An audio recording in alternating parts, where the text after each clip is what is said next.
right, India's Shubhanshu Shukla, who will be one of the 4 astronauts in this Axiom 4 mission. Pallava Bagla spoke with him about the significance of this, the importance of this mission, and what it feels like to be the second Indian to be in space after 4 long decades. Listen into a slice of that conversation. Group Captain Shubhanshu Shukla, this is your first sortie into space. How confident are you of pulling it off? And also, how confident are you about having a happy landing or a happy splashdown? Thanks a lot. Namaskar, Baglaji. Thank you for your question. You're always humorous, and that lights us up here back in Florida. Yes, this is my first sortie to space. And the past 1 year, we have been training rigorously for this mission itself. And I can say that we have experienced a lot of different aspects or facets of this mission, theoretical studies, doing simulator training, and as Tibor was mentioning, undergoing various protocols of underwater survival and emergency egress. And having done these activities over the past few months, repeatedly again and again, I feel very confident, not just in my ability, but in the ability of this team who is sitting here to execute this mission successfully. So yes, to your question, I am extremely confident that we will be successful in this mission. And yes, there was a time when happy landing was appropriate for whenever I landed the aircraft, but I have switched over to happy splashdowns now. So I would, willingly accept that. Thank you. Now, viewers, the mission commander for this is Peggy Whitson. She is a veteran astronaut. She has led multiple missions to space, and she'll be responsible for the smooth operation of the flight. And Pallava spoke with her. Again, a slice of that conversation for you. You're a legend. So many days behind you in space. Do you still get butterflies in your stomach as we come close to a rocket launch? You sit on so much fuel on top of a rocket. I always feel so much excitement on the day of launch. That doesn't mean I don't understand the risks. I think I accept the risk well in advance of the mission. And on the day of launch, for me, it is all about just being prepared for that moment and that time and enjoying it. And so it's quite the ride to get into space, to go from 0 to 18,500 miles an hour in just about less than 10 minutes. Dr. Whitson, Shubhanshu Shukla is with you. He's a pilot on board this mission. Obviously, a huge amount of interest over here in India. It's been so many decades since we've had an Indian up in space. Could you tell us about how it's been working with him, how you've trained together? Any thoughts about your pilot on this mission? I am very proud of my pilot on this mission, and I think you guys should be too. He is an amazingly talented person, obviously with his background in military aviation. He's come in and embraced understanding all the Dragon systems, and he's a systems expert on everything about the Dragon, everything from the comm systems to the guidance and navigation. He is extremely knowledgeable, and on top of that, he has been learning the experiments that he will be conducting on board the International Space Station, and I know he's going to be extremely competent just because of his natural style. But what's most fun about Shubhanshu, Shuks we call him, is that he has a fantastic sense of humor, and I really enjoy how he fits into the team. He helps and assists the other crew members as well, so he's obviously a natural leader. And it works out phenomenally well. I'm very comfortable with the idea of flying in space with Shuks. Group Captain Shukla is the pilot on the mission. So what is the role of a pilot? You're the commander, he's the pilot. And who carries joy?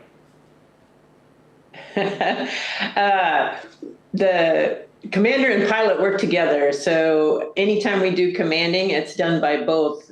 Shuks will activate the command, and then I will execute it.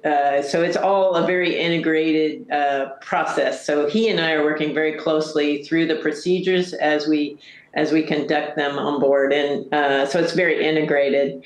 Our little zero-G indicator is going to be over near Swadesh and in seat 1. And we will show you once we get to space how well she floats. So viewers, less than 5 hours to go for India's cosmic leap. At the bottom of our screens, we have the countdown that tells you that in about 4 hours and 47 minutes is when this mission will start. It's going to be a 28-hour long journey when it will dock at the International Space Station. The team will spend about a fortnight there, conducting in total about 60 experiments. Shubhanshu Shukla will be conducting about 7 experiments that have been curated by India's top scientific and academic community. But what this really means in terms of India's aspiration to be a leader in space, Pallava Bagla connects those dots for us. On your marks, get set, ready and go. Will the Falcon 9 rocket lift off and carry India's 1.4 billion dreams, which Group Captain Shubhanshu Shukla is carrying to space? All eyes are on the Falcon 9 Crew Dragon, which will lift off from the Kennedy Space Center and will carry India's astronaut Group Captain Shubhanshu Shukla and 3 other crew members to space. There have been several delays on this particular mission. The first launch date was announced as May 29th. Since then, because of weather, glitches on the rocket, and finally glitches at the International Space Station have repeatedly delayed this human space flight, which will be India's second foray to the space by an Indian. If all goes well, after the rocket lifts off, in 8 minutes, Group Captain Shubhanshu Shukla, who's piloting this mission, would be in space and would create history for India. Group Captain Shukla will go to the International Space Station. He will spend 14 days at the International Space Station and conduct 7 India-specific experiments at this large football field-sized space laboratory. The Falcon 9 Crew Dragon is a highly reliable rocket, but these repeated delays have left concerns in the minds of people. Group Captain Shukla and his 3 crew members have been in quarantine for over a month. But if all goes well, Group Captain Shukla will create history. Indeed. Now, this is a liftoff that India is now awaiting, and viewers, in less than 5 hours, that liftoff will take place. Now, the Dragon spacecraft that is atop the Falcon 9, what really is it all about? Let's get in Parmeshwar Bava, my colleague, to tell us more about the vehicle that is set to now create history for the world and, of course, for India. Well, a wheel of cheese, 26 humans, 51 missions and 1 very persistent billionaire. Believe it or not, this space story comes with a cheesy twist, quite literally. This isn't your usual rocket launch tale. It's got drama, dreams, doubters, and then the dragon. Well, meet Dragon, not the Game of Thrones kind. This one is real, reusable, and revolutionary. It's SpaceX's flagship spacecraft, and it's quietly rewriting space history. The first private spacecraft to take humans to the space station, the only spacecraft that's currently flying that is capable of returning significant amounts of cargo back to Earth. Well, it's completed 51 missions, 46 visits to the International Space Station alone. 10 human space flight missions have been accomplished, carrying 26 humans. It's also capable of carrying up to 7 passengers to and from Earth's orbit and beyond as well. On the Dragon's capsule's first test flight back in December 2010, you must note, it carried a wheel of cheese into orbit. Dragon's record includes 31 total reflights as well. And in terms of the build, well, it's almost 8 meters high and 4 meters in width. Dragon has a bell-shaped forward compartment that is pressurized and a cylindrical rear compartment called the trunk that is unpressurized. In fact, a pair of solar arrays that power the spacecraft are attached to the trunk as well. Now, in terms of the load that it can carry, Dragon can actually carry 6,000 kilograms of supplies to the International Space Station. Now, Elon Musk has said that he named his spacecraft Dragon after the fictional Puff the Magic Dragon from the hit song of the music group Peter, Paul and Mary. Musk, in fact, said that he used the name because many critics considered his goal impossible when he founded SpaceX back in the 2000s. Musk has also been outspoken about the need for humans to become a multi-planet species to survive. Eventually, he plans to modify this Dragon spacecraft to one day land on the surface of Mars.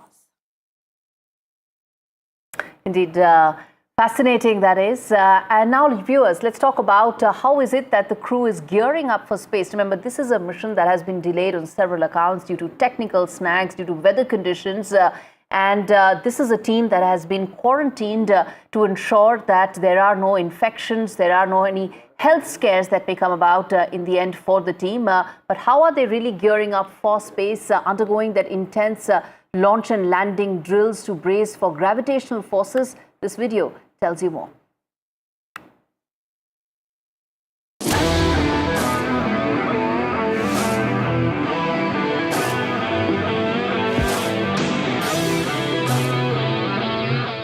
We're here in Philadelphia today doing preparations for sensations that we will feel during a launch, ascent, and then a descent as we re-enter the Earth's atmosphere, and then also if we did an emergency launch escape profile. So any of these are really good for a person who's never experienced spaceflight to get the sensations of what does it feel like. So the centrifuge training is not something that is new to me. I have been a fighter pilot and we are exposed to this kind of training regularly in our profession, and we do the training at frequent intervals. And centrifuge is a good way to experience that and expose the crew to these G loads before they finally experience it in the flight itself. A couple of months ago, during the Honor program, it was still part of our selection. I did these profiles. It was huge fun. I got to experience the whole experience. I know how it acts on my body. So based on that, I'm not calculating with any surprises today. But of course, every day is different. So we will see how it goes. This test in the centrifuge made me excited about the spaceflight, that's for sure. But what I would say is, because I had a chance to experience this before, I think I will be much more ready for the flight in the real rocket.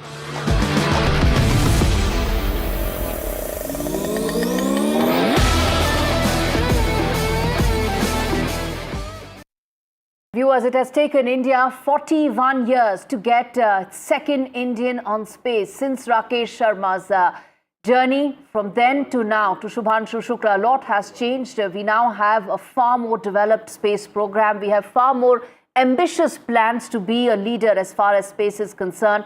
What has this journey been and what does this mean going forward in terms of our roadmap and aspirations? This report gets you all those details.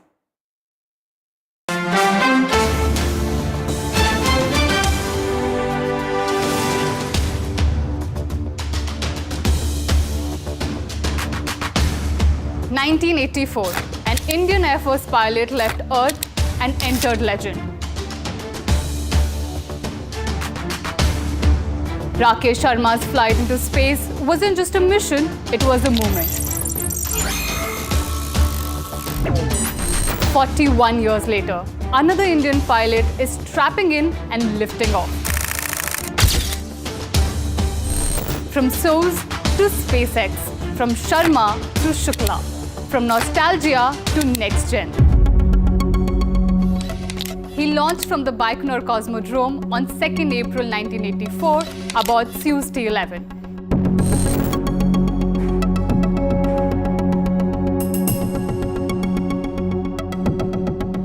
He trained in Russia, he spoke in Hindi, and he floated in space, 300 kilometers above Earth.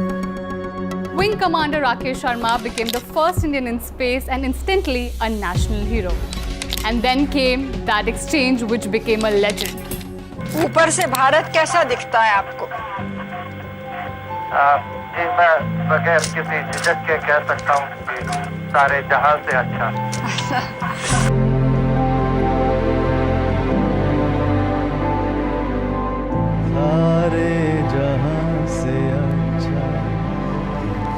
That wasn't just an answer, it became India's space anthem. 41 years of waiting. India didn't stop exploring space. We launched rockets, we reached Mars, we built satellites. But for 41 years, no Indian returned to space. No one followed Sharma until now. Meet Shubhanshu Shukla, an IAF test pilot just like Sharma, fiercely trained, laser-focused, and now India's newest astronaut.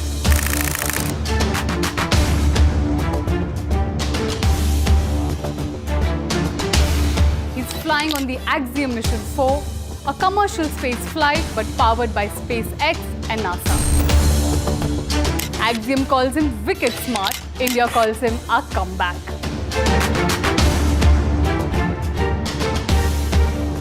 Let's compare the journey. Sharma flew on Fuse manual systems, Russian commands. Shukla will fly on Crew Dragon touchscreen controls, AI-backed monitoring. In 1984, we had one astronaut and one mission. In 2025, we have one goal to become a space power.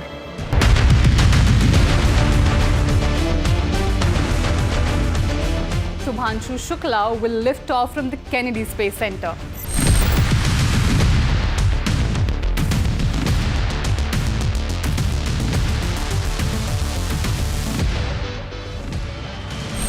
But for us, this is personal.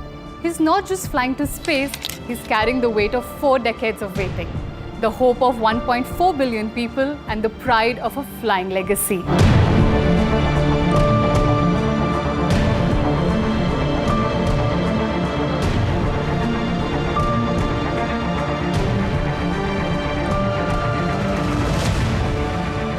This isn't just a space mission, it's a national moment, a bridge between past and future.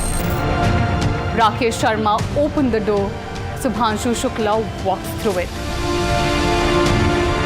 Rakesh Sharma told us India looked beautiful from space. Shubhanshu Shukla will look down and see how far we've come.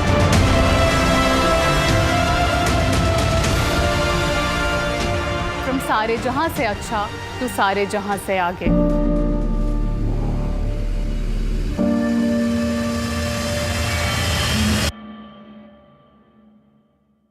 It was in 1984, viewers, that Rakesh Sharma became the first Indian to fly to space aboard the Russian Soyuz. He spoke to Pallava Bagla about what it means now for Shubhanshu Shukla to take that journey forward for India's next space mission. Listen into a slice of that conversation. India has great ambitions in space. Today we have over 50 satellites. We've had more than 100 launches. And we have great plans. Prime Minister Narendra Modi has given India a roadmap to go up to 2040, 2047. Gaganyaan, followed by Bharatiya Antariksh Station, whose model you see here, and then landing an Indian on the moon by 2047. Who better to tell us about India's roadmap than Wing Commander Rakesh Sharma, who flew to space in 1984 on a Russian mission. And he called India, what did you call India, sir, from there? Same, which even today it is, Sare Jahan Se Acha. It is still Sare Jahan Se Acha? Absolutely. And it's going to get even better. Lovely. He called it Sare Jahan Se Acha when Prime Minister Indira Gandhi asked him, and he still thinks so. So, about the human spaceflight program, we have first the development of Gaganyaan, which is happening. You have been involved with it. How is the development happening? Is it keeping good pace with technology? Oh yes, indeed. It's very current from the technology standpoint. And so many inputs have already come in. And that is why I think we'll make sure that it's going to keep improving. And all of whatever we've learned from wherever we get the gyan, is going to be utilized, and which is all to the good. So, Gaganyaan, in your opinion, progressing well, step by step, yes. Slowly but steadily? Certainly. That's the way to go, because we are opening the envelope, and that's how testing is done. Yes. You were trained in Russia. You've interacted with our 4 astronaut designates. Is their training up to the mark? You see, they've had the same kind of training before they started in Bangalore. So therefore, I would say they'd be better prepared because they've learned the basics in Moscow at the Yuri Gagarin Space Center. That's where you trained? That's where I trained. This is the one, huh? Lovely. Yeah. You can show it. That's the Yuri Gagarin. Yeah. Lovely. Yes. What proud moment. I've seen your picture there. Yeah, so now that they are back, they are training on the vehicle which they will be going up in from Sriharikota. So that's the part of the training they are now busy with. In between, of course, Shubhanshu has gone to the US to get an insight onto how systems work on the International Space Station. And that information will be utilized in the Bharatiya Antariksh Station. And we have 5 modules, and by 2028 we may have the first module in space. Yep. And we also have right behind us the new generation launch vehicle, Yes, what we exactly. did, a heavy lift launcher which ISRO is making. Yes. All right. In addition, as far as we keep a very close watch on this entire takeoff, viewers, it's also important to tell that what are the kind of experiments that will be conducted by Shubhanshu Shukla. There'll be 7 experiments that have been curated by the Indian academic and scientific community that will focus on whether or not some microgravity experiments can be conducted there. And in addition to that, there will be 5 that ISRO and NASA will jointly conduct on the 14-day time that the team will be in space. How significant those experiments will be, what would be the kind of learnings that it will lead to, and how that will aid India's space journey going forward are some of the questions that we are likely to get answers to through this entire Axiom 4 space mission. And that was put forth to Ajay Sood, Professor Ajay Sood, the Principal Scientific Advisor to Government of India, and Pallava Bagla spoke with him. Listen in. India's astronaut group captain Shubhanshu Shukla is ready to fly to the International Space Station. He studied at the Indian Institute of Science, Bangalore, and I have with me Professor Ajay Kumar Sood, the Principal Scientific Advisor to the Government of India. He, myself, and Shubhanshu, for full disclosure, we share the same alumnus. Thanks a lot for speaking to me, Professor Sood. Professor Sood, what is your message for Group Captain Shubhanshu Shukla as he is ready to take this important flight and make history?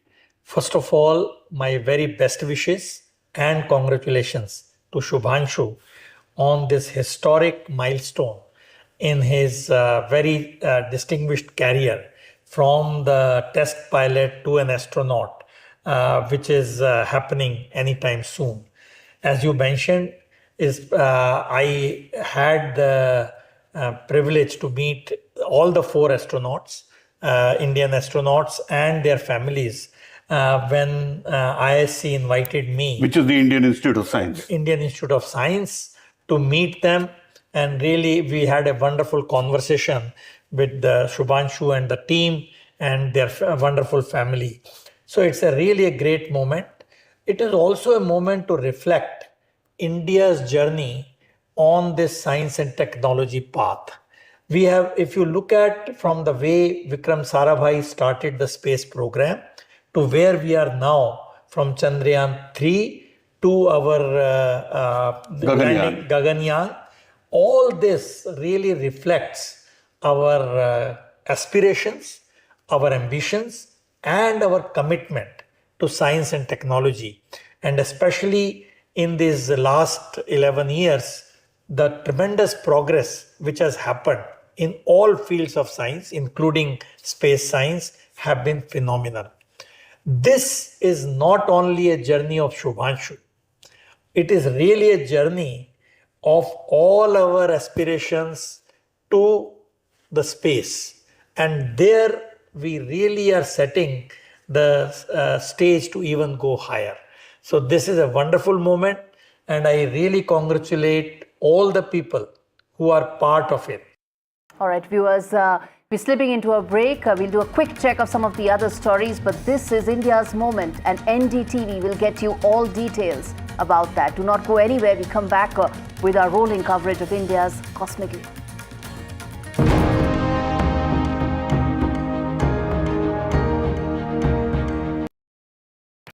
Is your business future ready? Join the 13-week strategic ESG certification program for business sustainability and growth for CXO and business leaders by NDTV, Terry and Zenora. Master global ESG frameworks, gain real-world tools and lead with impact. Starts July 13th. Enroll now and power your business with sustainability. Do you really know the company you invest in? What is the real picture behind presentations and claims? Is the outlook as rosy as the company claims? Know Your Company, powered by NDTV Profit Research, shines a light on the biggest stock market movers.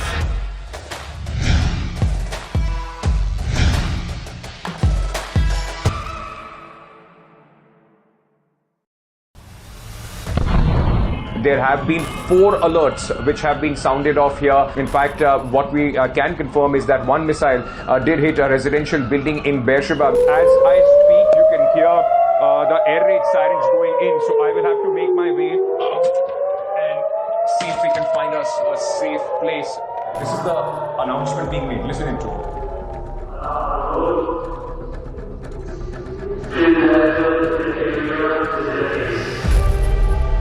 We are coming to you live from this location which was hit in Beersheba, a residential high-rise. Ruins of this building tell you the cost that this war, the 12-day war so far, has taken. I've been reporting on all issues, big and small, from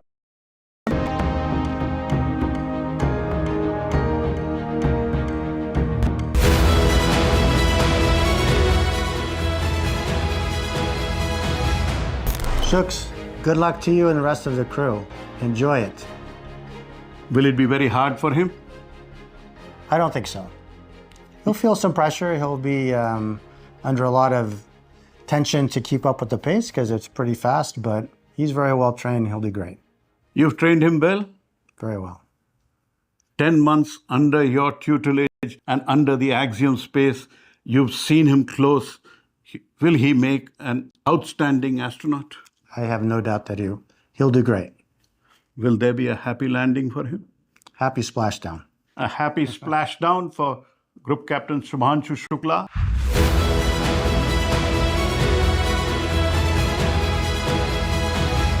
I have no doubt he can do it, and he's a really amazing person. Down to ground in terms of dealing with the instructors and with everyone, very professional. And I like to work with him and also with his backup, also Papa. Will he make a good astronaut? Because he's still an astronaut designate. Yes. You are an astronaut. No, definitely he's ready, and he's gonna represent India in a very, very professional way.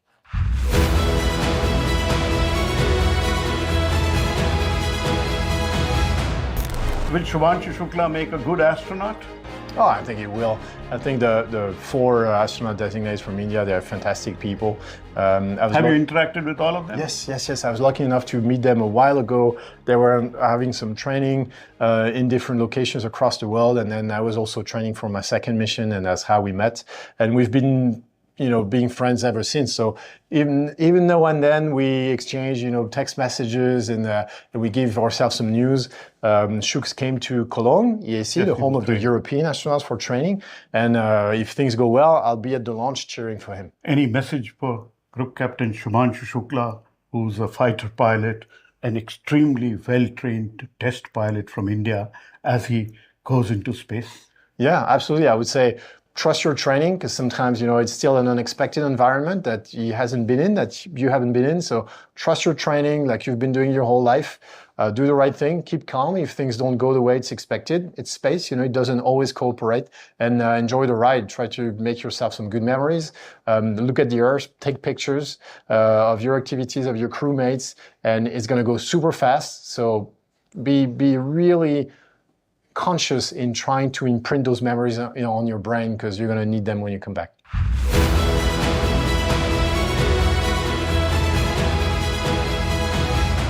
Any message for Group Captain Shubhanshu Shukla as he gets ready to fly? Well, I'll just go. I tell Shubhanshu all the very best, happy landings, and look forward to whatever you're going to see. You'll come back a changed person, is what I'm going to. Did you get changed?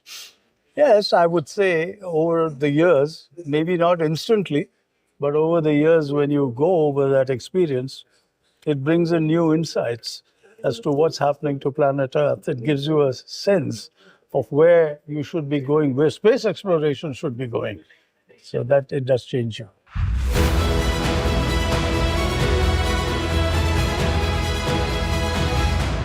Do you have any message for Group Captain Shukla as he goes into the Falcon 9 Crew Dragon for a liftoff? So I do have a message, but it is not very different than what Shukla has already spoken about. That Shukla has this great responsibility. Rakesh Sharma sir was somebody who flew decades ago. In the modern world era, Shukla has got that opportunity to fly into space. And it is not Shukla alone who gets to fly into space, but as a space traveler, I'm sure that Shukla will have a lot of gratitude for all the people who've made him reach where he is, or for that matter, who were involved in the making of the four of us. There are a lot of people who are, you know, like unnamed souls who are working in this space ecosystem that includes primarily the scientists who toil very hard in the Indian space, and the engineers who are working in the Indian Space Research Organization for decades, and they've been waiting for an opportunity to probably get a chance to travel to space. And there is also a full level of industrial ecosystem which is supporting the cause of space science in India, which is supporting the Indian Space Research Organization. These are those faceless people whose aspirations are going to fly along with Shukla, and Shukla is not a single person alone. So he's got a big sort of responsibility on his shoulders. So he must remember that he's not alone. He's with him. A lot of other Indians are going to fly, and a lot of dreams are going to be fulfilled. Once he is able to go to space, I have a very, very positive feeling that this will open the hell gates for human space flight in India. And with Gaganyaan also moving up the ladder, we'll soon have a lot of people, Indians, who will get an opportunity to fly to space. And the main aim of starting human space in India is that that space flight experience should be available to the average person, and it should not be restricted to some astronauts who are a handful numbers and have been chosen amongst millions or billions. Yeah. So good luck to Group Captain Shukla. Yes, good luck, Shuks. You will do it. And happy landing. Happy landing, safe landing, and have a safe mission, and do good science and get good science back.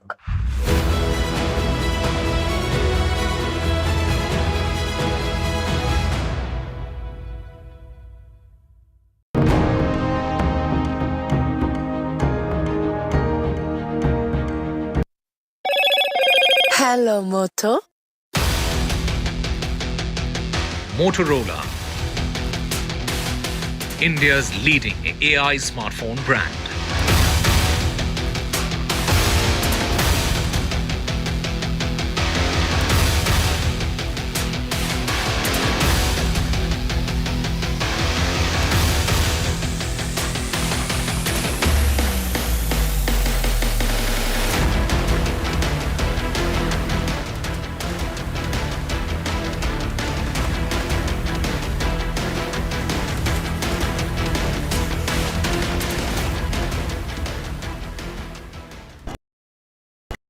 In today's interconnected world, India's voice is more crucial than ever.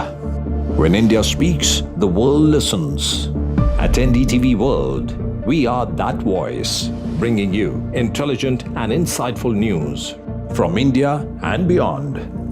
From geopolitics and diplomacy to economic shifts, migrations, tech disruptions, and the stories of our diaspora. We cover the news that shapes our global future. NDTV World, your new home for global news, is here.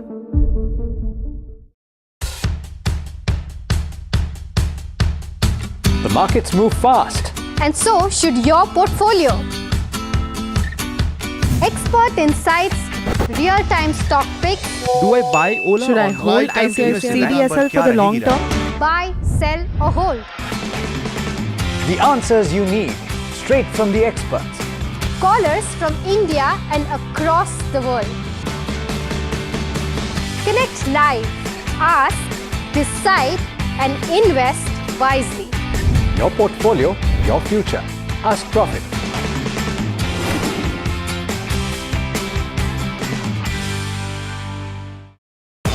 सज गया है मंच, शिरकत करेंगे जाने माने कलाकार। NDTV का क्रिएटर्स मंच है आपके लिए तैयार।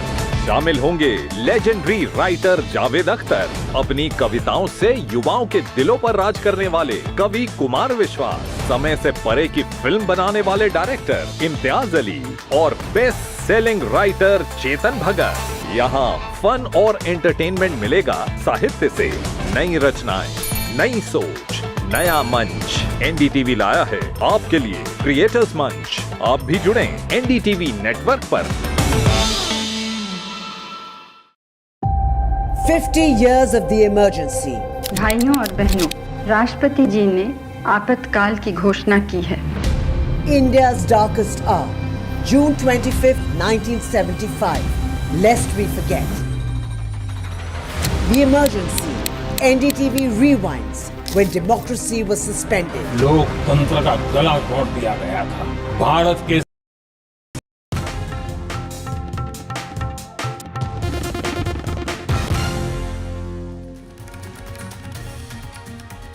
All right, viewers, a quick check of some of the other stories coming in this morning. First up, Tamil actor Srikanth has been arrested for allegedly buying cocaine. The drug supplier to actor has been nabbed, and this drug supplier, Prasad, allegedly hosted drug parties, and police with links to Prasad are being probed. Police officials are being probed. An international drug cartel is also under the scanner, and the accused allegedly cheated over 200 people. So there's a murky criminal network that is unfolding in Chennai. To know more about this, let's quickly get in Sam Daniels in terms of the significance of this and also the next step as far as the probe is concerned. Claiming that they have secured strong evidence against actor Srikanth that he purchased cocaine, used it, besides having had links with drug cartels. The Chennai police say the cocaine network is widening. Prasad, the former AIADMK functionary who had supplied cocaine to Srikanth, police say had also supplied to his friends and had arranged a cocaine-fueled party. Besides this, police say Prasad also had indulged in blackmail and in a job racket to the tune of 2 crore rupees, cheating around 200 people, promising them government jobs. One more person, Ajay Vandayar, Prasad's friend, police say, had indulged in land grab, particularly intimidating NRIs having properties in Tamil Nadu and taking over their properties illegally by forging documents. Police have arrested a total of 22 people, putting 5 people under Gundas Act, besides securing at least a few police personnel. Investigation is underway and the case appears to be only getting murkier. In Chennai with Suresh, Sam Daniel, Find TV.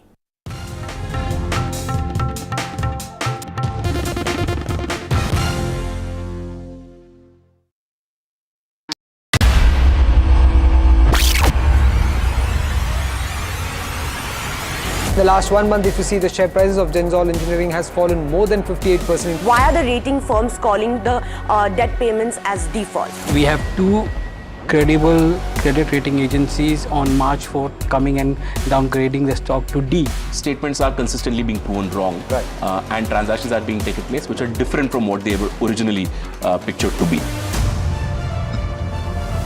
The company claimed it would roll out 6,400 electric vehicles.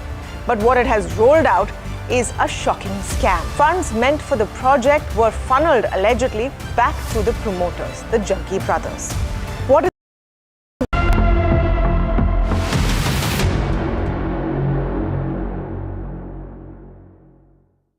Turning attention to the big international story where the Israel-Iran ceasefire that was announced by President Trump is now appearing to be holding so far, despite an Iranian missile attack and an Israeli assault on Tehran after the truce came into effect. On the other hand, US President Donald Trump has lashed out at American media over the Intel leak, terming reports as fake, but quickly deleted this Truth Social post where intelligence reports had indicated that despite the strikes, Iranian nuclear program has not been completely demolished. White House has refuted these intel reports and said that the strikes have had the desired impact and the desired outcome. Let's get in Vishal Vivek for more on this. Vishal, the fact that the truce still is holding out, that itself is a very significant outcome of the entire talks and ceasefire, isn't it?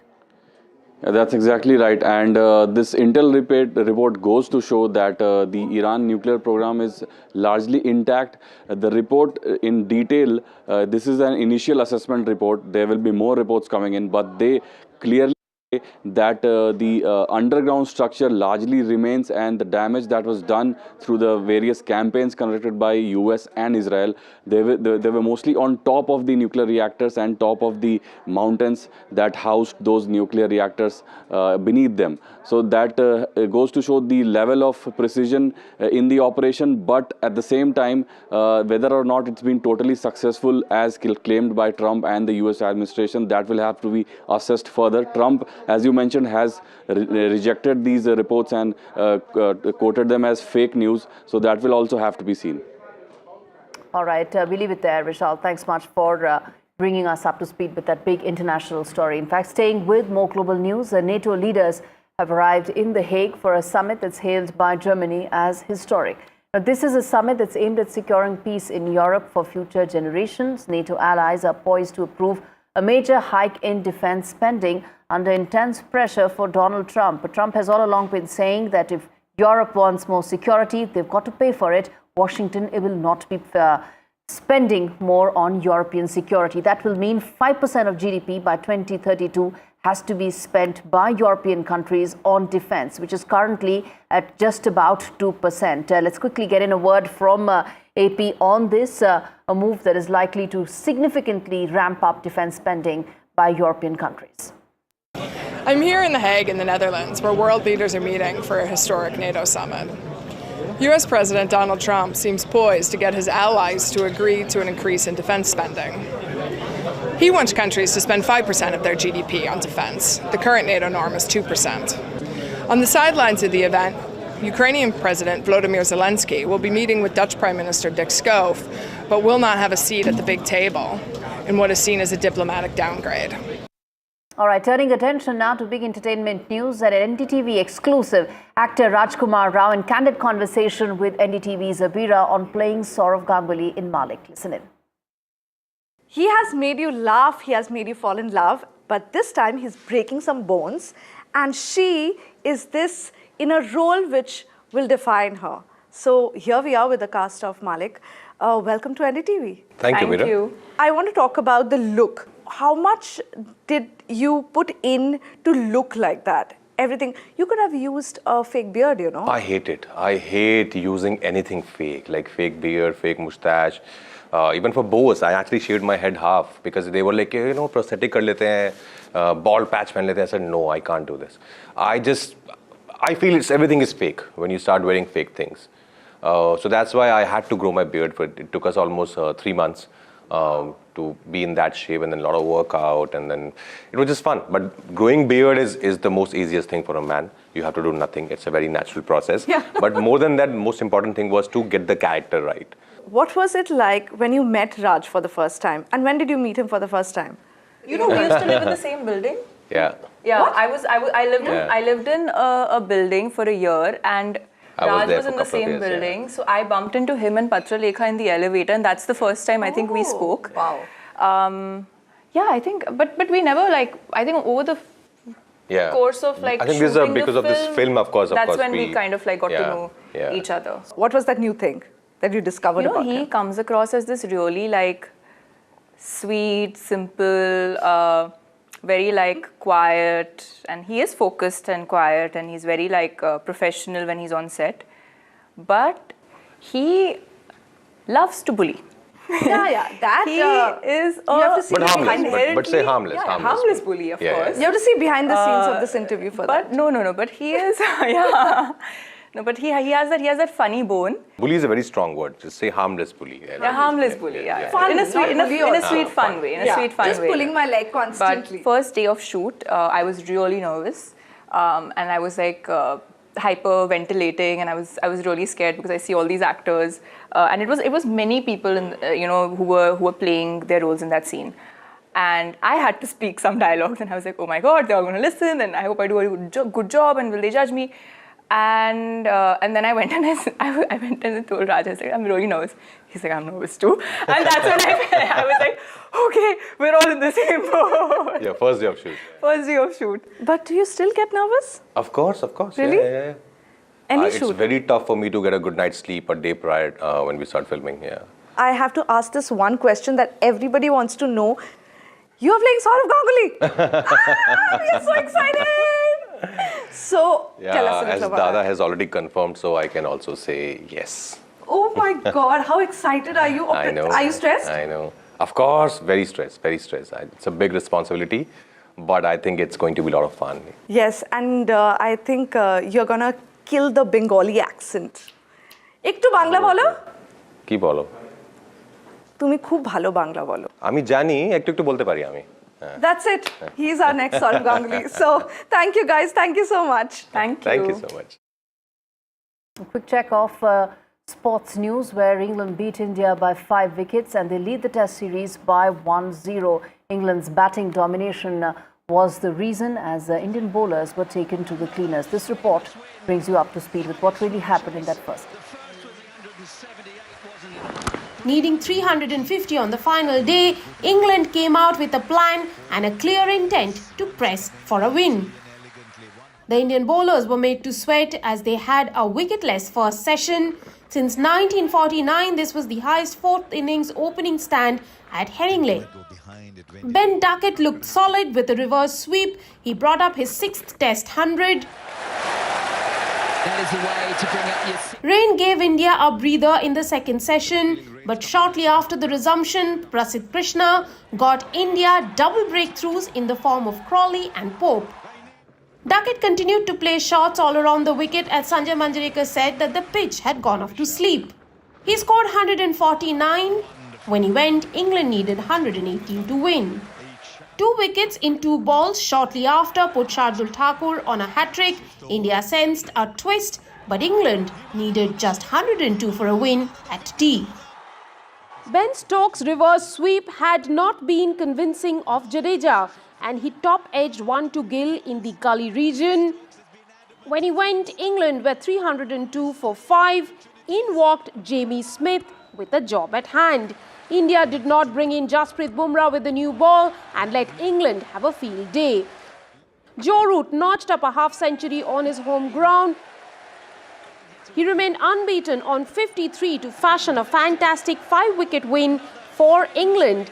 The hosts took a 1-0 lead in the series.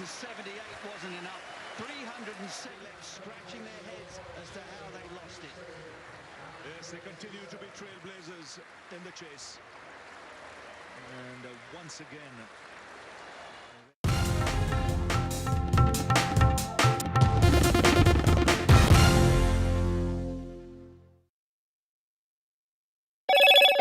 Hello, Moto. Motorola, India's leading AI smartphone brand.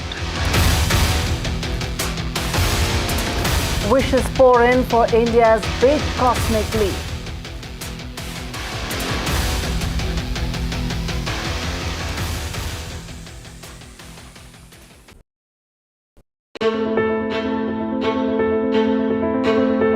News is not just headlines, it is what impacts you. And news should never be mistaken for noise. What matters is the reality. Accurate, in-depth, and with the right perspective. For over 20 years, I have been a journalist, and never has clarity mattered more than now. At Newsnight, we go beyond the surface. We dissect the details, challenge the narratives, and bring you the unparalleled clarity you deserve in a world clouded by misinformation. We are bold, we are direct. Newsnight, for the news in your interest. Only on NDTV 24/7. If it matters to you, if it matters to you, if it matters to you, it matters to India. It matters to India. And it matters to me. And it matters to me. India Matters with Shivaru. Only on NDTV 24/7. How often have you turned away from debates that descend into endless fights? We bring you a show where every question is answered, where every debate finds its resolution, where every story finds its conclusion, where opinions collide but facts prevail, where stories unfold with insights and trust. When the noise ends, the last word begins.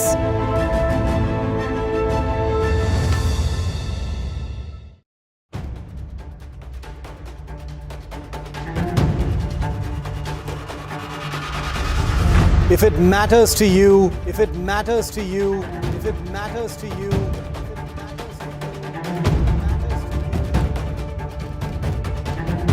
it matters to India. It matters to India. It matters to India. And it matters to me. And it matters to me.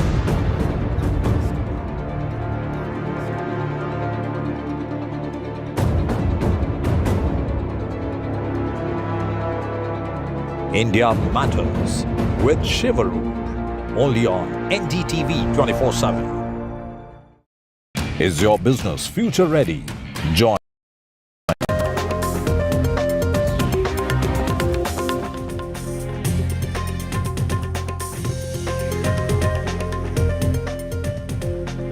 Good morning. Today, India marks a historic moment as Group Captain Shubhanshu Shukla, an Indian Air Force pilot, is set to become the first Indian to visit the International Space Station aboard the Axiom mission.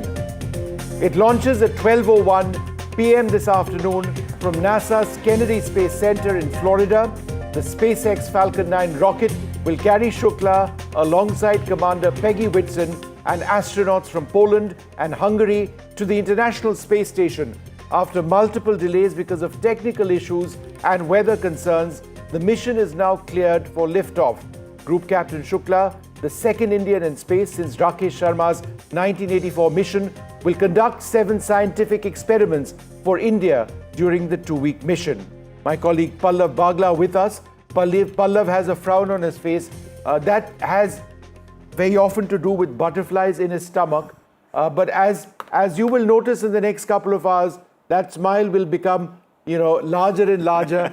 And once that blast off is done, then anything is possible. But be that as it may, let's face it, excitement, anticipation, and tension, because it's not easy. Space launch never is, no matter how many times it's happened. And there have been concerns on this mission prior to its launch. We'll spend a lot of time talking about that. But right now, it's all systems go. The weather appears to be holding. We'll be talking on that and a lot more. Why is this important? Because this launch signifies a huge milestone for India's space ambitions.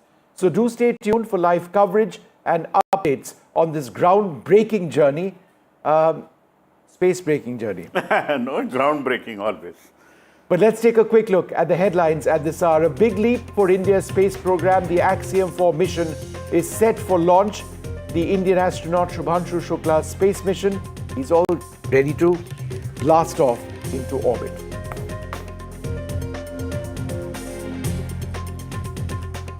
Wishes pour in for India's big cosmic leap from all across India and indeed the world. The Israel-Iran ceasefire appears to be holding. A report says the strikes didn't destroy Iran's nuclear program. But we've got new satellite imagery on NDTV, which we should be coming up with in the next 1 hour, going beyond what you see on your screens, which seems to suggest that, in fact, the hits are fairly substantial. The Tamil actor Srikanth's arrest linked to a cartel. The arrest uncovers links to a crime syndicate. It could be a job racket and land grabbing. These are what the allegations are, which are emerging. There is technology available for Pallav's favorite Tirupati laddus. A UPI-enabled kiosk, not one but many, have been launched at Tirumala. Pilgrims can pay with UPI and then they get their laddus.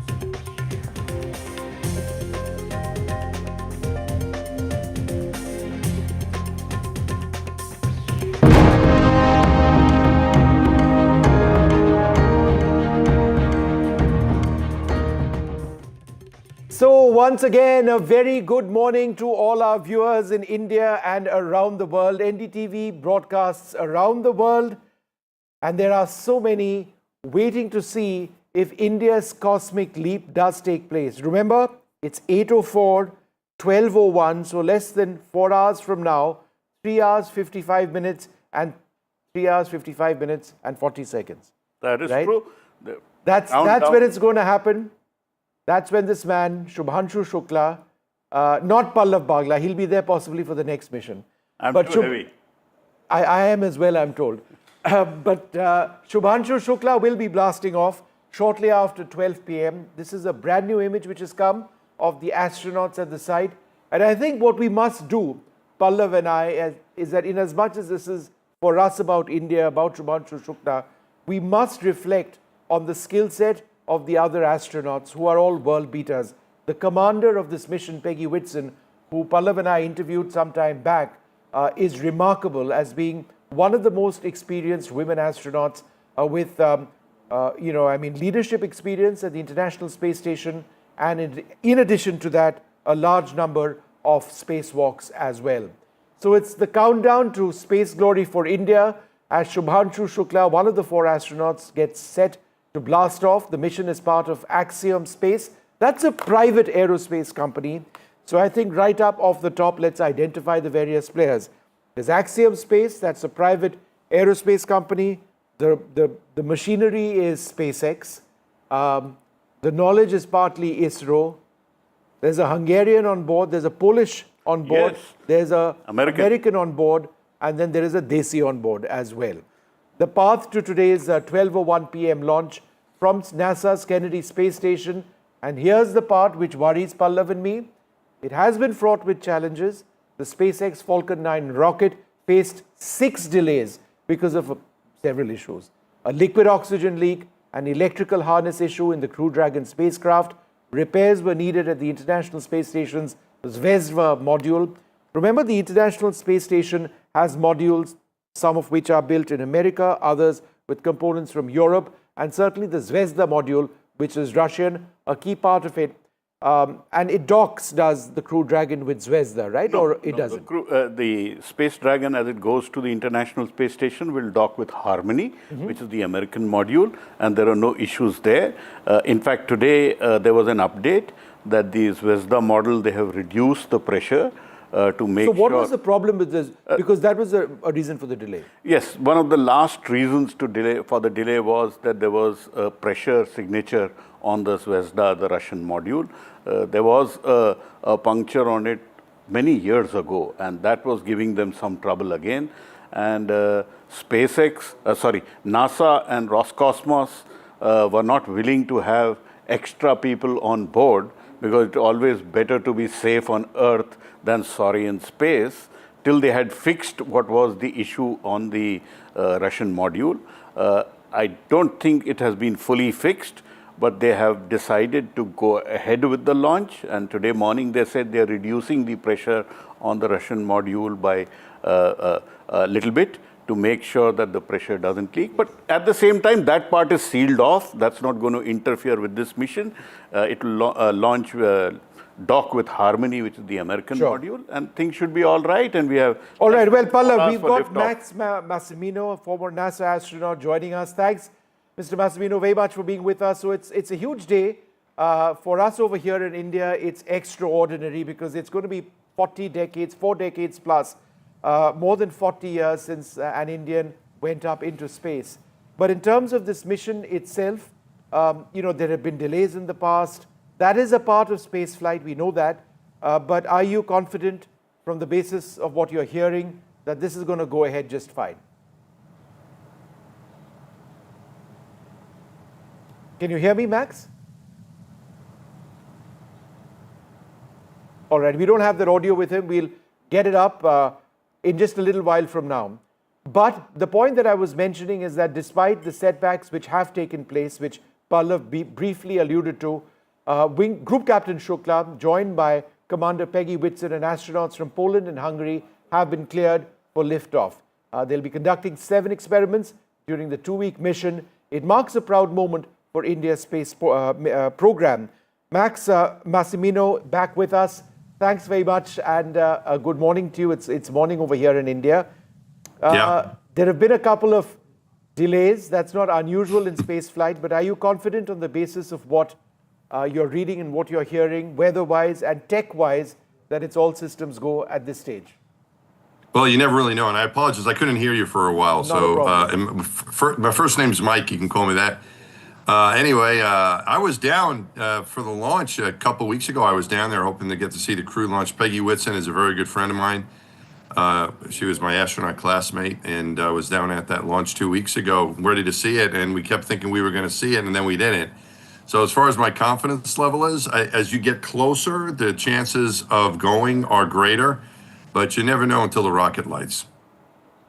Right. And could you tell us a little bit about Peggy Whitson, your experience and having worked with her? No, she's great. She's been a good friend of mine. I've known her nearly 30 years, and we met as astronaut classmates back in 1996. And she's very accomplished as an astronaut. She has more time in space than any American. She's commanded the International Space Station. She was also the first civilian to be the chief of the astronaut office. So she was my boss for a while too, and she's a very good friend. She's a very accomplished astronaut, really good leader, a lot of fun to be around. And the crew is great. I mean, they were all real astronauts. This isn't a tourist flight. Each of them are real astronauts from their own countries. So I think it's a very exciting group of people, and all the countries involved, including, of course, India, should be very excited about the mission coming up. And hopefully it'll launch in a couple hours. And the launch itself, there's obviously tension attached to that. The first couple of minutes are critical. Could you run us through the process of the launch itself? Let's say the last 1 hour, and then the launch itself. What exactly happens? Well, it's a lot of checking things, making sure the weather holds where it's supposed to be, making sure the spacecraft is working, the rocket, everything checks out. The crew will be fine. They'll be there inside the spaceship waiting. Probably talking to each other, getting very excited, but concentrating on what's going to be happening and hoping for the best. Most of the work is done by the ground crew, the people who are getting ready to launch the rocket. And then the countdown just keeps going, and hopefully they don't meet any issues with the spaceship or weather or anything else, and they'll be able to launch on time. And when the spaceship comes alive and they start moving, it's 8.5 minutes to orbit. The G forces build up. They'll get about 3 Gs, which means 3 times their body weight. They'll feel that in their chest for a few minutes, and then the engines are cut and they'll be in orbit and get ready to rendezvous and dock with the space station. Pallav? Mike, there were issues on the rocket.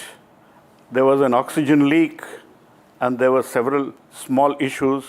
As an astronaut, once you have been told that they have been fixed, are you so sure that everything will be all right? After all, it is rocket science and thousands of moving parts on the rocket. Mm-hmm. Yeah, I think being an astronaut requires a lot of trust, and getting to know the people that are working in the program. They get to know you, you get to know them. They want you to be safe. They want the mission to be successful, but they really want the people to be safe. And you need to trust. You need to trust the equipment and the people and the team and your crewmates and your training. And that's really what it comes down to, is building up that trust over the years for these folks over the past year, working with the teams, getting to know each other. But yeah, no, absolutely. I trusted totally in the control center and in the team that was getting to launch me the times that I went into space, and I trusted them totally. And I think these are good teams. The SpaceX, NASA team, and all the different different agencies involved here really want the astronauts to be safe. So, as an astronaut, when your team tells you the rocket's ready to go and everything is fixed, yeah, you trust in them and you believe them and you're ready to go. How frustrating is it to wait indefinitely? There have been 5 or 6 delays already, and then you're prepped, you're ready to go, and then things sometimes get delayed. Weather, tech, you come out. In this case, there was substantial delays because of a liquid oxygen leak, which needed to be fixed properly. ISRO said that they wanted a proper fix, not something necessarily just done easily on the pad. And so for crew members, that must be really frustrating because you don't really know when you're going to blast off, right? You never know. And once you enter quarantine, that's kind of like the big mark. You get in there about a week ahead of time and you stay in there as long as you're within a week of launch. So my flights, my first flight was, we went into quarantine. We were delayed 1 day. My second flight, we went off on time, so we weren't delayed at all.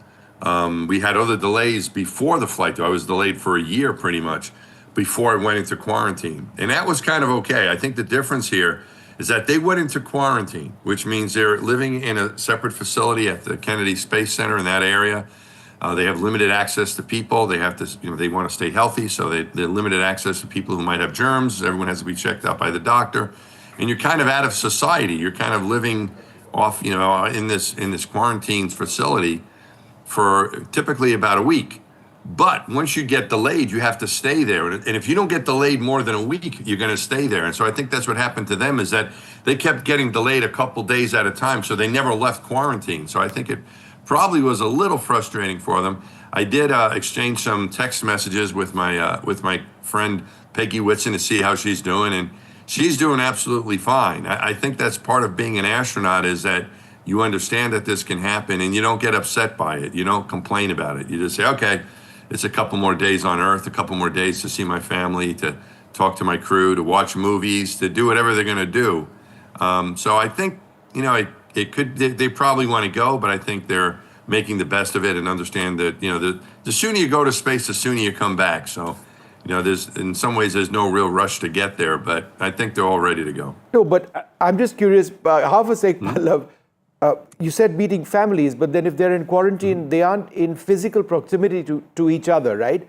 It's a bit of a distance. Yeah, they're around each other. They can be around people who are checked out by the medical team. So, in other words, if you have a family member that's going to come and see you, or a friend that's going to come see you, they can't be ill. They'll get checked out by the doctor, and then they can come in contact with you. You can see them. So they can see people, but it's limited. It's not very many people, and there are not a lot of people around them. But they're instructors, they're good friends, some of their family members. Usually it's limited, one guest at a time.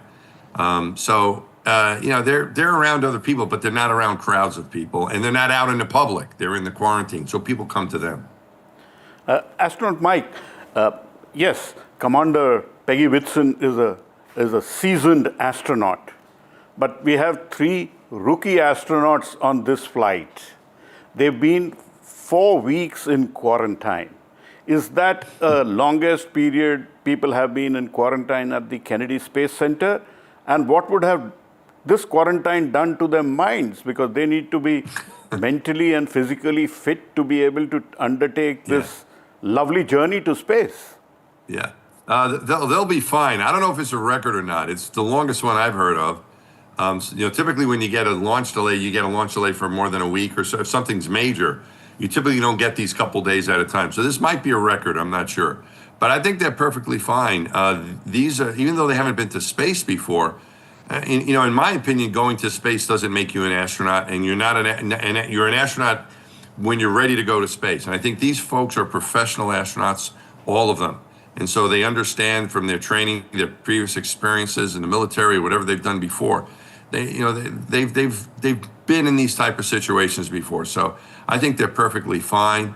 My time in quarantine, even though it was shorter than this, it's kind of a fun time. You're taken care of, you're eating well, you're exercising, you're around your friends, you're getting little things done as well. It gives you a little more time to prepare all those little things you may have not gotten a chance to do.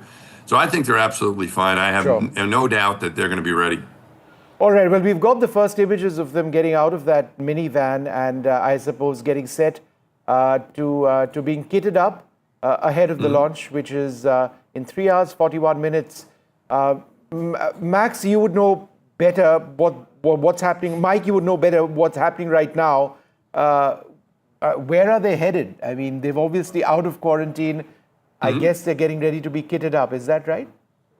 Yeah, they're going to get up to go up to the launch pad, and they go into what we call the white room, which is where you get dressed into your space flight, into your spacesuit. So they'll be doing that one at a time and getting put into the spacecraft and getting everything checked out. And then as the timeline continues, they'll close the hatch and get ready to launch them. All right. Thanks very much, Mike Massimino, very much for pleasure. joining us. Former NASA astronaut and a good friend of Peggy Whitson, the commander of this mission. Congratulations to all of India on this. I don't know if you can still hear. Thank you very much. Thanks very much indeed. All right, we're joined by Christopher Impey, distinguished professor at the Department of Astronomy at the University of Arizona, Dr. Ajay Lele, who is always on NDTV whenever there's a big space mission. So he joins us at this stage as well.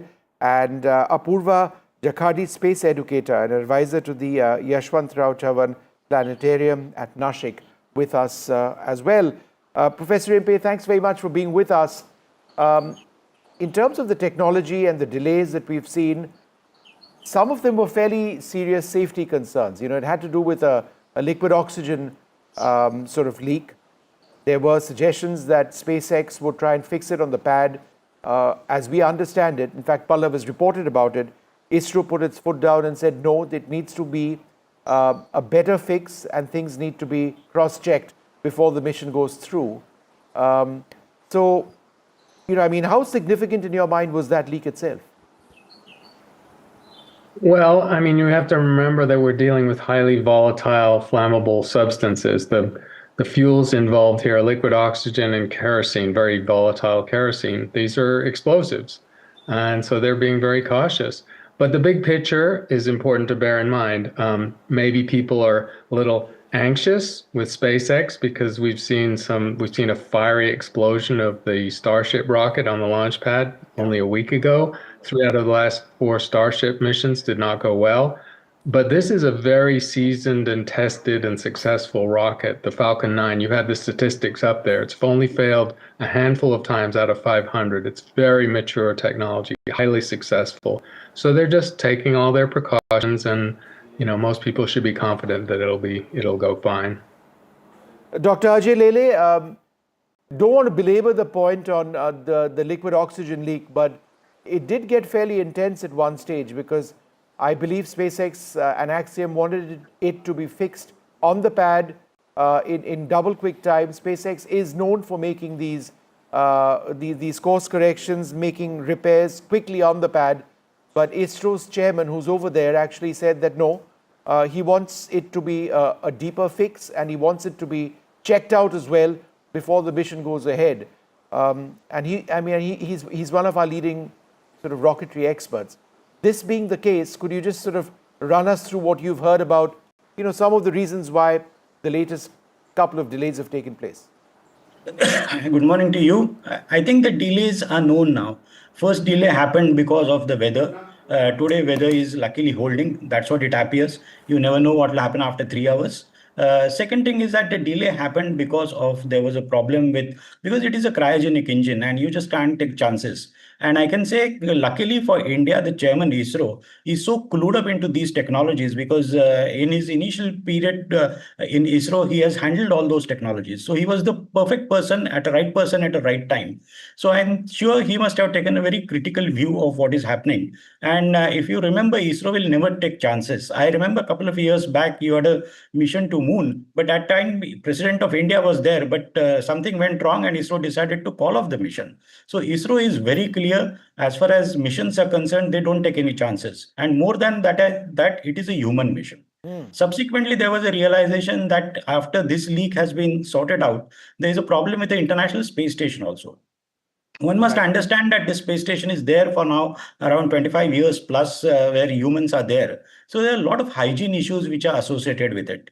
Your entire Russian module was not functioning correctly and astronauts do stay over there. So you will have to shift the astronauts from one room to other room and all that. Means I'm saying it very simplistically, but that was the basic issue. So until and unless NASA was not very clear that the entire International Space Station is in a perfect health, other aspect is that as far as the Russian module is concerned, there is a docking also associated with that. So I'm not very sure where the docking is going to happen as far as this craft is concerned. But there are a lot of small things which sitting on surface of the earth, you feel that, oh, this can be taken care of, but that's not the case. And I think that's the reason why all precautions have been taken. And now we are ready 3 hours hence for the launch. Dr. Lele, you spoke about the oxygen leak. You also spoke about the weather issues and the leak on the International Space Station. Now, how confident are you that the liftoff will happen today and that we will be able to see Group Captain Shukla making history? You see, as far as this entire mission is concerned, after the liftoff, it is going to take 28 hours for Group Captain Shukla to reach the International Space Station. So it's a very long journey. So definitely, I don't think so that anybody will take any sort of a risk. No corners should be cut, and I'm sure that they will not be cut. If you see the history of a Falcon rocket itself, because when you're talking of a liftoff, Falcon rocket has undertaken more than 480 missions with hardly 2 to 3 failures. So it has got a great track record.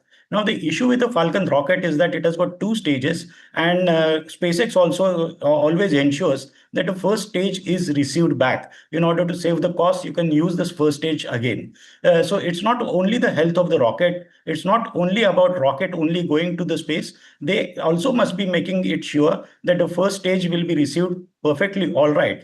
So all these complications are there as far as Falcon 9 is concerned. But if you really look at their track record, it started way back in 2010. They took the first flight, that is the cargo flight to International Space Station by 2012. And subsequently, human flights have started just 2 to 3 years back. Because if you see the Axiom program, 22, 23, 24, Axiom 1, Axiom 2, and Axiom 3 had gone to the International Space Station. So the drill is known to Axiom as well as to SpaceX. So I'm sure they will be able to pull it off very successfully. Just the Associated Press with a small release, Pallav, just a few moments back. Don't worry. You can still smile, Pallav. Nothing has gone wrong. Everything is fine, on track. SpaceX is launching Falcon 9 rocket with Axiom Space's Axiom Mission 4, AX4, to the International Space Station from the Launch Complex 39A at NASA's Kennedy Space Center in Florida after postponing it several times. The 4th private astronaut mission carries the US astronaut Peggy Whitson, pilot Shubhanshu Shukla of India, and mission specialist Slavoj Wisniewski of Poland and Tibor Kapu of Hungary. The launch is targeted at 0631 GMT, which is 3 hours, 33 minutes and 42 seconds from now, 12:01 p.m. IST. That is right. So the good thing, I think, Apurva Jakadi, is that we aren't having this conversation at 3 a.m. Indian Standard Time or 4 a.m. Indian Standard Time, because when it comes to space launches, it can actually happen whenever there is a window. But fortunately, on this occasion, it's a respectable time for us. We are wide awake, and we should be watched by a lot of people in India and around the world. What does this mission, ma'am, mean for India? Yes, definitely it's going to be a huge cosmic leap for us, and particularly for India. The Gaganyaan from India, who is representing Group Captain Shubhanshu Shukla, is on the board. And as Indians, and especially the youth, they are looking forward to this particular space flight because we have the next generation of astronauts who will be representing and who will be also contributing for ISRO's forthcoming Gaganyaan mission. So it's going to be a huge cosmic leap. And as far as the forthcoming mission, we all are looking forward to this. It's an international collaboration, we know that. And when there is an Indian on board, the spirit is very high. And so it means a lot for us. And I would definitely say that this roadmap of Shubhanshu Shukla is going to set an example for our youth, because they are all looking forward to this particular space flight. All right, Pallav? Now, this is the first step for India's Gaganyaan program, and I have called it the first step. We are learning how to crawl. Beyond this, what is the roadmap looking like for India, and does that excite you, Professor? Yes. Yes, I mean, it's... Professor Impe, please. Sorry. Professor Yes. Impe, go ahead, yeah. I mean, Impe, yeah.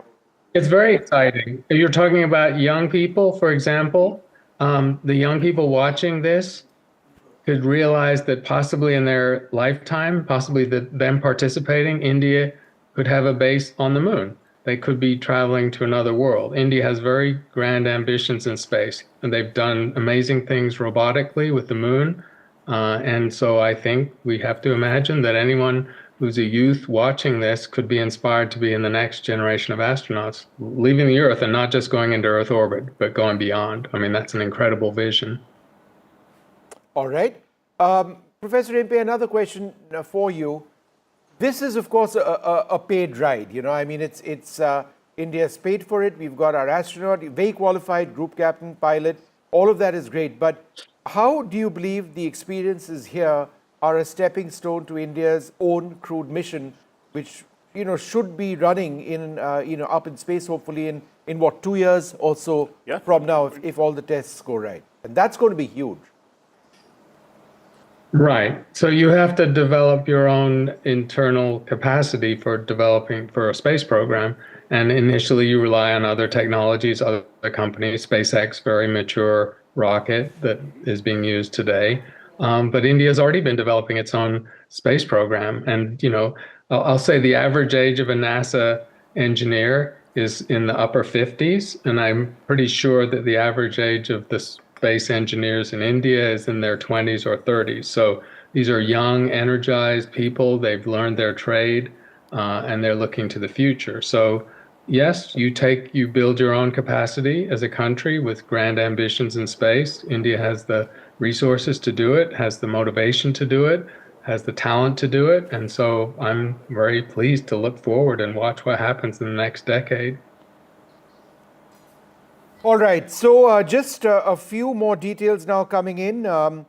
Feeling pride for Axiom Space and more than a little fear of missing out, seeing off the AX4 crew just before they head up to the suit-up facility is the commander of the mission, not the commander on board the spacecraft, Peggy Whitson, but the overall commander of the mission. We've got a lovely picture up of the crew. That's going to be up on your screen. We've got a different angle of that shot. Let's have that tweet up in just the next few moments as well.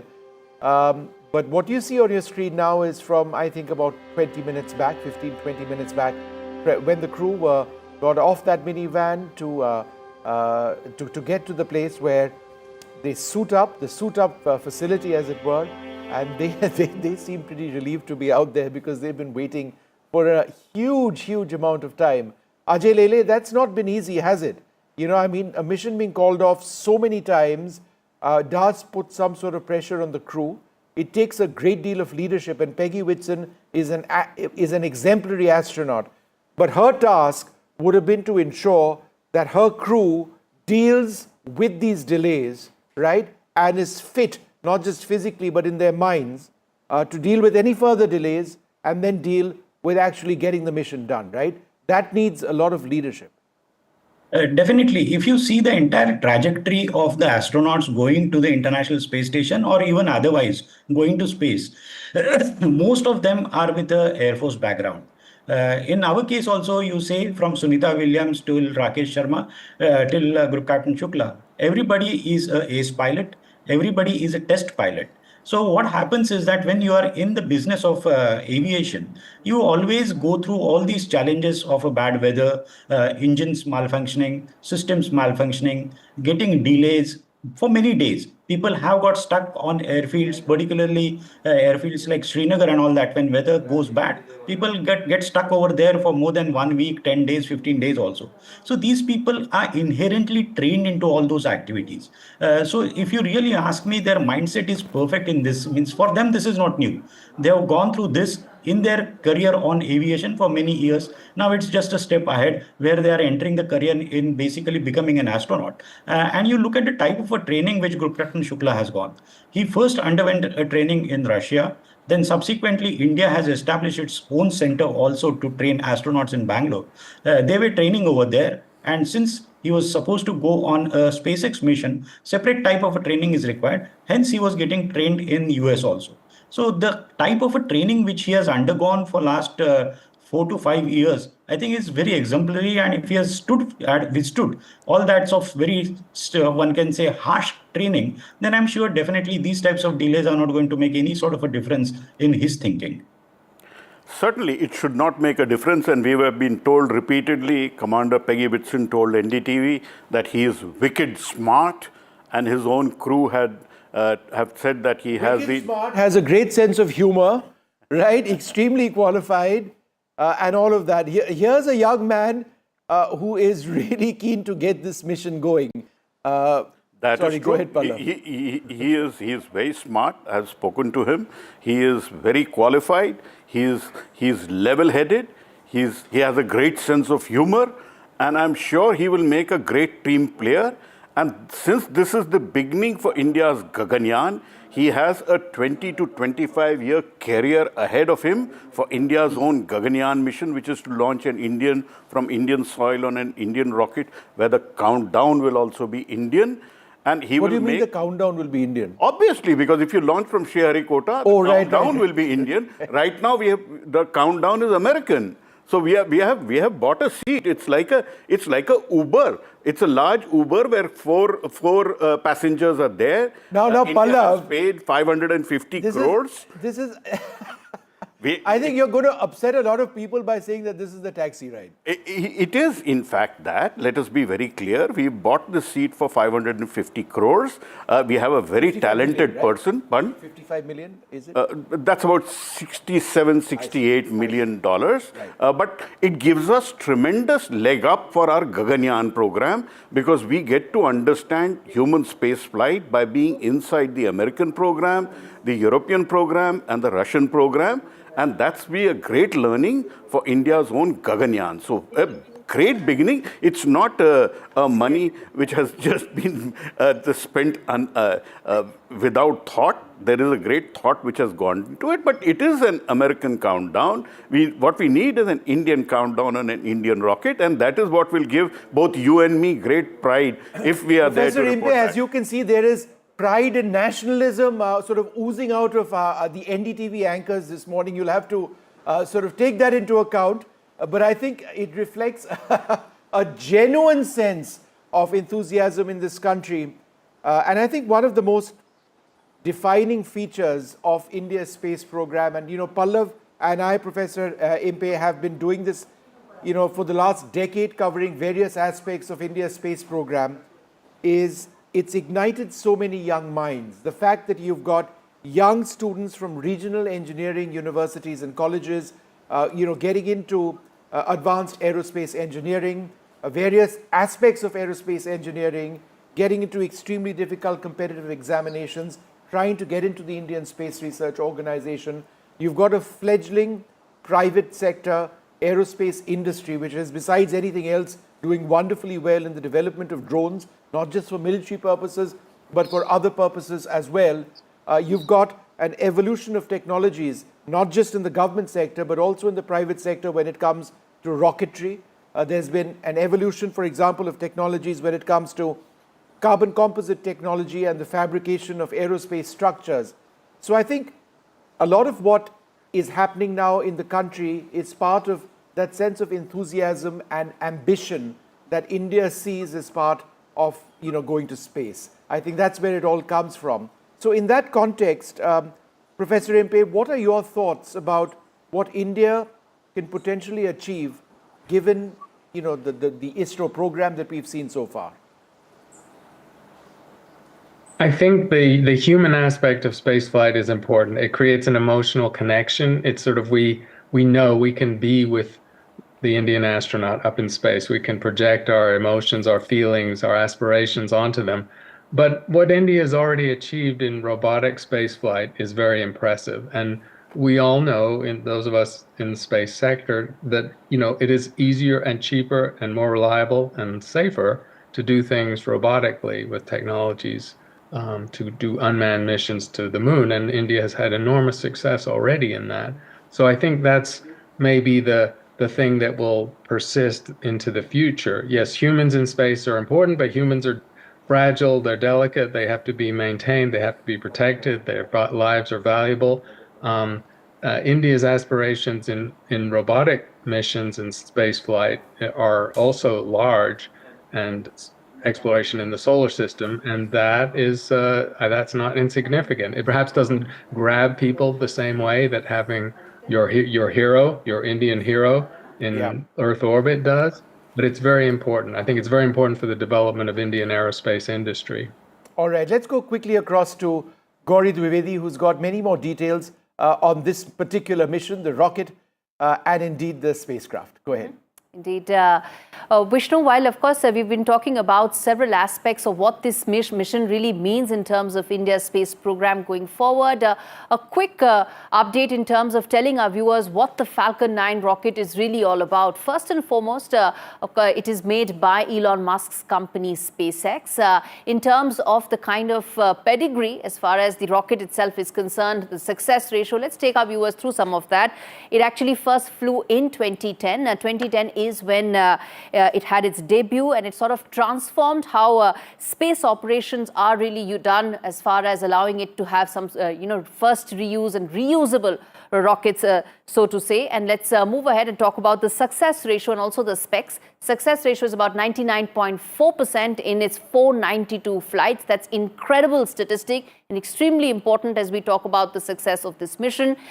This is an important statistic point. We're going to come back and tell you the number of flights that it has succeeded in. In terms of specs, it's 70 meters tall, almost as high as Qutub Minar. Again, for a layman's perspective to understand what is the specifications of this rocket that we're talking about. We mentioned about the number of flights it has undertaken. Well, there were 492 flights, of which 489 have been successful. This is the success ratio we were talking about, 99.4%. Let's talk about now the number of humans it has taken to space. 10 human flights, 26 humans it has taken to space. This started from 2020 onwards when NASA gave the approval for the first human space flight, the first since 1981. And last important point is that it uses cryogenic oxygen and rocket-grade kerosene. Back to you, Vishnu, in the studio. All right, thanks very much for that. Dr. Lele, would you like to run us through, your thoughts on the rocket itself, in as much as we've seen a couple of failed missions recently with SpaceX rockets? This one is fairly reliable. reliable rocket, as it was pointed out that it has got 99% of a success rate. And the rocket also has taken successful missions to the International Space Station. So there is a reliability factor which is associated with, experience factor also which is associated with it. And Axiom's, this is for the 4th mission. So as far as Crew Dragon module is concerned, this is again a very interesting mission where the 4th time the Crew Dragon module is going to the International Space Station as a part of Axiom. Earlier, if I have to slightly trace back the history, there's a company called Space Adventures who used to take the trips to International Space Station by paying money. Like if you remember, the first person to go International Space Station in 2001 was Dennis Tuto. So he paid around $20 million at that point in time for the Soyuz seat. So people have gone to International Space Station by paying money, and there's no harm into it, because in today's world, if you have to learn something, definitely you have to pay money for it also. If you see historically, Rakesh Sharma had gone. That was because of the collaboration between the Soviets and India. Just an interesting point over here. Rakesh Sharma's mission, Mrs. Gandhi was asked. Before that, Mr. Morarji Desai was a prime minister, and he was asked whether India would like to take an astronaut to space. But he had denied it. But subsequently, Mrs. Gandhi picked it on, and we all know that what happened, Sare Jahan Se Acha. All right. In fact, Pallav, very quickly, will there be a mission along the lines of Sare Jahan Se Acha from space? Well, I certainly hope so. And can we expect the Prime Minister to speak to the astronaut? Well, right now, all we know is that there will be a conversation with a VIP. And normally in India, when we mention a VIP and we mention space, the love and affection which Prime Minister Narendra Modi has for the space program is which he well directly known. oversees. He directly oversees as the minister. I'm sure we will see a conversation between Group Captain Shubhanshu Shukla and Prime Minister Narendra Modi happening in the next few days after the launch. Sure. And there will also be 2 conversations between Group Captain Shubhanshu Shukla with his own school, which is the City Montessori School in Lucknow, where he studied for 12 years, and also with experts and other school children and college students in Trivandrum. That is well known now, but the VIP name is not known, but I'm reasonably sure that Prime Minister Narendra Modi would have a conversation, and we'll probably have a Sare Jahan Se moment, or an even bigger moment than that, because he is a space buff who loves, and he's given India the roadmap till 2040 on space program, giving 33,000 crore rupees for the Indian space program for the human space flight. So he has a vision, and I'm sure he will have a conversation. And it would be, I had asked the former administrator of NASA when he came to India last, Bill Nielsen, that on this Axiom 4 flight, if Prime Minister Narendra Modi decides to become the astronaut and not send one of our astronauts, and he goes, and Bill Nielsen, he himself is a politician, he's a senator. He said NASA would welcome that. Yeah, but Pallav, let's not get ahead of ourselves. It takes a little bit to be an astronaut, sustaining 3Gs for a period of time, all the physical, the rigorous training. I think our Prime Minister is good on earth at this juncture. Let's leave it at that.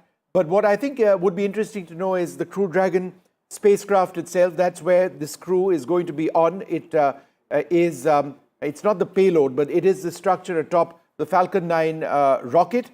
My colleague, my colleague Parmeshwar Baba has this report on the Crew Dragon.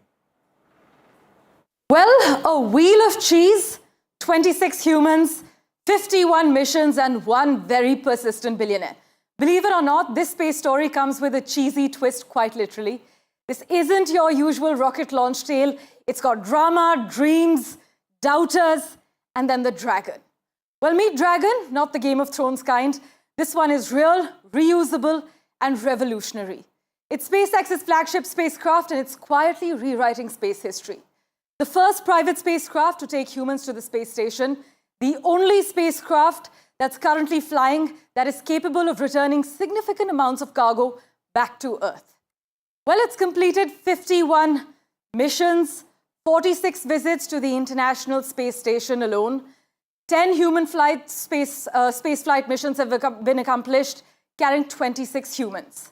It's also capable of carrying up to 7 passengers, to and from Earth's orbit and beyond as well.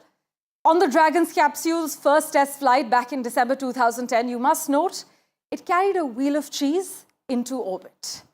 Dragon's record includes 31 total reflights as well. And in terms of the build, well, it's almost 8 meters high and 4 meters in width. Dragon has a bell-shaped forward compartment that is pressurized and a cylindrical rear compartment called the trunk that is unpressurized. In fact, a pair of solar arrays that power the spacecraft are attached to the trunk as well. Now, in terms of the load that it can carry, Dragon can actually carry 6,000 kilograms of supplies to the International Space Station. Now, Elon Musk has said that he named his spacecraft Dragon after the fictional Puff the Magic Dragon from the hit song of the music group Peter, Paul and Mary. Musk, in fact, said that he used the name because many critics considered his goal impossible when he founded SpaceX back in the 2000s. Musk has also been outspoken about the need for humans to become a multi-planet species to survive. Eventually, he plans to modify this Dragon spacecraft to one day land on the surface of Mars. Well, one of the most inspirational Indians has been Rakesh Sharma, the India's first astronaut in space. Pallav has had the opportunity of speaking to him. Let's listen in. India has great ambitions in space. Today we have over 50 satellites. We have had more than 100 launches, and we have great plans. Prime Minister Narendra Modi has given India a roadmap to go up to 2040, 2047. Gaganyaan, followed by Bharatiya Antariksh Station, whose model you see here, and then landing an Indian on the moon by 2047. Who better to tell us about India's roadmap than Wing Commander Rakesh Sharma, who flew to space in 1984 on a Russian mission. And he called India, what did you call India, sir, from there? Same, which even today it is, Sare Jahan Se Acha. It is still Sare Jahan Se Acha? Absolutely. And it's going to get even better. Lovely. He called it Sare Jahan Se Acha when Prime Minister Indira Gandhi asked him, and he still thinks so. So, about the human space flight program, we have first the development of Gaganyaan, which is happening. You have been involved with it. How is the development happening? Is it keeping good pace with technology? Oh yes, indeed. It's very current from the technology standpoint. And so many inputs have already come in. And that is why I think we'll make sure that it's going to keep improving. And all of whatever we've learned from wherever we get the gyan is going to be utilized, and which is all to the good. So, Gaganyaan, in your opinion, progressing well, step by step, slowly but steadily? Certainly. That's the way to go, because we are opening the envelope, and that's how testing is done. Yes. You were trained in Russia. You interacted with our 4 astronaut designates. Is the training up to the mark? You see, they've had the same kind of training before they started in Bangalore.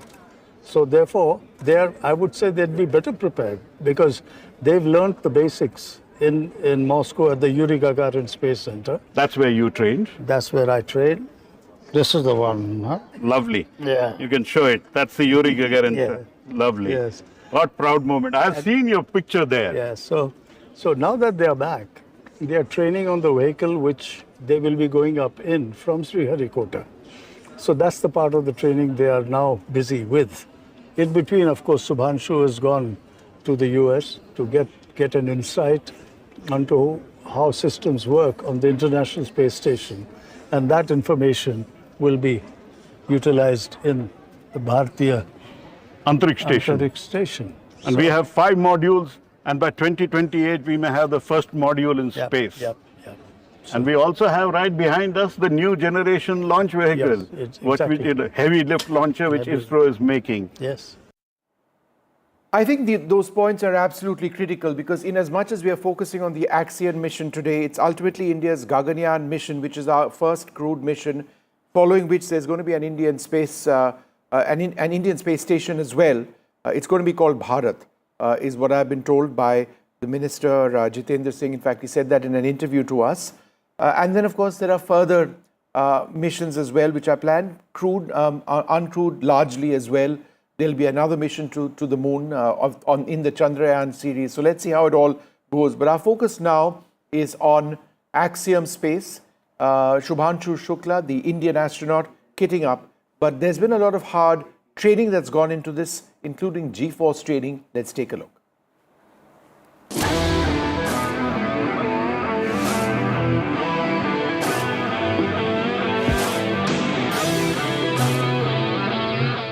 We're here in Philadelphia today doing preparations for sensations that we will feel during a launch, ascent, and then a descent as we re-enter the Earth's atmosphere, and then also if we did an emergency launch escape profile.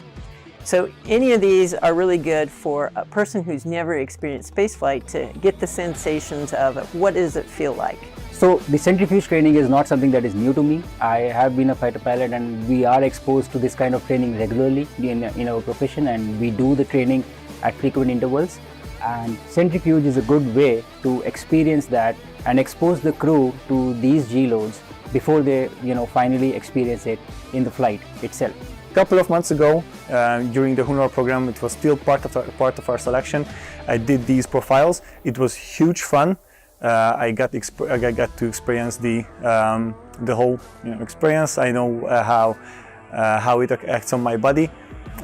So based on that, I'm not calculating with the surprises today, but of course every day is different, so we will see how it goes. This test of the centrifuge made me excited about the spaceflight, that's for sure, but what I would say is, because I had a chance to experience this before, I think I will be much more ready for the flight in the real rocket.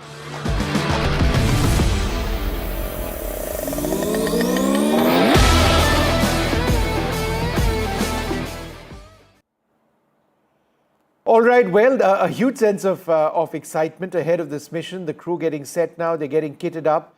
3 hours, 6 minutes before the Axiom mission blasts off with Shubhanshu Shukla, a Polish, a Hungarian and American astronaut. The American astronaut Peggy Whitson, the commander of the mission, extremely experienced. She's commanded the International Space Station and she is the right person for this critical mission, which has been delayed on quite a few occasions. What we're going to do at this stage is take a short break and then come back to you with the very latest, including hopefully some weather updates and the status of the mission. There have been delays. We don't anticipate any today, but we'll be checking in. Stay tuned.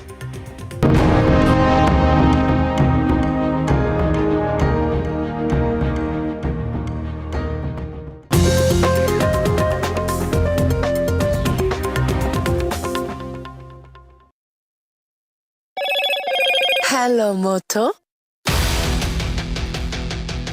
Motorola, India's leading AI smartphone brand.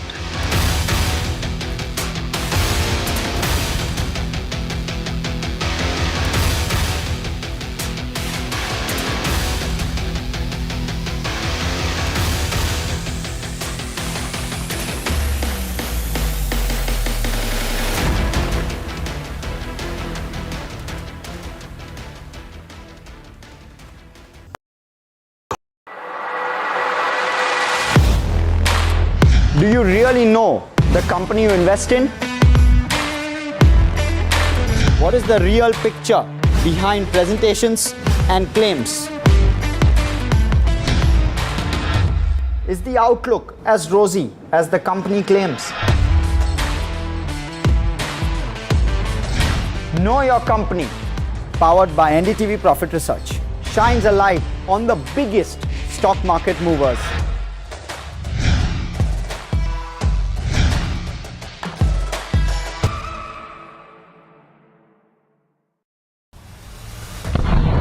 There have been 4 alerts which have been sounded off here. In fact, what we can confirm is that one missile did hit a residential building in Beersheba. As I speak, you can hear the air raid sirens going in. So I will have to make my way and see if we can find us a safe place.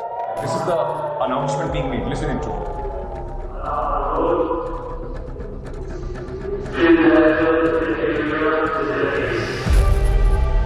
We are coming to you live from this location which was hit in Beersheba, a residential high-rise.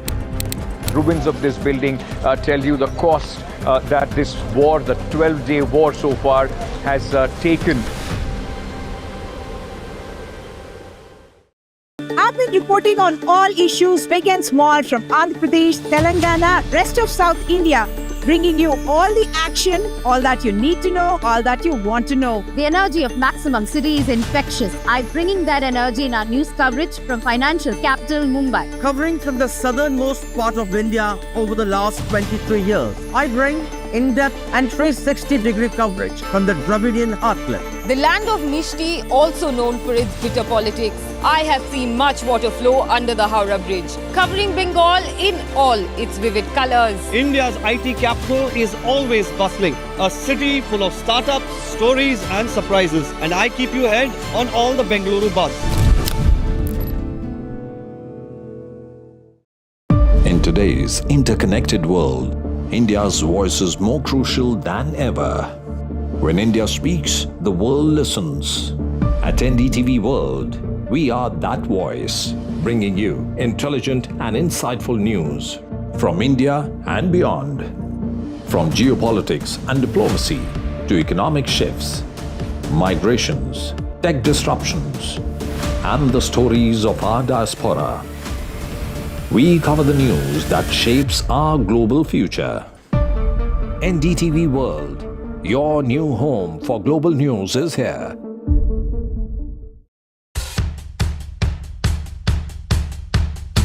The markets move fast. And so should your portfolio.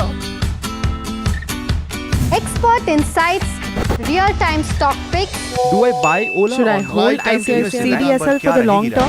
Buy, sell or hold. The answers you need, straight from the experts. Callers from India and across the world. Connect live, ask, decide and invest wisely. Your portfolio, your future. Ask Profit.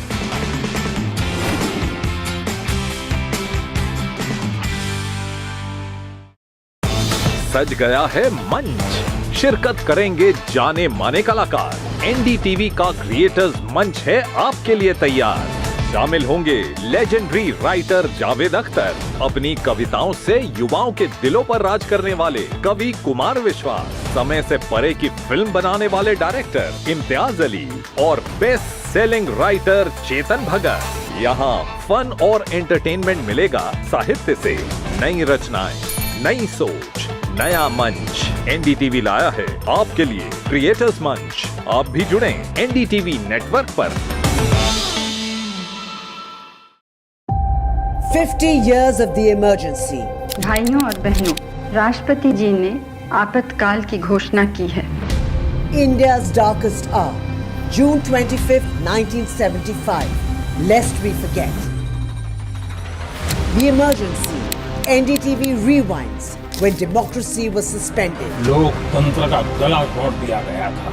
Bharat के संविधान निर्माताओं की तपस्या को मिट्टी में मिलाने की कोशिश की गई।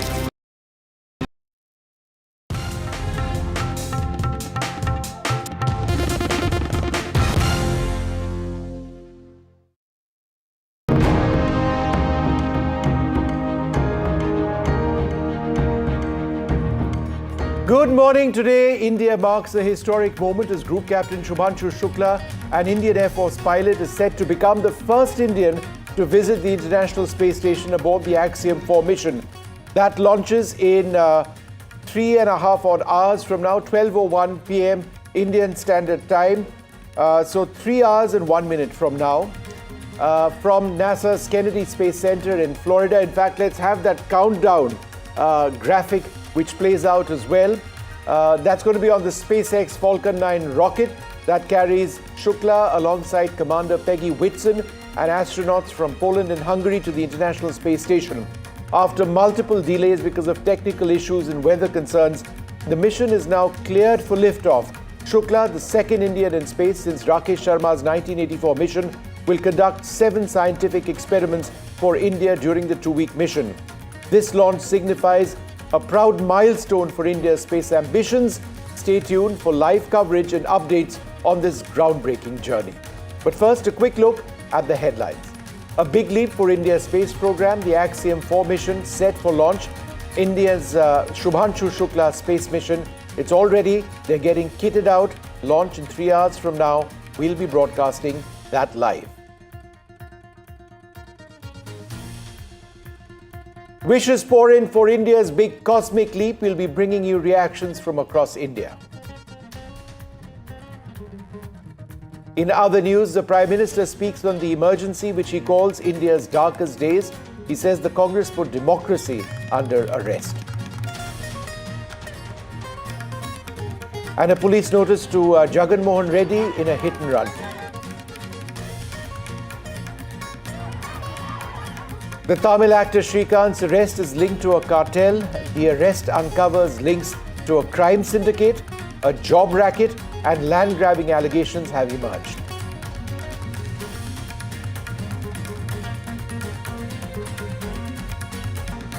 And there's tech for Tirupati Laddus. A UPI-enabled kiosk has been launched at Tirumala, where pilgrims can pay with UPI for their laddus.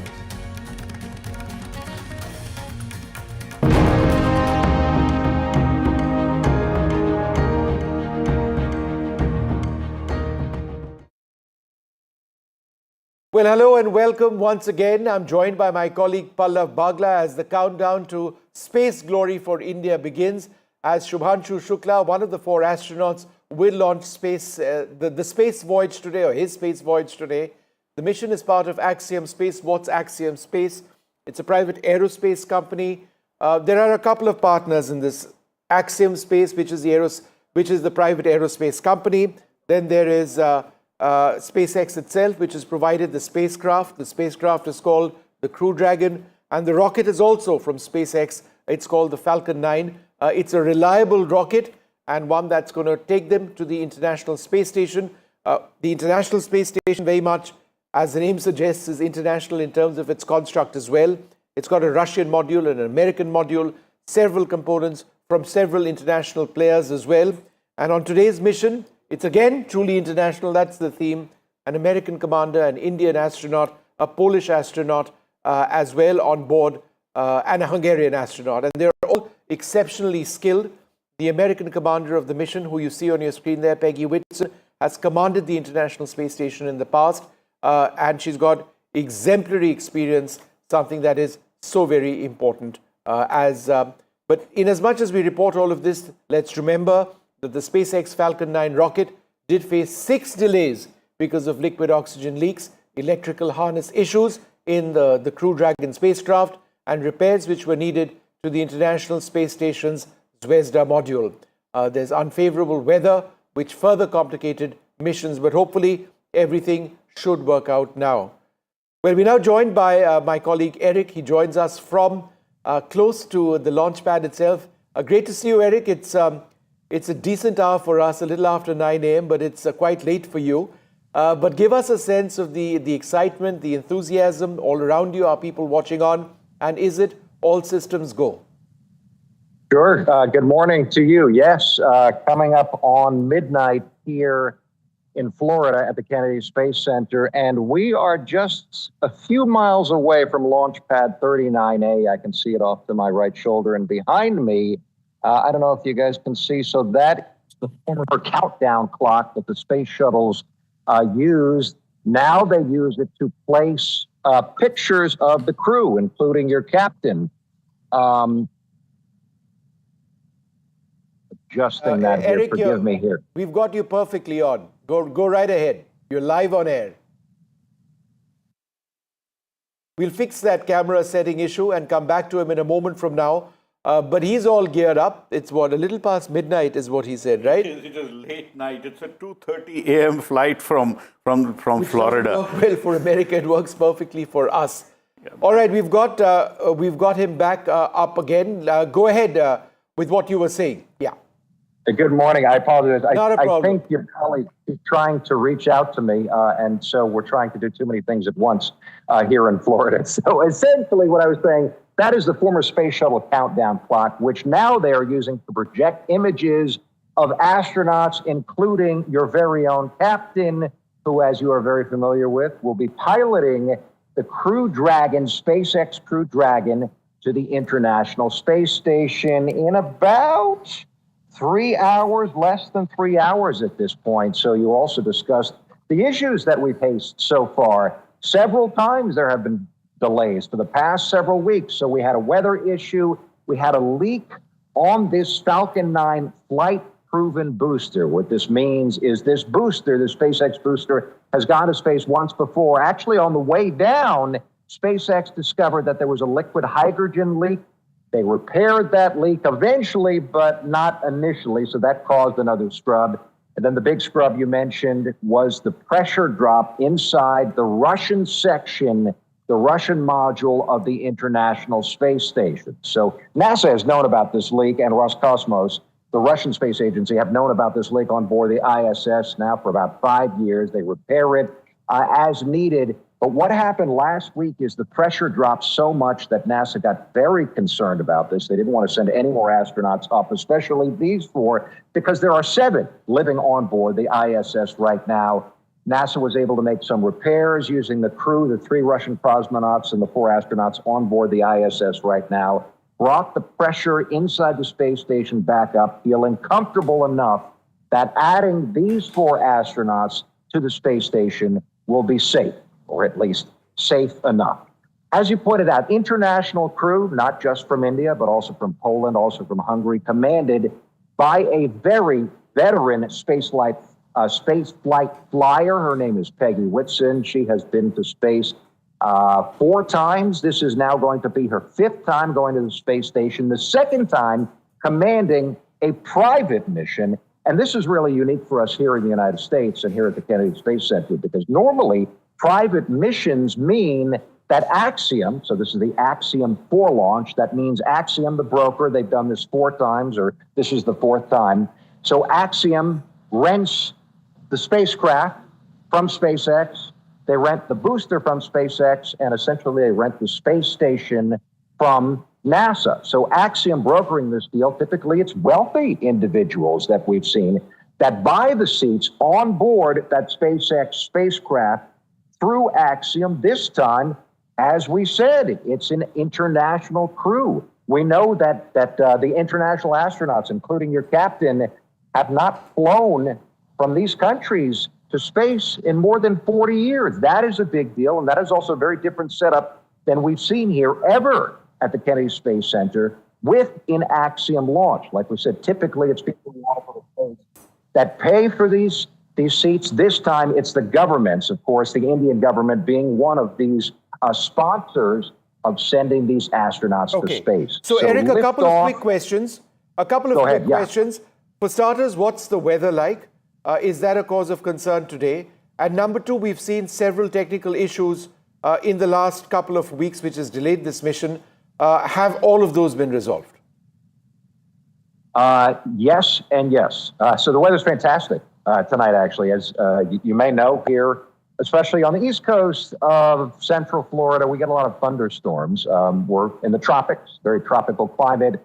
Rains here pretty much every single day during the summer. We have no issues on the radar that NASA is working right now. And it's not even rain that NASA doesn't like so much. It's really clouds that have the potential to cause lightning strikes. None of that in this area currently. We're not expecting. In fact, our weather squadron, U.S. Air Force Weather Squadron up the coast here from the Kennedy Space Center just a little bit, they have predicted a very, very high probability of successful weather come launch time. The other thing you brought up is some of these issues that NASA and Axiom and Roscosmos have all been working. None of those popping up tonight. So far, we have been cleared to launch. We're waiting to see, though, more pictures of the astronauts. Looks like. And just another quick question to you. You know, there was a liquid oxygen leak, which was one of the big concerns, which took place earlier on. And, you know, the ISRO was absolutely clear that the mission forgive me, your colleagues are calling me again here. I don't know if you're losing my signal. Are you still with me? You are live on air. I apologize for that. I'll tell my colleagues, but you're being watched by millions right now. So we will look into our colleagues calling you in a little while, but do answer the following question, which is this: that liquid oxygen leak which was a cause of concern, ISRO put its foot down and said it needed to be a deep fix, not a solution on the launch pad alone.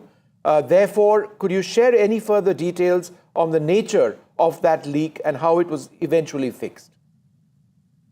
So the detail I have on that is I know that previously this Falcon 9 booster, as we said, launched to space. So not to the space station. Of course, SpaceX likes to fly boosters as often as possible. This is the second flight of this booster, sending up Starlink satellites, SpaceX Starlink satellites, on the last launch. So this was several weeks ago at this point.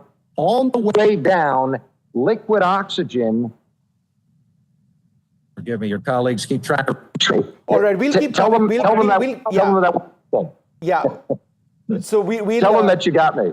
Yeah. So we'll come back to you in just a little while from now as we sort out those issues. But thanks so much for being with us, Eric. It's wonderful to track all of the developments, and we'll keep coming back to you. We're also joined by Air Vice Marshal Deepak Gaur. He's a consultant in aerospace medicine. Thanks so very much for being with us. Medicine is obviously such a key part of every mission that takes place. And medicine means so much. You know, I mean, there's the psychological health of the astronauts, which is so important in a situation like this. In your opinion, sir, given the fact that we've seen so many delays, how important is it for them to be psychologically fit, dealing with the delays and getting set for the mission? Thank you, Vishnu, and good to be here on the show this morning. Yes, psychology plays a very important role in the assessment, so to say, of all the prospective astronauts. And when we started evaluating them sometime 6 years ago, I think it was July of 2019, we put them through the grind. It took a few months for us to select four initially, and then later we were asked to select 12 pilots who went to the Yuri Gagarin Cosmonaut Training Center. Psychology, like you rightly said, because our basis for selection was from amongst the experimental test pilots, the fighter pilots of the Indian Air Force. And the fighter pilots, by their traits and requirements, are required to be, warrior-like in their psyche. And here we had to choose from amongst them astronauts who would be more adaptable, who would require their warrior-like, perhaps, abilities to be a little mellowed, and who could form a good part in a group activity. So amongst the various psychology evaluations that we put them through, it also included isolation and confinement studies in various groups to assess as to how they would perform with each other over extended periods of time in confinement. Air Vice Marshal, half a second. We've got our correspondents up as well.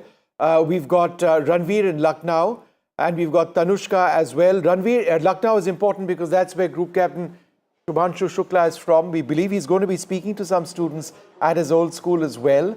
But can you give us a sense of the enthusiasm, the excitement that you see around you with just 2 hours and 45 minutes left for this historic mission to blast off? Obviously, the excitement is very high. Shubhanshu, who hails from Lucknow, is an alumni of City Montessori School, and we can see a huge excitement in his school, City Montessori. I'll show you this hall, a huge hall where a big screen has been installed by the school management, and in presence of Shubhanshu Shukla's family, the school teachers, administration, and along with some students, this hall will witness the historic launch of Axiom 4 mission. I am joining with the dean of this City Montessori School. Ma'am, I just want to know that what are the preparations, how's the excitement level being the faculty of this City Montessori School where Shubhanshu studied a few years back. So how's the excitement? The excitement is very, very, very high. We've been preparing for this event for almost 2.5 months now. Our children have been, there were several activities as a precursor to this big launch. Our children have written poems, drawn a lot of artwork. I'm seeing some of the paintings. Are these made by the students of the school? Absolutely. These are all made by the students of the school. And we had an entire festival called Vyomotsav. even the name was coined by a student. We had an interesting activity for the students to coin the name, and the name Vyomotsav was given by a student of Rajen Nagar campus. And in Vyomotsav, we had a lot of activities. Children enjoyed a lot, and there were a lot of takeaways also. I'm also seeing some demo of Falcon 9 rockets and other things. So can you brief all these preparations? Yeah. So this is a rocket, and these are all mock-ups. And the most interesting thing for us would be the cupola. Sorry, the cupola is here, and that's a defy gravity room that we have created for our students. When you go in space, there is this the notion of defying gravity. So it's an exciting mock-up of a defy gravity room where children can take some photographs, and then it feels as though you have defied gravity. I can show you some poses which are here. If you could look here. These are the pictures of the students. These are the pictures. They could enjoy it like this, and this is how a defy gravity photograph would look like. I also want to know this Mission Control Center, a demo of the Mission Control Center. So this is for the students to understand how the Mission Control Center works. Absolutely. So this is a mock-up of a Mission Control Center. We have computers here, and each of the computers, on each of the computers, we have a particular website, which takes you. I'd like one of the students to. Can you sort of? So he is a scientist and she is a technologist. Yeah. So again, one needs to understand that it's not only pilots who go to space. They're not scientists. You have to have an artist in space. Huge faces behind the mission. Yes, you have to have a doctor also for space. So we are connecting with this entire thing with the launch of STEAM education also. STEAM meaning science, technology, engineering, art and technology. Yeah. Let's go outside the hall where some of the students are carrying some demos of their project work, I guess. Yeah. So again, during this Vyomotsav, we had children make robots. We had children make Mars rovers. So you can see some of their models here. So these are some of the models that children have made during the festival. Would you like to explain your model? I'll also ask you that how's the excitement level? Are you excited for today's launch? Yes, sir, very much. Yes, sir. Shubhanshu Shukla. Shubhanshu Shukla is he is our inspiration. He is the captain of. In a video message, Shubhanshu said that if his visit will inspire a single student, he'll consider his visit as a success.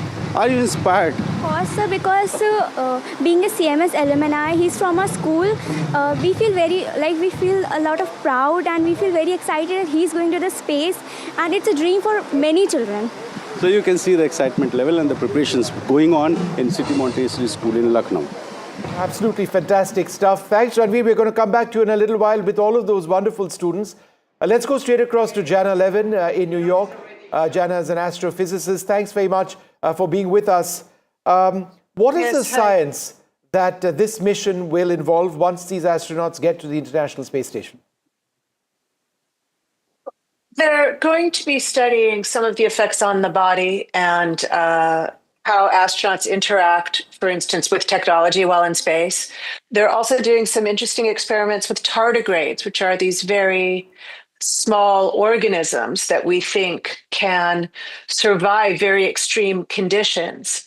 And I think it's in part to see if organisms can make the trip to another celestial body in our solar system and survive and maybe propagate. So there's a variety of experiments that will be going on for different intentions. But I think some of the interesting experiments are also on the musculature of the body of the astronauts and how they endure space. And a lot of this is in preparation for going back to the moon. India had this wonderful recent success a couple of years ago, sending landers to the moon. And the moon is really going to be a waylay station to go ultimately to Mars. And so a lot of this is preparation for much longer endurance space travel.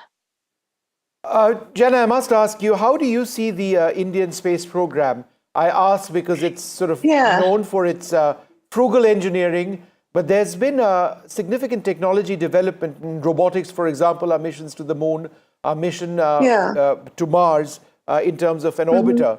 You know, there's a crewed mission which is going to blast off in a couple of years as well. I think India is a really wonderful example of an independent space program. India's had a very strong space program for 50 years. A lot of people around the world outside of India don't know about that. And they've outstripped countries that are outspending them tremendously. So I think it's very interesting that India has been able to have a very conscientious, very engineering forward, very technologically sophisticated, but on a tight budget and safe. Right. So I think it's a wonderful example of an industrious space program, and also a tremendous number of really wonderful scientists come out of India, and India is getting involved in big science projects on the ground as well that are like gravitational wave programs like LIGO, India, which is a program to detect the ripples in space-time from colliding black holes. I mean, this is really deep and profound stuff. So I think India presents a very interesting example to other countries of how to do engineering well, lean, and safely. All right. Let's go straight across now to NDTV's Tanushka Datta, who's at the Indian Space Congress. Many people over there extremely keen to know what's taking place. 2 hours, 37 minutes, not much time now. Pallav Bagla is so nervous at this stage that he's got this frown on his face. We need to get him out of that frown every few minutes. That is true. See, these are anxious moments, Vishnu. We have our own Indian astronaut and 3 other anxious crew members. I rest my case. I am anxious. In fact, Parmeshwar with me in the studio as well, and she's watching on, and at Pallav over here, who's having a really tough time right now. Pallav gets more and more emotional as the clock ticks down. We're looking forward to this. I suspect that he's looking forward to it, but secretly thinking, oh, I wish this wasn't really happening.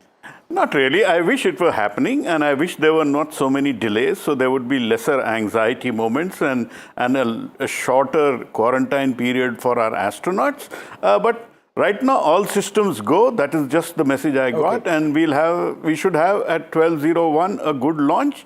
But we'll get to know only 30 seconds before liftoff whether it happens or not. No, don't be such a skeptic now. Of course it'll blast off. It better. Otherwise we'll be back over here indefinitely once again. But the launch window is only till the 30th, I think. Tanushka, go ahead. Sorry, we got distracted. We often get distracted when we talk about space. But go right ahead.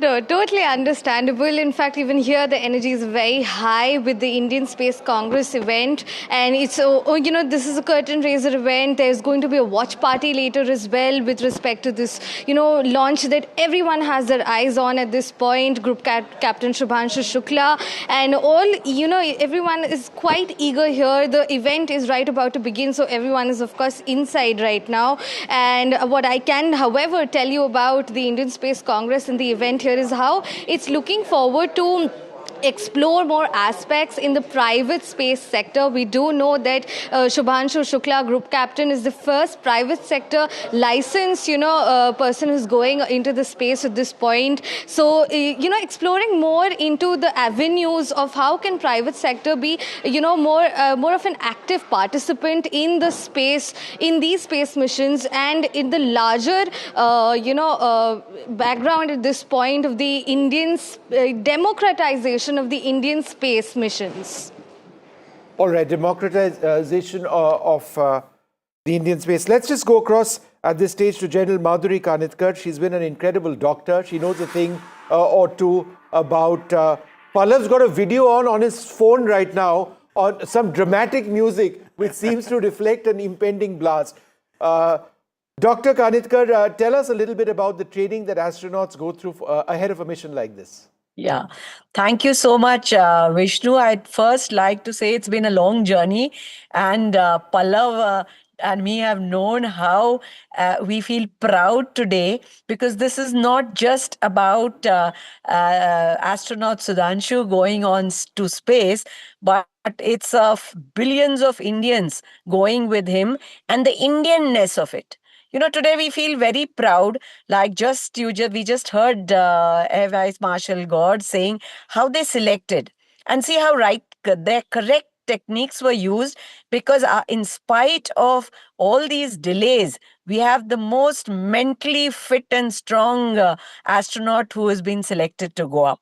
But so what's beautiful is that this is going to give us a first-hand experience.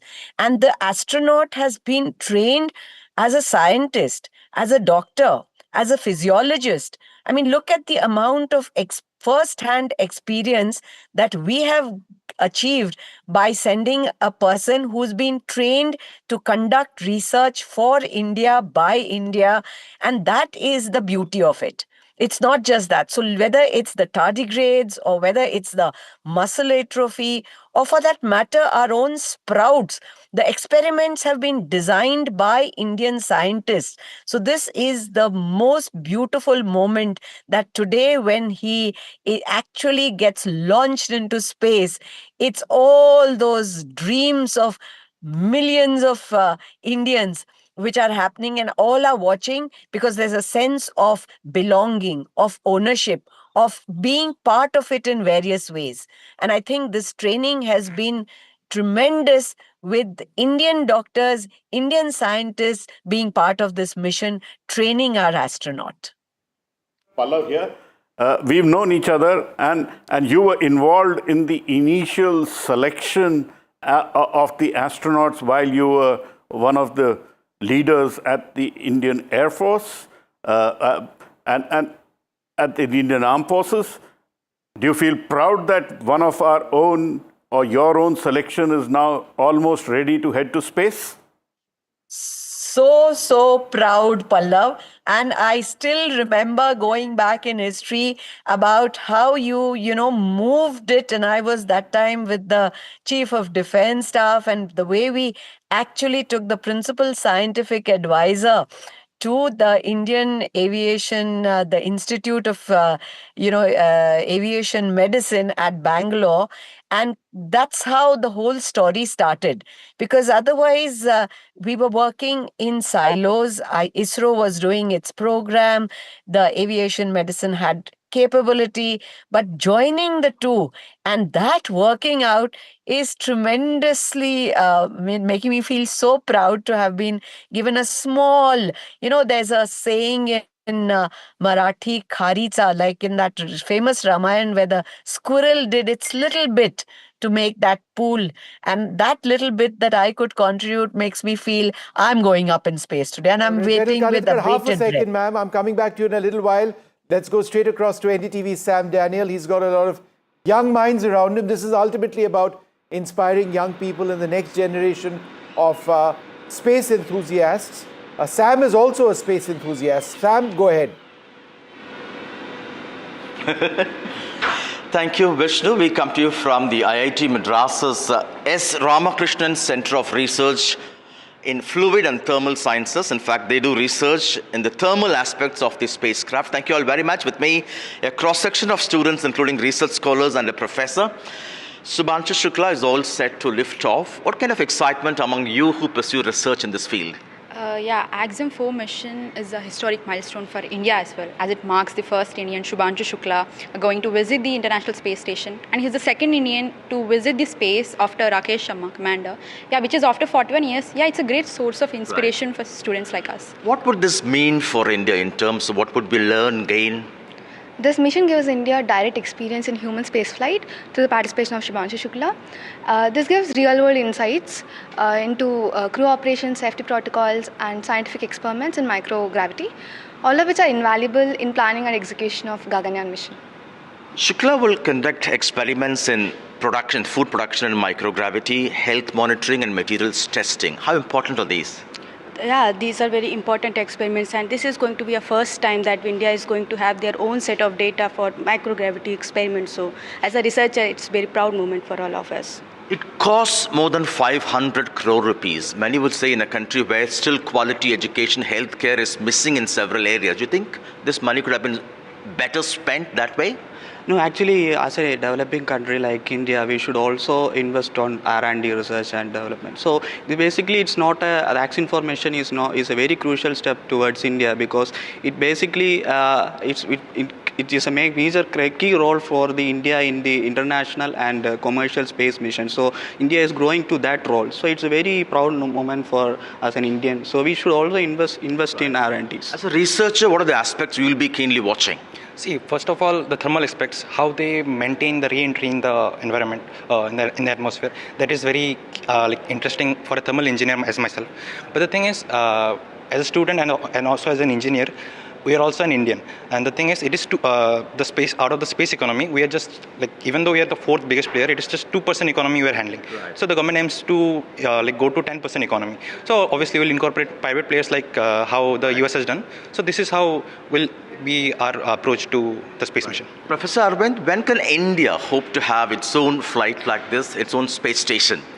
We are already having this mission Gaganyaan planned up. I think the first phase of this mission will be later this year, and then the manned mission is scheduled in early 2027. So one aspect of this mission, Axiom Mission, is that the important takeaway is the experience, because Shubhanshu Shukla is also going to be part of the Gaganyaan mission. So the experience that he is going to see in the microgravity environment, docking with the space station, looking at the space station infrastructure and getting adapted to that environment will be very valuable for designing and planning our own Gaganyaan mission, and also plans for the Bharat Antariksh space station, which is going to come up somewhere in the mid of 2030s. So it's overall a very, very valuable experience. Thank you so much for your time, Professor. Team IIT Madras working on thermal research, helping the ISRO on their spacecraft, tracking this development closely, and they can't wait to watch the liftoff. Vishnu. All right, Sam, thanks very much for joining us. We'll keep coming back to you as well, just to get an idea of the enthusiasm. And I'm told, and I'm getting messages of so many people watching this broadcast, really interested to know about this mission. It's now, 2 hours, 26 minutes to go before the Axiom Space mission with India's Group Captain Shubhanshu Shukla blasts off. There are 4 astronauts on this mission. They are being kitted out right now. The rocket is all ready. The weather conditions are absolutely fine. But let me go back to Air Marshal Deepak Gaur, who joins us at this stage. Air Marshal, in terms of the learning experiences from this mission, how would they be applicable or useful for our own Gaganyaan mission? Very much, Vishnu. As we speak, our head of the Department of Space Medicine of IIM Bangalore, Group Captain Punyashrok Biswal, he's already there in the US. He's going to be monitoring Shubhanshu as he goes up in the spacecraft and then into the ISS. He's going to have several online meetings with Shubhanshu while he's in space. And then he's going to be actually supervising and monitoring his splashdown recovery, and then thereafter learning as to how NASA and Axiom go about rehabilitating the astronauts once they are back. So this entire gamut of activities is going to be learnt on hand, on job by our head of the Department of Space Medicine for this mission, which will be very useful in the coming Gaganyaan program. All right, let's go straight across to NDTV's Parmeshwar Bawa, who's got a lot more on the spaceship, which is going to take Shubhanshu Shukla and the others to orbit and the International Space Station. Well, thanks always, Vishnu and Pallav sir. Just imagine living in a house that flies 400 kilometers above Earth. It's bigger than a 6-bedroom house, and it's been continuously inhabited for over 2 decades. The International Space Station, it's often described as man's greatest achievement. It's a spacecraft, but it's also a laboratory, and perhaps most importantly, a home, hosting up to 10 people at any one time, all floating 240 miles above the Earth's surface. It's built and operated by 15 countries, including the US, Russia, and Japan. In fact, it was started back in 1998 as a base for all sorts of space-based research. As I mentioned, though, it's larger than a 6-bedroom house, so it actually moves incredibly fast as well. The space station orbits the Earth 16 times a day and travels at 28,000 kilometers per hour. That's equivalent to 10 times the speed of a bullet on Earth. In addition to the 6 bedrooms, it has 6 sleeping quarters. In fact, we're just pull that up for you. In addition to the 6 sleeping quarters, it also has a gym and 2 bathrooms. Many will actually tell you that one of the first questions that come to mind when thinking of life in outer space is how do you go to the toilet and how do you eat? But there are 2 space toilets on the ISS which astronauts strap themselves into to use. In fact, their urine is even filtered and turned into drinking water. They do have a 360-degree view bay window. It's really big, the size of a football field to be precise. And despite the fact that it floats in space, the International Space Station actually weighs a whopping 460 tons. As I briefly mentioned, it's run by a partnership of 5 space agencies, which is a rare collaboration between 5 space agencies. 15 countries operate the ISS, including the United States, Russia, Japan, and members of the European Union. It's continuously occupied since the year 2000, November 2000 to be precise.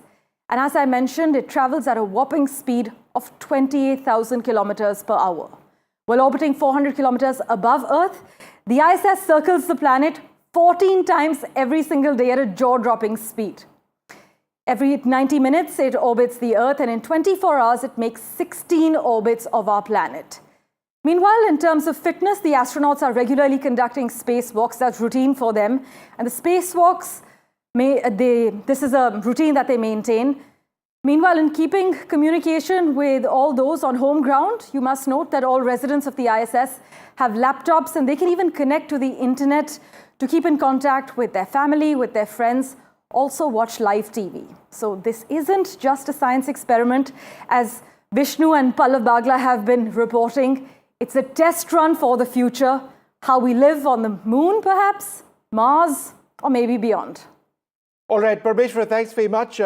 We've got a very special guest joining us at this stage. Richard Tribo is the space reporter and audience editor for the Orlando Sentinel. Richard, thanks very much for being with us. Are all systems go for this mission? What's the weather like? There have been so many delays in the recent past. Let's hope nothing of that sort happens now. What's happening around you? Well, the weather is clear. There's not a cloud in the sky. There's no sign of rain. It's all signs are go for launch at 2:31 a.m. local time. And the quartet came out right here at the press site at Kennedy Space Center, stood in front of the massive vehicle assembly building, which you could see behind me. And they said goodbye to their family, and they popped into their Teslas and went out, but they got to enjoy the somewhat sweltering, humid heat of Florida. And hopefully they get to rinse off before they climbed into their suits and getting up into the rocket. It's been a mission which hopefully everything will go off just fine in about 2 hours, 20 minutes from now. But there have been so many delays. There's been a liquid oxygen leak. There's been bad weather as well. There's been a problem with the International Space Station, the Zvezda module, a pressurization issue over there, electrical harnessing issues earlier on. That must have had some sort of impact on the astronauts. I know they're trained for delays, but a delay for so many weeks, it really must have been a factor. Yeah, I would say so. That the quarantine time that they've had to be in since late May is almost now a month.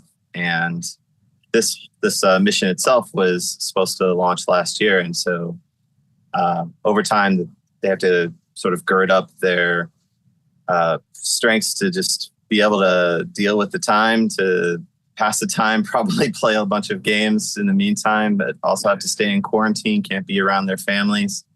It's got to be rough, but they all seemed in great spirits. They seemed really ready to launch this thing. I know the child, Sid, of your astronaut himself, I overheard him say, I'm ready for this thing to launch. So you heard Group Captain Shukla's son say something. Is that what you're saying? That's exactly right. I'm sorry, I missed you there. What exactly did he say? He said, I'm ready for this thing to launch. Right. And his old man is pretty ready as well at this juncture. But anything else, on your mind at this stage? Tell us, for example, a little bit about the Falcon 9 rocket itself. It's a very reliable rocket, and I think this point needs to be made because we've seen in just the last couple of days another SpaceX rocket explode, but it's not the same rocket. And I think that's a point that needs to be made, yeah. Absolutely not. This rocket's extremely reliable. It is launched already 50 times here from Florida just this year. And they also launched from California, so they're well over 70 for the year and well on their way to record numbers, well over 100 expected. And Falcon 9 has had only 2 failed missions since 2010, and it's approaching, I believe, 500 launches overall. So it is probably the most reliable rocket on the market right now, and certainly one that launches multiple times a week. We get to see it quite often. There's another launch tomorrow afternoon. So this one will go up, and then there's one right behind it. Not with people on board, but they get a lot of them up there. Can you tell us a little bit about what you saw when the astronauts came out and took the Teslas? What was their mood like? How were the families looking up? You mentioned about Astronaut Shukla's son Sid talking about it, but what was the mood generally with the rest of the astronauts? There was a Polish flag, there was an Indian flag. I didn't see a Hungarian flag, but there was a group of Hungarians with sort of collective joy in each group, and we didn't get to overhear all the conversations because they were all standing about 50 feet away for the quarantine, but there was smiles, there were waves, there was laughs. Everyone, there was high fives right before they got into their Teslas, and just big smiles. I mean, you can see the whites of their teeth, no problem. And everyone seemed to be happy, on both sides. The families there was only joy. I didn't see nervousness. I only saw excitement for the 4 that are about to go up into space. Can you reflect for us that Group Captain Shubhanshu Shukla, who's our astronaut, will be flying from pad 39A, which is the same pad which astronaut Neil Armstrong took when he went to his first mission to the moon. Can you reflect for us the same, what would be the sentiment and in the minds of the astronauts to go on from the same launch pad, 39A? I don't think it's lost on anybody when they get to go out to the pad, and I know they've already been out there for their test runs. They get to see the names of everybody that has launched, at least from the current pad, and it's, as it says, there's just dozens of astronauts who have flown to space. And I think the idea that the first Indian to be an astronaut, previous was flown as a cosmonaut with the Soviet Union program. The first astronaut to follow in the footsteps of Neil Armstrong, one of the most famous astronauts of all time, it's got to be, I don't know, quite a just invigorating thing to go through, I would imagine. All right. Thanks so much for being with us, Richard. And let's hope everything goes off well. And it's great that the weather is holding up. That's been a big problem in the recent past. But thanks so much for being with us. Joining us now, Dave Arstu Pancharya, a theoretical physicist, mathematician, philosopher, and author. Thank you very much, Dave, for being with us. Your thoughts on this mission and what it means for India's space program. So fundamentally, India has been wrestling a lot since decades now, going through lot of catastrophes. I think events like these are light to the future, how we are going to deal with a lot of things globally. And I trust that these kind of events and Indian partnership in them are should be heavily encouraged, and it's indeed a matter of pride, I guess. And I think I see science always as a light substituting the darkness of catastrophes, and incidents like these are certainly flag bearer of that. So this is what I believe from an Indian viewpoint. In terms of the science which Group Captain Shubhanshu Shukla will be doing, what are some of the takeaways likely to be for India? So firstly, I think Axiom itself has certain commercial viewpoints about it. So I think it's a very futuristic sort of economy that we can look forward.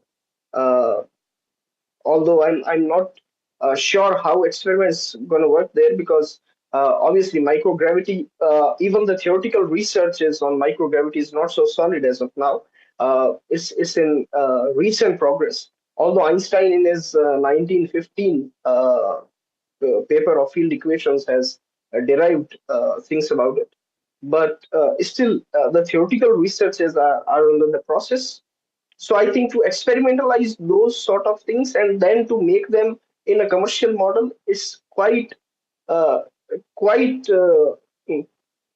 Panglossian as of now. But I guess we should be heavily optimistic, and India might have future economies deriving I'll from tell you what space. we'll do just now. We've got some really interesting video up on the screen. So let's just talk about this. This is the astronauts. Let's have this up full screen.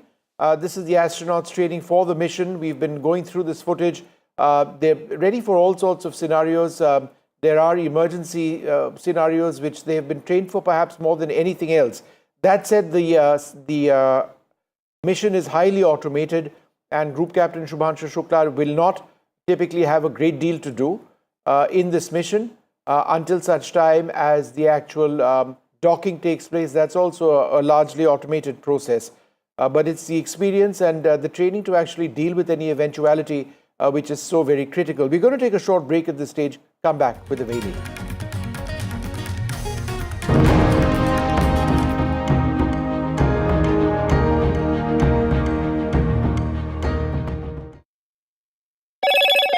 Hello, Moto. Motorola, India's leading AI smartphone brand.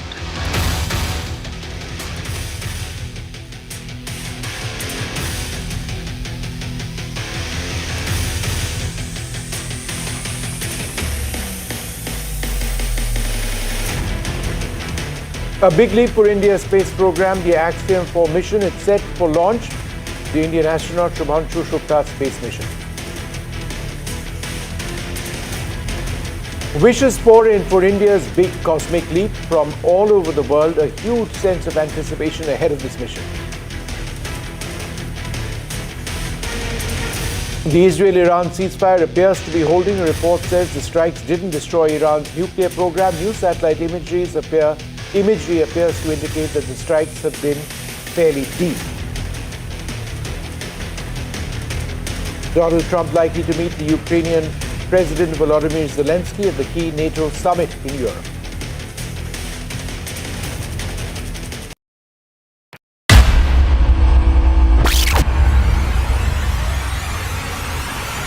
The last 1 month, if you see, the share prices of Gensol Engineering has fallen more than 58%. Why are the rating firms calling the debt payments as default? We have two credible credit rating agencies on March 4th coming and downgrading the stock to D. Statements are consistently being proven wrong, right, and transactions are being taken place which are different from what they were originally pictured to be.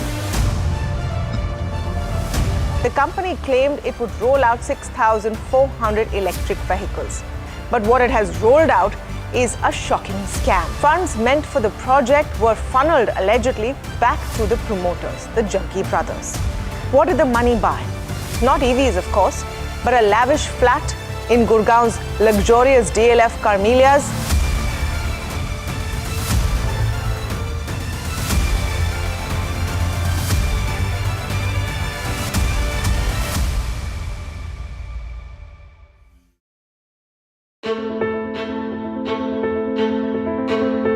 News is not just headlines, it is what impacts you. And news should never be mistaken for noise. What matters is the reality. Accurate, in-depth, and with the right perspective. For over 20 years, I have been a journalist, and never has clarity mattered more than now. At Newsnight, we go beyond the surface. We dissect the details, challenge the narratives. and bring you the unparalleled clarity you deserve in a world clouded by misinformation. We are bold, we are direct. Newsnight, for the news in your interest. Only on NDTV 24/7. If it matters to you, if it matters to you, if it matters to you, it matters to India. It matters to India. And it matters to me. And it matters to me. India Matters with Shivaru. Only on NDTV 24/7. How often have you turned away from debates that descend into endless fights? We bring you a show where every question is answered, where every debate finds its resolution, where every story finds its conclusion, where opinions collide but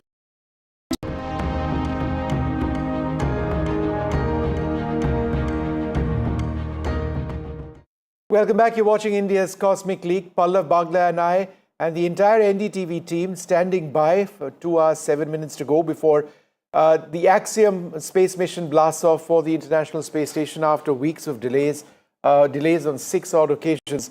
But there have been so many good wishes coming in for the team, for Shubhanshu Shukla, that we thought we'd play out some of these reactions. Do take a look.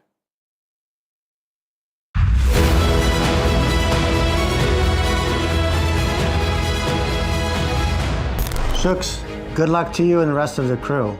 Enjoy it. Will it be very hard for him? I don't think so.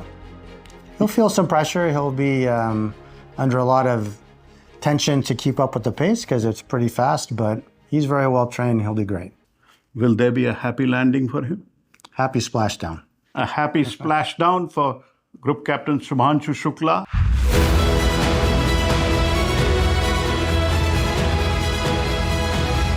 I have no doubt he can do it, and he's a really amazing person, down to ground in terms of dealing with the instructors and with everyone, very professional, and I like to work with him and also with his backup, also Papa.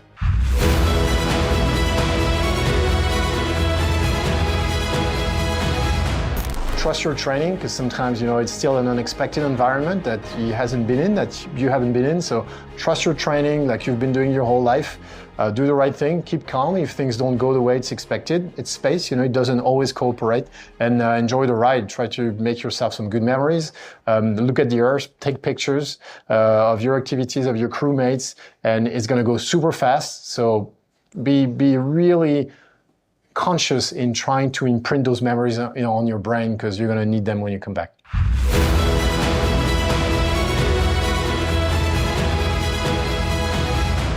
Do you have any message for Group Captain Shukla as he goes into the Falcon 9 Crew Dragon for a liftoff?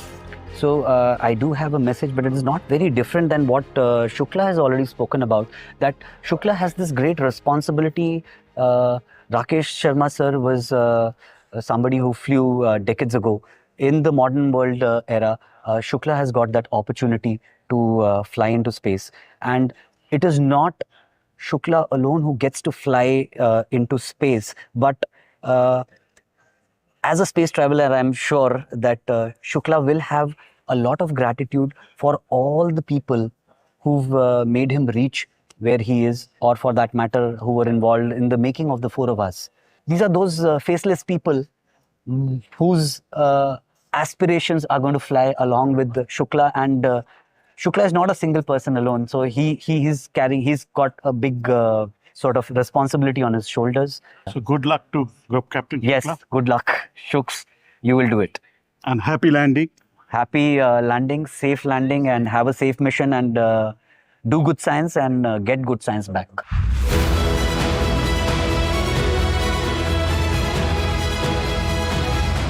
Any message for Group Captain Shubhanshu Shukla as he gets ready to fly? Well, I tell Shubhanshu all the very best. Happy landings. and look forward to whatever you're going to see. You'll come back a changed person, is what I'm going to. Did you get changed?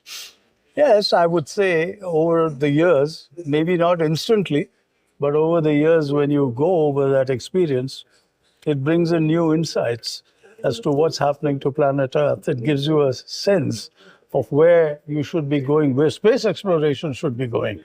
So that it does change you.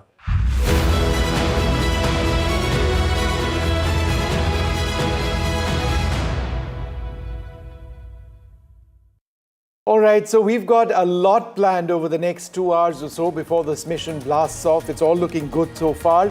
Fingers crossed. But we're going to take a short break, come back with the very latest. Please stay tuned.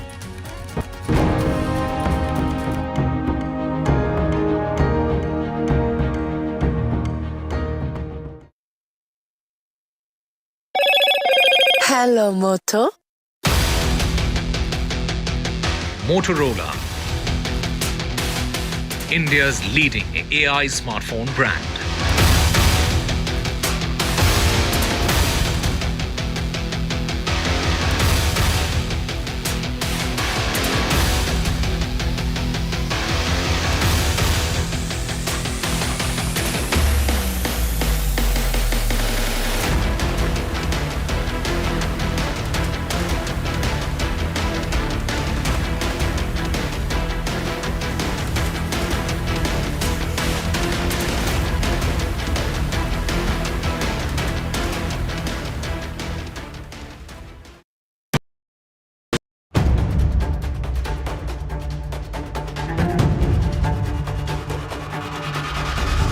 If it matters to you, if it matters to you, if it matters to you,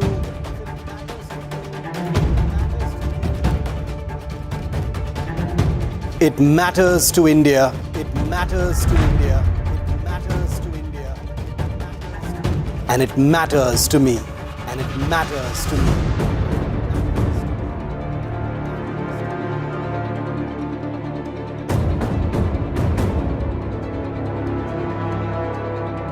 India Matters with Shivaroop, only on NDTV 24/7. Is your business future ready? Join the 13-week strategic ESG certification program for business sustainability and growth for CXO and business leaders by NDTV, Terry and Zenora. Master global ESG frameworks, gain real-world tools, and lead with impact. Starts July 13th. Enroll now and power your business with sustainability. Do you really know the company you invest in? What is the real picture behind presentations and claims? Is the outlook as rosy as the company claims? Know Your Company, powered by NDTV Profit Research, shines a light on the biggest stock market movers.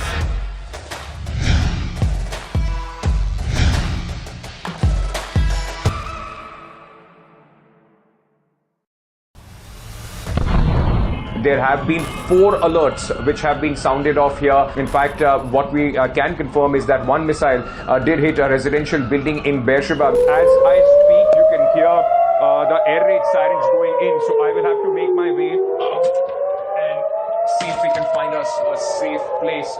This is the announcement being made. Listen into it.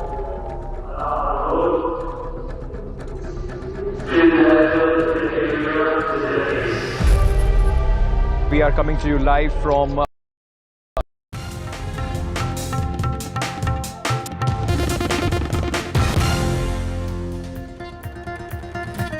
Good morning and welcome. In case you're just tuning in, you've chosen a good day to tune in. Today, India marks a historic moment as Group Captain Shubhanshu Shukla, an Indian Air Force pilot, is set to become the first Indian to visit the International Space Station aboard the Axiom 4 mission that launches at 12:01 p.m. India time.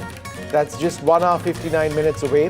From NASA's Kennedy Space Center in Florida, he'll be on the SpaceX Falcon 9 rocket. That's the rocket which will carry the Crew Dragon spaceship which will have Shukla alongside Commander Peggy Whitson, the commander of the mission, and also astronauts from Poland and Hungary, all really exemplary specialists in their own right. Shukla is the deemed pilot of the mission, but it is a very, very automated process. They'll be going up to the International Space Station. That's a process that's going to take several days. After multiple delays because of technical issues and weather concerns, the mission has now been cleared for liftoff. It appears the weather is all right. Shukla is the second Indian in space since Rakesh Sharma's 1984 mission. He'll conduct 7 scientific experiments for India during the 2-week mission. This launch signifies a huge milestone for India's space ambitions. So do stay tuned for live coverage and updates on this ground-breaking journey. It's all set to blast off. It's all happening. The headlines: a big leap for India's space program, the Axiom 4 mission set for launch. The Indian astronaut Shubhanshu Shukla's space mission, he's all kitted up soon and he's going to be blasting off.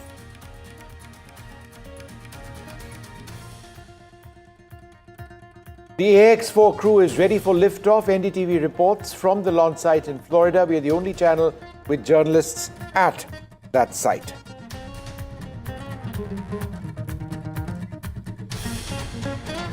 Shubhanshu Shukla's moments away from space glory, a look at how the Axiom 4 crew trained for this mission.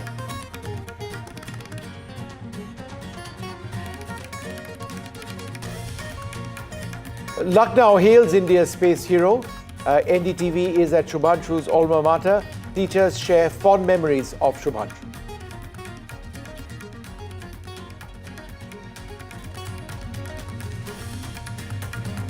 A billion cheer for Shubhanshu. Shukla wishes for India's massive cosmic leap.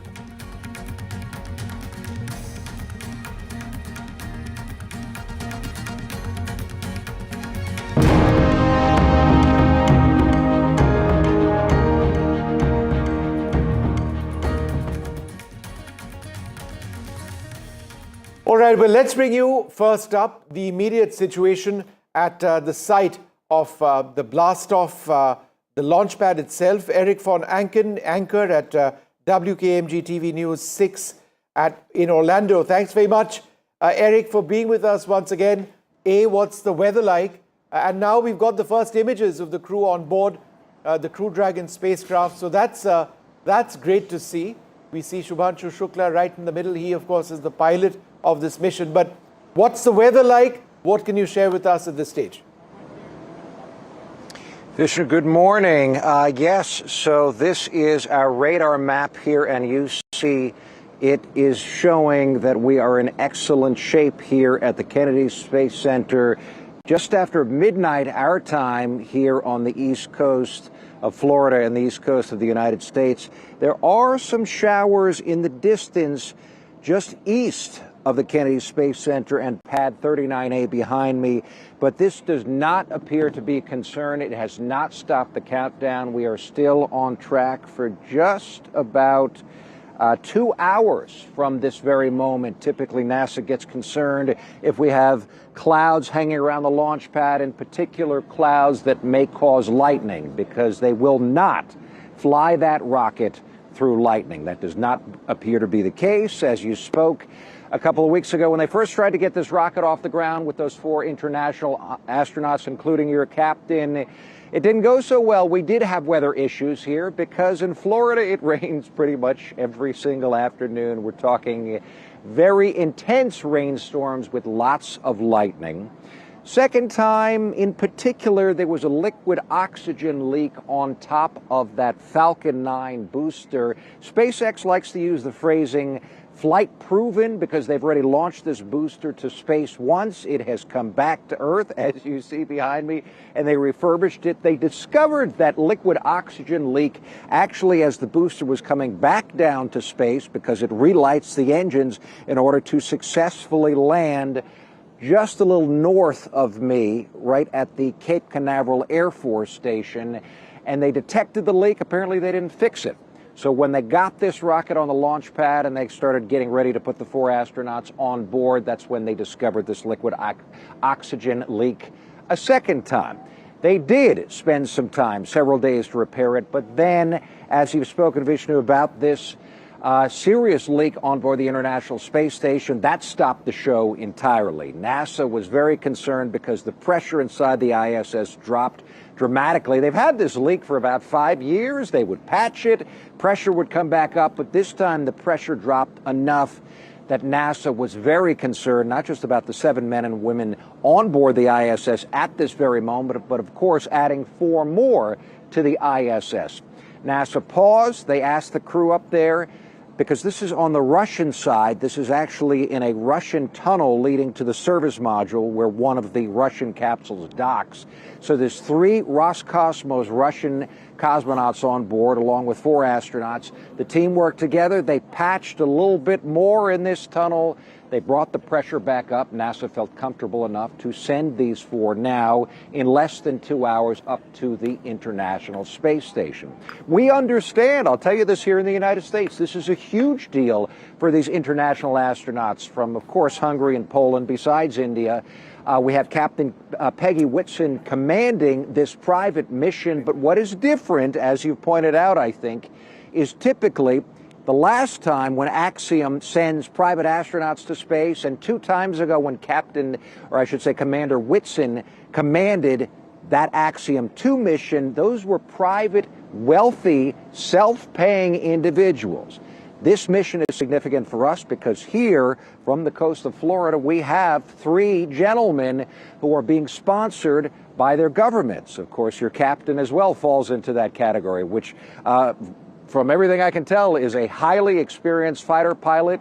One of the comments I heard about him, you might have heard this as well, Vishnu, is that he has the ability to solve problems and issues that crop up when it comes to space flight, aerospace systems, especially even on vehicles that he's never flown on or been familiar with. I know he's been training since 2019. Of course, he went to Russia to start training with Roscosmos, and then it was announced, of course, that it would be flying on SpaceX, sponsored by the Indian government. But apparently his crew is very fond of him. They say that he is really, really sharp, and they're very glad to have him as the pilot because of his troubleshooting ability. Of course, besides his ability flying so many different aircraft as a test pilot, also being a fighter pilot, being familiar with these different All right, aircraft. Eric, I'm going to interrupt you for half a second. We've got a live feed coming in now from Axiom and SpaceX. Let's just listen in for a few moments. Missioned into the Indian Air Force Fighter Wing in 2006. He achieved the rank of Group Captain in 2024 and has over 2,000 hours of flight experience aboard aircraft including the Sukhoi 30 MKI, MiG-29, Jaguar, Hawk, and Antonov An-32. Our 3rd crew member is Mission Specialist Sławomir Uznański-Wiśniewski of Poland. He is representing the European Space Agency as a project astronaut coming from the reserve class of 2022, much like Marcus Want, who served as a mission specialist on AX-3 in January of 2024. A scientist by trade, Sławomir has earned his Master's of Science with honors from Łódź University of Technology in 2008. Additionally, he earned a Master of Science from Université de Nantes in France, as well as a graduate engineering diploma from Polytech Nantes in the same year. He also spent 2 years as the engineer in charge of the world-famous Large Hadron Collider in Switzerland, beginning in 2018. And rounding out our crew is Mission Specialist Tibor Kapu of Hungary, who represents the Hungarian to Orbit Astronaut Program, or HUNOR. The program aims to send Hungarian astronauts to the International Space Station for scientific research and technological development, as well as to inspire young people. He graduated from the Budapest University of Technology and Economics, earning a degree in mechanical engineering, followed by a master's degree specializing in polymer technology. In 2023, Tibor emerged as one of 4 Hungarians selected from a pool of 247 candidates for the HUNOR astronaut program. He has invested a notable amount of time in his career focused on space radiation protection while awaiting his acceptance to HUNOR. From the very beginning, Commander Whitson has set out to bring this group together to operate as a team. And they come from different cultures, each tasked with their own mission and research priorities. But in this moment, they are one unit, and they have become friends who trust and respect each other immensely. So together, they are the crew of AX-4, Axiom Space's 4th private astronaut mission to the International Space Station. Today's flight represents the return to spaceflight for these 3 nations, but it also highlights the growing opportunities for many nations and entities around the world to conduct meaningful work in low Earth orbit. And right now, as Peggy, Shooks, Swavush, and Tibor sit right there inside Dragon, there are colleagues, fans, and space enthusiasts the world over gathering to witness and cheer them on. We are just starting to get some visuals from different watch parties around the world, and so naturally, we're eager to show these to you. It's early in the morning for some, later in the day for others, and here we are seeing students and teachers at the Nar Baram Hansre English School in Jamshedpur, India, gathering together to watch Shubhanshu lift off. Well, greetings and namaste, students. And now we're checking in on Poland. The launch party there is taking place inside the Copernicus Science Center in Warsaw. We're waiting for a viewer's perspective because the whole webcast is displayed on the planetarium's dome there. The event is organized by the Ministry of Economic Development and Technology, the Polish Space Agency, and the European Space Agency, so hopefully we'll get a chance to check in with them soon. Yes, we'll check with them again, I'm sure. As folks continue to gather at these watch parties, as well as others across each country, we look forward to sharing their excitement live again and again as we get closer to launch. Speaking of the excitement as we get closer to launch, I'd like to check in with John I again and get some updates from the launch pad. John? Well, right now, things are continuing to press on, T-minus 1 hour, 50 minutes. We have closed the side hatch, and we are getting ready to start the leak check.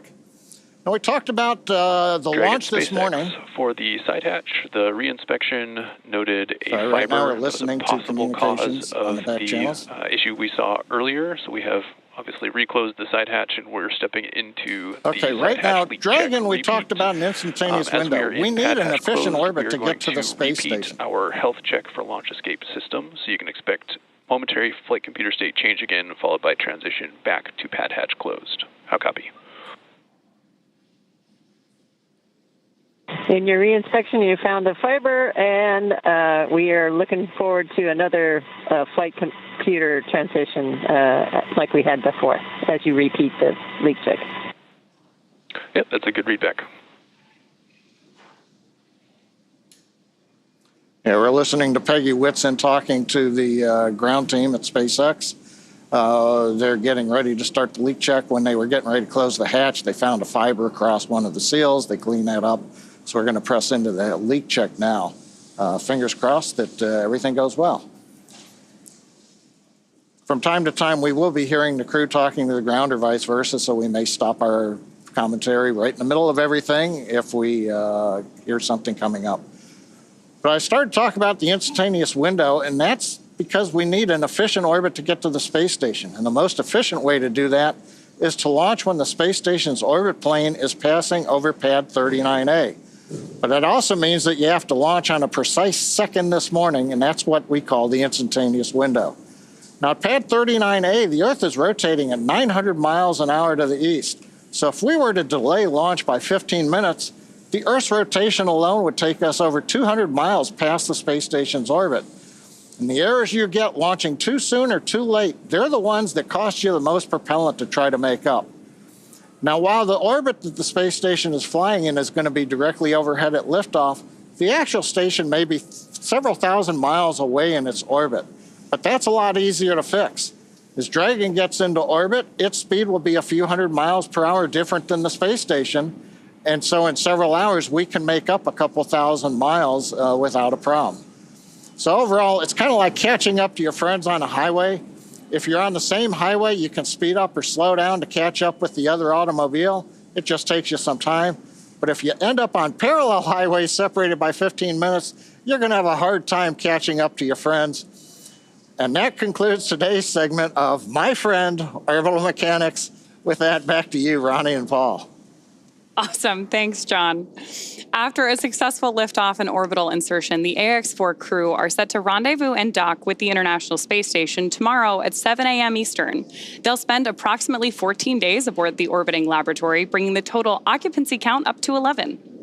And upon entering the International Space Station, the AX-4 crew will be greeted by the current expedition crew members with a welcome ceremony, which we look forward to showing. This will be followed by a handful of onboarding exercises with the station commander, but then each crew member will immediately jump into their scheduled mission timeline.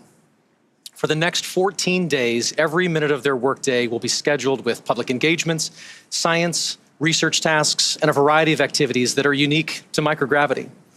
To prepare for this endeavor, this crew has spent the last 10 months working with instructors and subject matter experts to learn every system they will be interfacing with on station.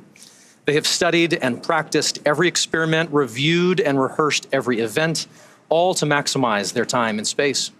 Collectively, this crew is undertaking the largest quantity of scientific research efforts of any Axiom Space mission to date, with over 60 research activities on their timeline, representing 31 different countries.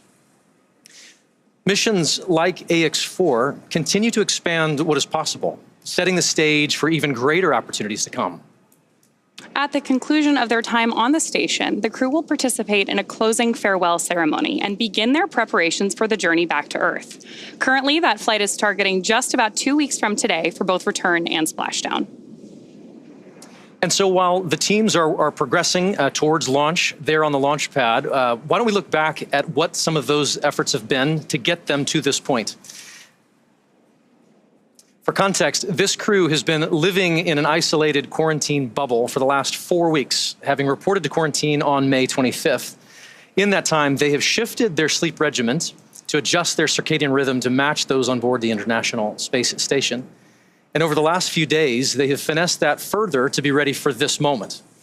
So earlier this evening, the Axiom Space ground operations team drove the AX-4 crew to Kennedy Space Center, where they shared a brief moment with loved ones before being officially handed over to SpaceX for launch. This handover event has taken on many forms over the years, but there is always something special about creating a moment, even for just a few minutes, in the midst of all of the operational choreography that we're doing, to pause and just share a moment human to human. And so here you are seeing the crew in front of their loved ones before getting in board the Teslas that took them out to the Falcon Support Building. These are fantastic photos taken from earlier today. After the T-4 hour briefing, SpaceX team helped the crew suit up. There they are exiting the Falcon Support Building, which is just about a half mile away from the launch pad. Then, of course, they get into the Tesla Caravan together to go to Launch Complex 39A. Can see them moving into the Teslas there. We do, of course, divide the crew into 2 sets. So you're seeing some of our SpaceX support ninjas in the background there. Very excited crew on their way over to 39A. Once they reached the base of the tower, they do stop to take in Falcon 9 and Dragon, which is always my favorite shot, is getting to see this crew see their spacecraft for the first time in their suit on the lead up to launch. Here they are walking across the crew access arm before ingressing or entering. Here you are, you can see we've got our SpaceX team is checking the boarding passes of our crew before they get on board today. Peggy's is gold, as I see. You'll notice that Peggy's indicates that she is a frequent flyer with us here at SpaceX. Then, of course, our crew has the opportunity to sign the wall in the White Room, as all the astronauts who have launched from that tower have before them. And then one by one, they ingress or enter the spacecraft. Got some great views here of them hugging this team goodbye. And as you mentioned earlier, Paul, they've been working together with these teams here for the last 10 months preparing for today. You're right. So much of that is not just the work that they're going to do on station, but a lot of that is also just this moment, rehearsing with their closeout crew to prepare for getting into Dragon, and all of these steps have been rehearsed time and time again and practiced. Seeing them walk out, seeing the smiles on their faces right now is just a defining characteristic of this crew. They have really bonded over these last 10 months and really taken every challenge in stride, and you can just see it in their faces today. All of that work is paying off. Yeah, absolutely. Here we've got video that was recorded earlier of us putting those safety harnesses onto our crew. You can think of them kind of like a seatbelt. All right, we're going to come back to this live feed from SpaceX and Axiom, but let's just go quickly across to my colleague Ranveer, who's got Shubhanshu Shukla's parents with him. Ranveer, go ahead.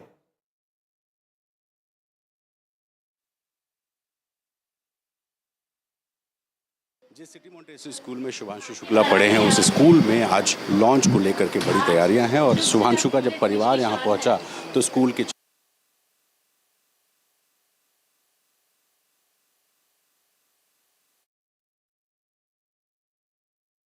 and final weather checks are coming up at this point, which is needed before that final go or no-go for launch. And final weather checks are coming up at this point, which is needed before that final go or no-go for launch is given. The crew, of course, now with that great shot of them on board your screen, is waiting to get the green light to stow the crew arm for launch and arm the launch escape system. Once our launch director gives that go-ahead, we should get a great view of the access arm moving away from the spacecraft. That's also going to be one of our last major visual milestones that we'll see before liftoff that takes about 2 minutes to complete. From there, we'll hear the call out that Falcon 9 propellant loading is ready to begin, and we will be in that final countdown for launch. Great images here on your screen. Of course, we have Dragon on the left-hand side and live views from inside of our capsule with all of those events that led up to getting our 4 AX4 crew members seated and ready for liftoff. Dragon SpaceX. Good news, our second side hatch leak check was successful. And great news there from Mission Control. We are happy to hear that. Great. Green carry. So as John mentioned earlier, we did do a second leak check today to make sure that that side hatch was closed properly. And with that confirmation from Mission Control and acknowledgement by the crew, we are moving forward with today's launch.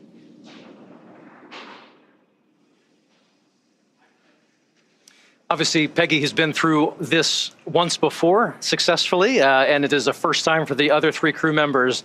But just seeing each of them all together as a team there inside Dragon is a sight that, well, it's just rewarding to see.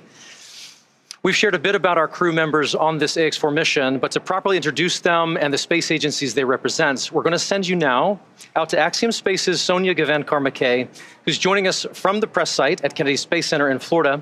Sonia, you're only 3 miles from the launch pad. How is the energy out there? The energy is amazing. The weather is fantastic. It's a little chilly in this room, but we're just hot for this mission. So we're excited to tell you more about the crew, their missions, and what they're going to accomplish on the ISS. This is a special moment for India, Poland, and Hungary. Let's turn our attention now to each space agency represented on board the AX4 mission, beginning with the Indian Space Research Organization, or ISRO. Their crew member, Shubhanshu Shukla, or Shuks, is our mission pilot. ISRO has been involved in space exploration for over 50 years, but only recently has put a clear emphasis on human exploration. Shuks is making that goal a reality today. From the Indian Space Research Organization, AX4 pilot Shubhanshu Shukla. Namaste. I'm Group Captain Shubhanshu Shukla. A fighter pilot for 15 years, he was selected as one of 4 Indian astronauts in 2020. Captain Shukla, are you ready for the ride? Will you do some yoga in space like your idol Rakesh Sharma did in 1984? The first Indian astronaut, Wing Commander Rakesh Sharma, traveled to space in 1984. I grew up reading about him in textbooks and listening to his stories from space. I was deeply, deeply impressed by him. This journey that I'm on, it has been a long one for me.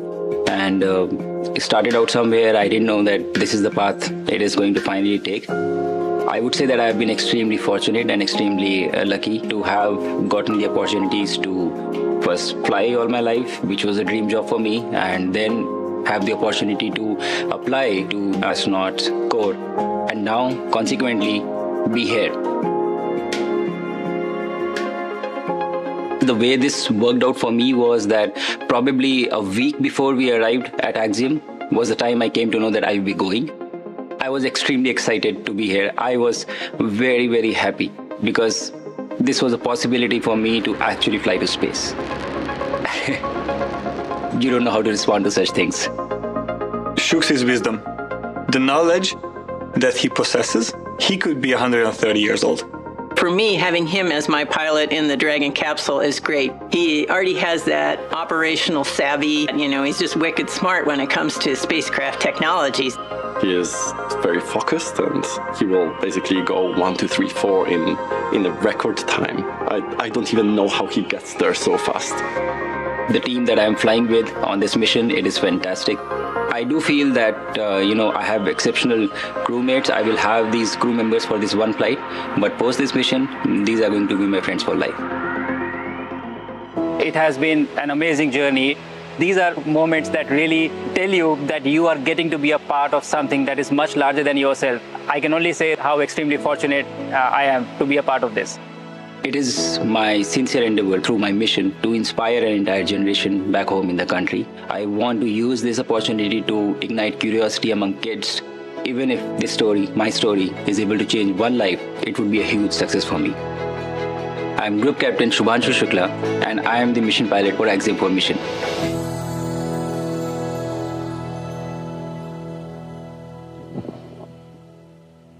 I'm joined now by Prasanth Balakrishnan Nair, a fellow Gaganyaan astronaut from ISRO. Papa has trained alongside Shooks for the past 10 months as the backup mission pilot. Papa, thanks for being here today, although I can't imagine where else you'd want to be. Yeah, exactly. Thanks, Sonia, for having me. Well, let's talk about Shooks a little bit. When was the first time you met, and what was that meeting like, and what was your impression of him? Oh, he's a fantastic guy. So we met a few years back. We are both fighter pilots and we are test pilots. So when we got selected for our own Gaganyaan program, that's when we met. And very few people know this. I am 9 years older to him. Oh, really? But I look younger. You do. Yeah. See, I'm not, hair still hasn't come out. Yeah, but that's when we met. And Shooks has been a fantastic guy. In the last 10 months when we have been training here, it has been such a satisfying thing for me to be his wingman. Mm-hmm. Okay, as a fighter pilot lingo. Right. And he's got that drive and that focus in him on what he wants in life. Mm-hmm. Once he decides, like, for example, to be the first Indian to go to the International Space Station, right. He puts that over there, focuses on it, puts his entire resources and his mind into it, removes all other obstacles, and he's there right now. Well, and that's what he is. That's amazing and shows why he's in that pilot seat. Yeah. Tell me about the 10 months of training that you all went through. What was a point that stuck out to you? What was the overall experience like? The overall experience was, I didn't know whether it was work. It was more like, coming to one big picnic, and imagine you're doing space training. Yeah. And in that, when you can actually make it really cool, at the same time professional, that has been our experience. It's been really marvelous, training with Axiom, NASA, SpaceX, with the other countries, and Peggy.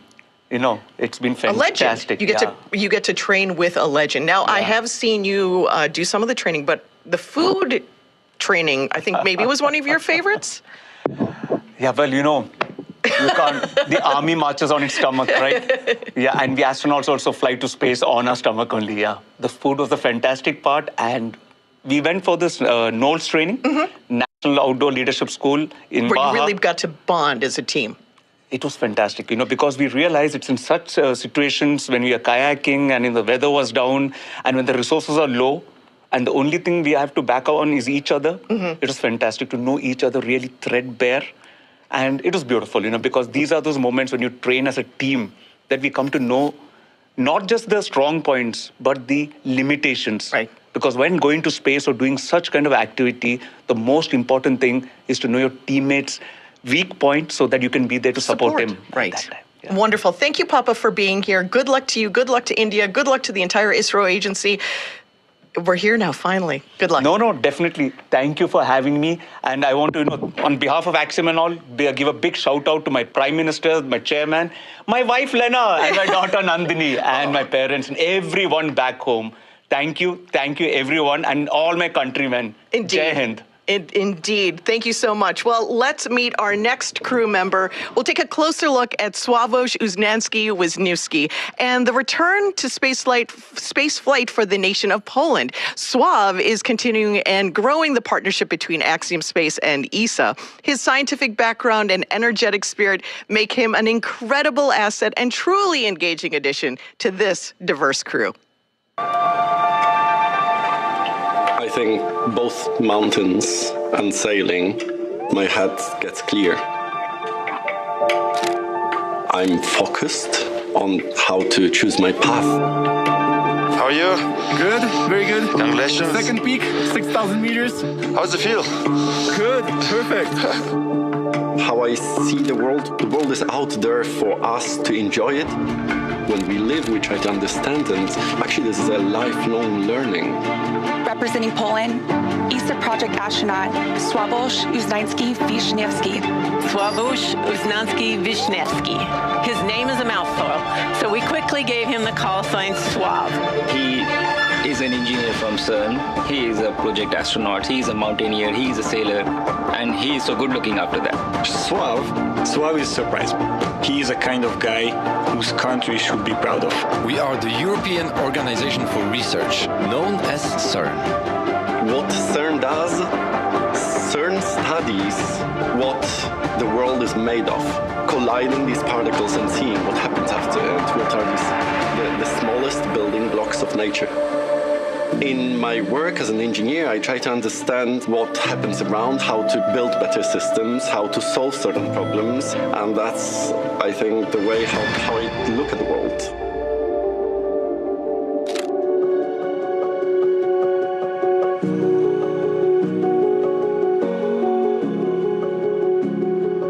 In Europe, we had 5 selections for astronauts since the beginning of the European Space Agency. I followed some of the astronauts, for example, Luca Parmitano, when he was changing the cooling system of the AMS detector, the CERN design. I had no idea if it was going to happen during my life or not. I was a scientist, but I was always waiting for this possibility. And the opportunity came up in 2021 to apply, and then Poland chose to pursue a mission in 2023. That was that moment where the whole journey of me being an astronaut started. After 50 years since General Mirosław Hermaszewski's mission, the second pole in space will be Sławomir Uznański. This mission to the International Space Station is demonstrating the capabilities, but it's also demonstrating the ambition that Poland wants to contribute at the global scale. Today, I represent Poland, but also I represent a generation of Polish people to be able to contribute to technology and science at the global level. Space is for everyone. I am Sławomir Uznański-Wiśniewski, ESA project astronaut from Poland.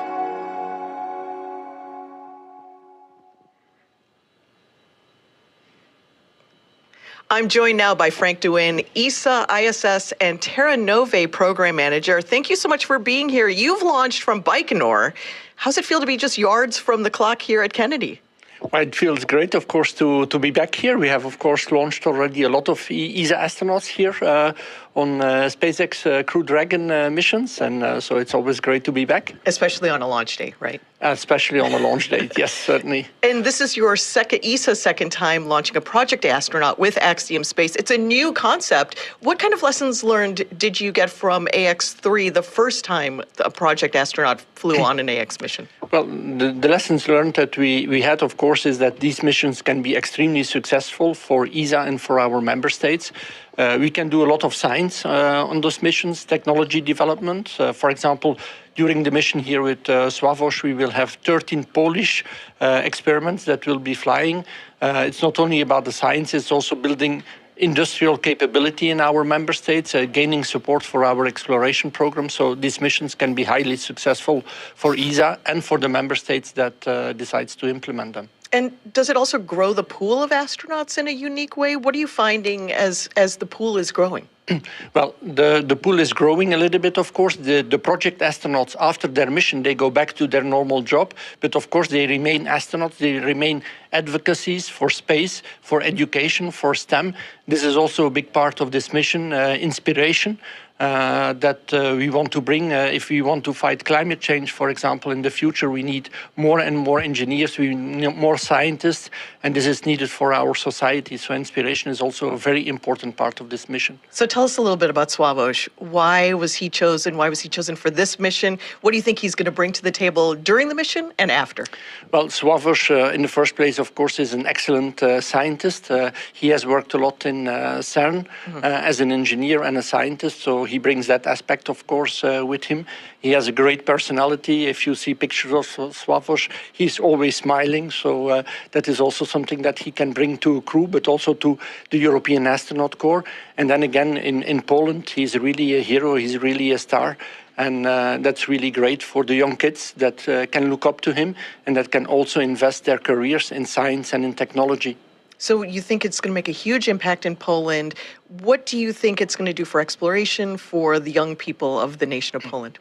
Well, I think it's good for exploration and also for ESA, by the way, because through the mission of Sławomir, Poland is also engaging more in exploration, engaging more in the European Space Agency, bringing extra funds to us, so that's great. And again, we will build up industrial capability in Poland, which we all also need. If we want to go to a low Earth orbit economy, for example, we will have to build up more actors, more players that can work and that can contribute to this economy. And therefore, as well, this is a great endeavor. And of course, we will need young people in the future to do this. And that's why Sławomir and this mission will be a great success, I believe. Thank you so much, Frank. Thank you for being here. Good luck to ESA. Congratulations to ESA and the country of Poland. And I can't wait for this wonderful evening. Thank you so much for being here. Thank you very much for having me. Well, let's move on to our next crew member. It's Tibor Kapu. It's an exciting time for his country and his mission, and I want to tell you a little bit about it. This Central European nation is among those who have more recently turned their attention to spaceflight, adopting a formal strategy to get a Hungarian into space for the first time since 1980. This is a return to space that's been 45 years in the making. This is Hunor astronaut Tibor Kapu. When I was watching Olympics with my mom, I remember that anyone who had a Hungarian flag on, on a jersey or on them, we were just cheering for them, like they were our own family members. These are the guys who we are all proud of. Spaceflight, in my eyes, is something similar. Tibor, what I really admire about Tibor, he's an engineer also, but he has the enthusiasm that bonds our crew together. He is life. I describe him like that. He walks into a place, he walks into a room, and everything live inside. He's funny. He's the person that brings lightness to the team. He's an engineer like myself, so we have this in common, this connection. In addition to engineering skills, Tibor is a huge space buff. And if you are not motivated about spaceflight before you meet him, you will be a fan afterwards.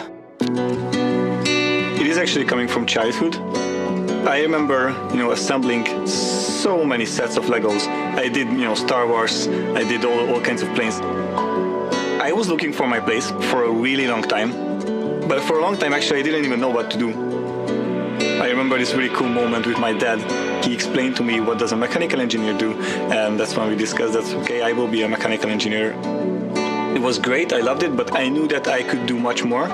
I knew that I'm destined to achieve greater things. I was a rocket enthusiast for such a long time, but I didn't have a chance to work in that field.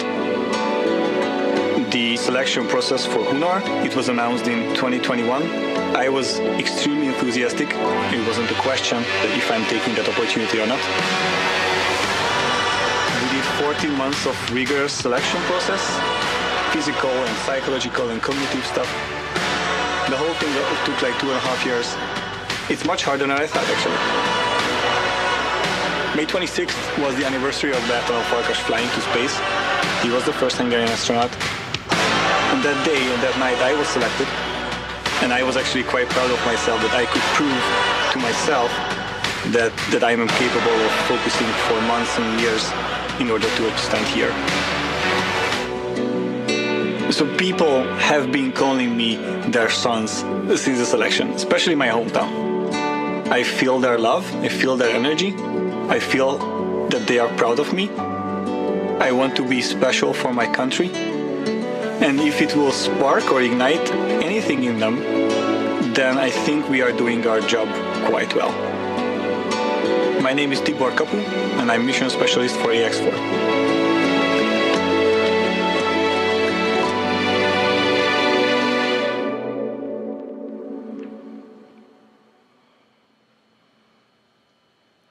I'm joined now by Gyula Szirinyi, a fellow Hungarian astronaut who has been selected alongside Tibor in Hunor's first class of astronauts. Thank you so much for being here, Gyula. You and Tibor were selected around the same time. Tell us what that moment was like. Thank you. It's a great honor to be here. Well, it's a really interesting story because we had a really long selection process, and after the selection, we had 14 months of basic training in Hungary. And even in these 14 months... All right, well, we're going to come back to all of this very, very exciting stuff coming in. But for the moment, what we'd like to do is play this interview done by my colleague Ranveer with the family of Shubhanshu Shukla, India's astronaut set to blast off into space. School में आज launch को लेकर के बड़ी तैयारियां हैं और शुभांशु का जब परिवार यहां पहुंचा तो स्कूल के चेयरपर्सन गीता गांधी ने उनके माता पिता और बहनों और साथ ही जो परिवार के अन्य सदस्य हैं उनका स्वागत किया। आप तस्वीरें देखिए, टिमोटेसी स्कूल है, शुचि जी हैं, उनकी बहन, उनके पिता हैं। शुचि जी, अब तो समझना चाहूँगा, बिल्कुल वो मोमेंट आने वाला है जिस मोमेंट में एक हिस्टोरिक मूव शुभांशु करने वाले हैं। कितना एक्साइटमेंट, कितना भावुक पल? भावुक ज़्यादा हो रहे हैं अभी। एक्साइटमेंट की कोई लिमिट नहीं है, कोई स्केल नहीं है हमारे पास कि हम कितना एक्साइटेड हो सकते हैं। We are highly happy and proud right now, and it's kind of mix of emotions right now कि हम बहुत सारी चीज़ें एक साथ सोच रहे हैं। And but positively yes, everything is going to be best. बात हुई कल उनसे? आज सुबह भी बात हुई है। मिशन से जाने से पहले जब वो रेडी हो रहे थे तब उन्होंने हमसे बात करी, and he was also very positively high at that moment कि हम बहुत दिनों से इस चीज़ के लिए मेहनत कर रहे थे। क्या कहा उन्होंने? बस he is highly happy, he was smiling, and he was just waiting for the moment because he is waiting for this flight from a long period of time actually. ये बार टेक्निकल ग्लिचेस और इसके बाद आज finally जो है अब तो नहीं लग रहा ना कोई शक शुबा? No, of course not. लेकिन हम मजाक में यही बोल रहे थे कि until unless you are not leaving the earth, we are not going to trust you. So that is how it is. अगला 14 दिन तो बहुत डर के साथ या बहुत एक्साइटमेंट के साथ कैसे बीतेगा, क्या लग रहा है? कुछ सिचुएशंस ऐसी होती हैं लाइफ में या कुछ इमोशंस ऐसे होते हैं जब आपको पता नहीं होता कि how to react, and this is one of those situation actually, so can't say much about it. जी बिल्कुल। दीदी, आपने तो उस दिन हमें उस कहानी बताई थी शादी के दिन वाली, आप अभी भी इमोशनल हो रही हैं, क्या बात किया आपने? ये जो खुशी के आंसू हैं, ये खुशी के आंसू किस बात के? एक्साइटमेंट की वजह से, डर की वजह से, क्या है? नहीं, ये एक्साइटमेंट की वजह से ही है। बहुत खुशी का पल है हमारे लिए, और इतनी दूर हमसे पहली बार जा रहा है, शायद इसलिए है। इतनी दूर तो जल्दी कोई जाता ही नहीं है। और मैं प्रार्थना करती हूँ इस समय कि सारे मिशन उसके अच्छे से कंप्लीट होकर के सेफली वो हमारे घर पे आ जाए वापस। क्या कहा सुबह आपने उनसे? सुबह बस जब फाइनल वो तैयारी पे जा रहा था अपनी, तब उसने यही बोला, just wait for me, I am coming. बस मैं टच करके आता हूँ। आप लोगों ने उनको क्या सुझाव दिया? हम लोगों ने बस यही सुझाव दिया कि अपनी फिजिकल और मेंटल हेल्थ का हमेशा ध्यान रखो, और किसी भी तरह की डिस्ट्रैक्शन वाली बात पे कभी भी ध्यान मत दो। इस समय सारा का सारा फोकस तुम्हारे मिशन पे होना चाहिए। अच्छा, इंडियन फैमिलीज जब कहीं बच्चा जाता है ना, तो कई तरह के शुभ अशुभ को लेकर के कई सारी एक्टिविटीज़ करते हैं, जैसे हम लोग की माँ दही चीनी खिला देती थी, इस तरह का भी कुछ किया? नहीं, इस तरह का हमारा कुछ भी नहीं है, पर हम लोग सुबह से हमारी मम्मी जी 4 बजे से 4:30 बजे से नहा धो के पूजा स्टार्ट कर दी उन्होंने। सुंदरकांड वगैरह भी पाठ किया हमने, और दही चीनी हमने अपने लड्डू गोपाल को खिला दिया मंदिर में, तो समझो हमने अपने भाई को भी खिला दिया। तो खिला नहीं सकती थी, तो प्रतीक के तौर पे यहाँ खिला? हाँ जी, प्रतीक के तौर पे ही खिला दिया। माता जी से भी बात करते हैं, पिताजी से भी बात करते हैं, तो ऐसे में अम्मा एक चीज़ अभी अम्मा दीदी माता जी साथ में, अम्मा दीदी अभी बता रही हैं लड्डू गोपाल को आप लोगों ने दही चीनी खिलाई। हाँ, लड्डू गोपाल को भी खिलाया, उसको भी फेसबुक पे खिलाया, बेटे को भी खिलाया। यार नहीं तो ऐसे खिलाया, व्हाट्सएप पर खिलाया। व्हाट्सएप पे दही चीनी? बिल्कुल, और क्या, बच्चे को जो है दूर से तो उसने वहाँ बोल नहीं दिया, सामने खिलाया उसको, उसने वहाँ अपने आप खा लिया उठा के दही चीनी उसने वहाँ। क्या आपने क्या और कहा? कुछ नहीं कहा, हमने कहा बेटा जाओ अच्छे से मिशन कंप्लीट करके वापस आओ, फिर मिलते हैं अच्छे से। गले 14 दिन कैसे बीतेगा?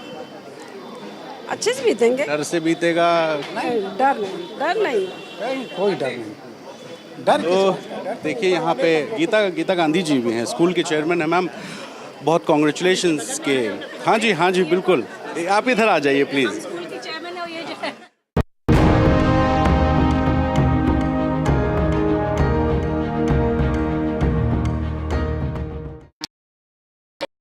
Sharp reporting on all issues big and small from Andhra Pradesh, Telangana, rest of South India, bringing you all the action, all that you need to know, all that you want to know. The energy of Maximum City is infectious. I'm bringing that energy in our news coverage from financial capital Mumbai. Covering from the southernmost part of India over the last 23 years, I bring in-depth and 360-degree coverage from the Dravidian heartland. The land of Mishti, also known for its bitter politics. I have seen much water flow under the Howrah Bridge, covering Bengal in all its vivid colors. India's IT capital is always bustling, a city full of startups, stories and surprises. And I keep you ahead on all the Bengaluru buzz.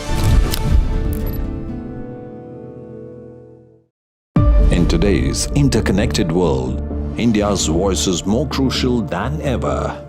When India speaks, the world listens.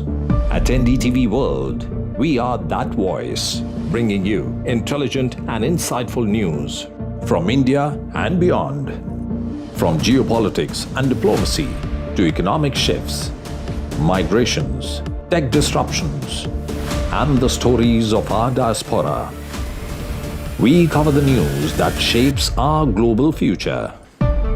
NDTV World, your new home for global news is here.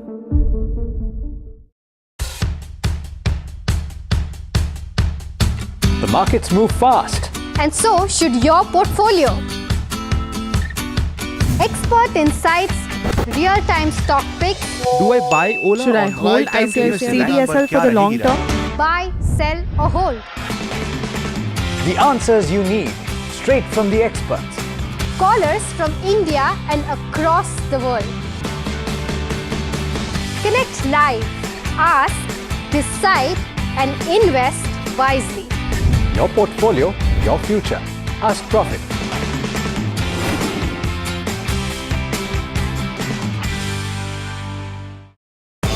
सज गया है मंच, शिरकत करेंगे जाने माने कलाकार। NDTV का क्रिएटर्स मंच है आपके लिए तैयार।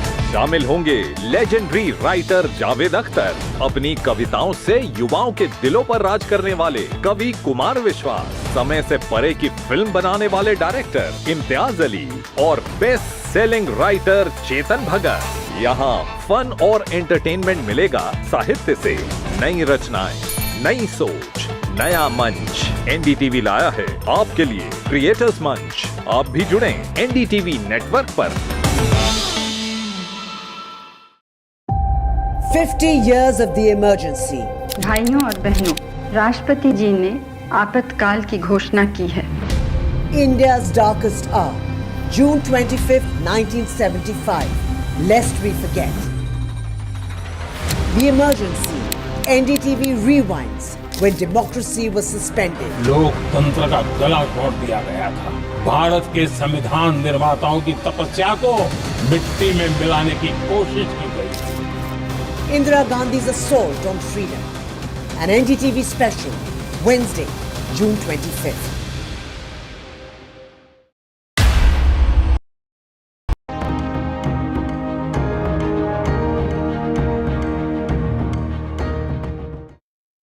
Well, in a little more than an hour from now, it's going to be an incredible moment for India. India's big cosmic leap, with Shubhanshu Shukla getting set to blast off to the International Space Station on the Axiom 4 mission.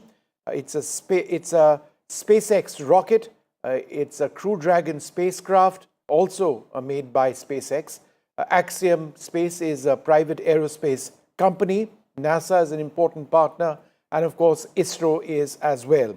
So we've got these fantastic images of what happened a little while back with the 4 crew members now seated, strapped in to the Crew Dragon spacecraft, getting set. Final mission checks have taken place. The hatch has been closed. There was a fiber which was found during a leak check that caused a bit of a concern. But that's been cleared because there was a second leak test which took place and everything seems to be working fine. So that's actually live video of them inside. But before we come back to them, here's my colleague Radhika with a lot of people looking in at this blast off, which is going to take place in about an hour from now.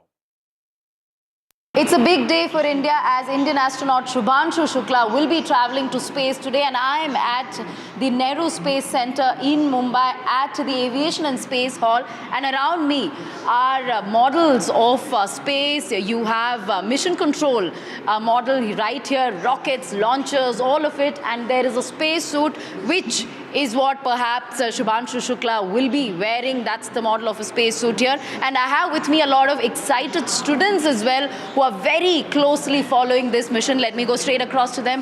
How excited are you? Yes, ma'am, we are excited as he is the first Indian astronaut who is going to the orbiting laboratory, the International Space Station. And there he's also the group captain of the Indian Air Force, and he's also involved in the Gaganyaan missions. Right. How big a moment is this for India? How proud are you? First of all, we are very excited for Shubhanshu Shukla as he'll be spending 14 days at our International Space Station where he'll be conducting around 60+ science experiments which will be helping in the research of microgravity and also Axiom Space in building another space station. So, best wishes to them. What are you looking forward to in this mission? So, firstly, I'm very delighted to have him in this mission. So, let's see how he does it so well, and all the best to him for his landing and all over the mission. And how big a deal is this for aspiring astronauts and science students and space enthusiasts like all of you? So it is a big day for humanity as a whole, because this is a time when human life is getting closer to revealing the secrets of space, and especially for India it is such a big day that we have one captain going to space. And there will be several experiments which they will be conducting there, which will unravel a lot of mysteries of the space and human life. So what's the message you have for Shubhanshu Shukla? For Shubhanshu Shukla, he is representing our country, and he will really open so many opportunities for next generation of India.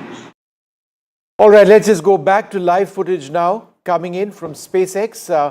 The crew on board the Crew Dragon spacecraft at this stage, going through various checks. Let's just take a look. Over the last 10 months to ensure the Axiom 4 crew and all those who support them are ready for their mission on station.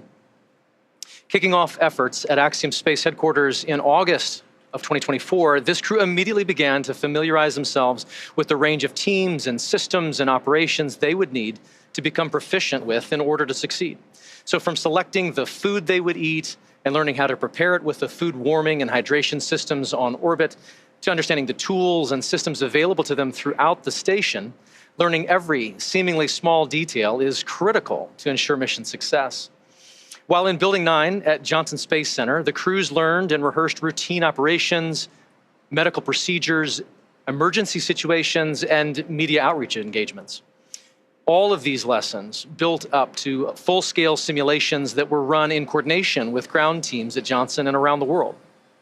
And as the name of the International Space Station suggests, specific modules are owned and operated by different nations. The crew traveled to Japan to learn the systems of the Japanese experiment module, also known as Kibo. With hands-on training that culminated in a round of testing, the crew became certified to use Kibo for their flight. The crew then traveled to Germany to earn their certification for the systems in the European module, known as Columbus. As an ESA project astronaut, Sławomir had additional trainings at the European Astronaut Center. And beyond the specific requirements of each space station module, the crew participated in a range of efforts that would not only bond them into a crew, but also ensure they were physically and mentally prepared for any scenario. All right, about 1 hour, 6 minutes and 20 seconds to go for the blast-off of the Axiom 4 mission with Group Captain Shubhanshu Shukla on board. There are good wishes coming in from across the country. Let's listen in. A day in an altitude chamber to experience how their bodies react to different oxygen levels, and even around in helicopter underwater.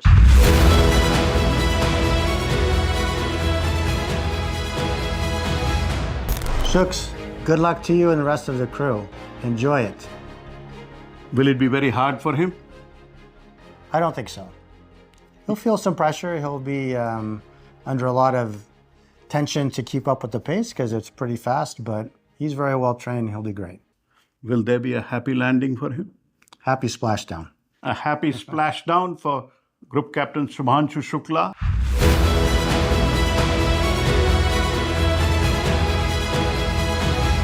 I have no doubt he can do it, and he's a really amazing person. down to ground in terms of dealing with the instructors and with everyone, very professional. And I like to work with him and also with his backup, also Papa.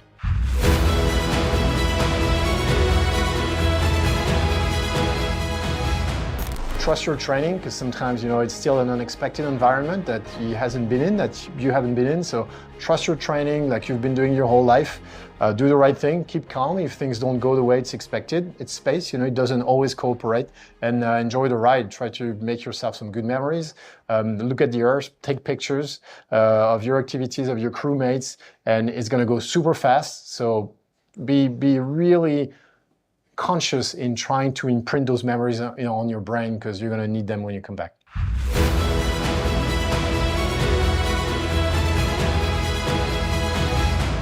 Do you have any message for Group Captain Shukla as he goes into the Falcon 9 Crew Dragon for a liftoff? So I do have a message, but it is not very different than what Shukla has already spoken about, that Shukla has this great responsibility. Rakesh Sharma sir was somebody who flew decades ago. In the modern world era, Shukla has got that opportunity to fly into space. And it is not Shukla alone who gets to fly into space, but as a space traveler, I'm sure that Shukla will have a lot of gratitude for all the people who've made him reach where he is, or for that matter, who were involved in the making of the four of us. These are those faceless people who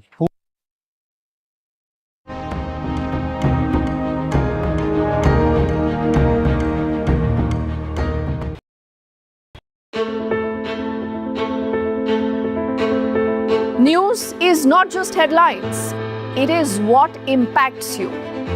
And news should never be mistaken for noise. What matters is the reality. Accurate, in-depth, and with the right perspective.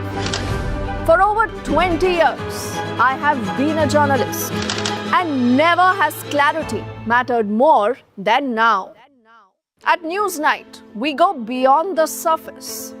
We dissect the details, challenge the narratives, and bring you the unparalleled clarity you deserve in a world clouded by misinformation. We are bold, we are direct. Newsnight, for the news in your interest. Only on NDTV 24/7. If it matters to you, if it matters to you, if it matters to you, it matters to India. It matters to India. And it matters to me. And it matters to me. India Matters with Shivaru. Only on NDTV 24/7. How often have you turned away from debates that descend into endless fights? We bring you a show where every question is answered, where every debate finds its resolution, where every story finds its conclusion, where opinions collide but facts prevail, where stories unfold with insights and trust. When the noise ends, the last word begins.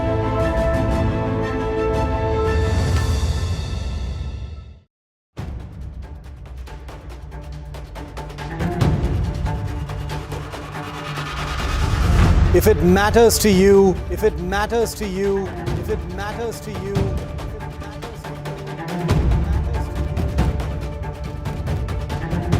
it matters to India. It matters to India. It matters to India. And it matters to me. And it matters to me.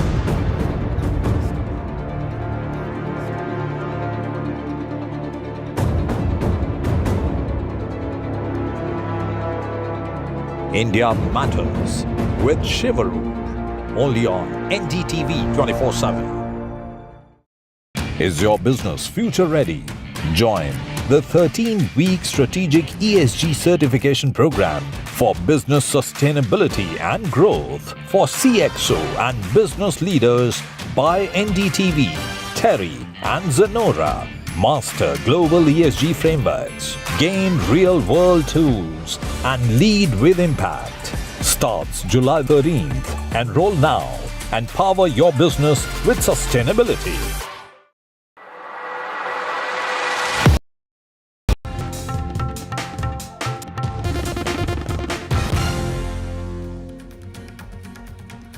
Good morning. Today, India marks a historic moment as Group Captain Shubhanshu Shukla, an Indian Air Force pilot, is set to become the first Indian to visit the International Space Station on board Axiom 4. That's the name of the mission. It launches in 59 minutes from now. Just 59 minutes. It's all going well according to plan. It blasts off, does the SpaceX built Crew Dragon capsule on board a Falcon 9 rocket, also made by SpaceX from NASA's Kennedy Space Center.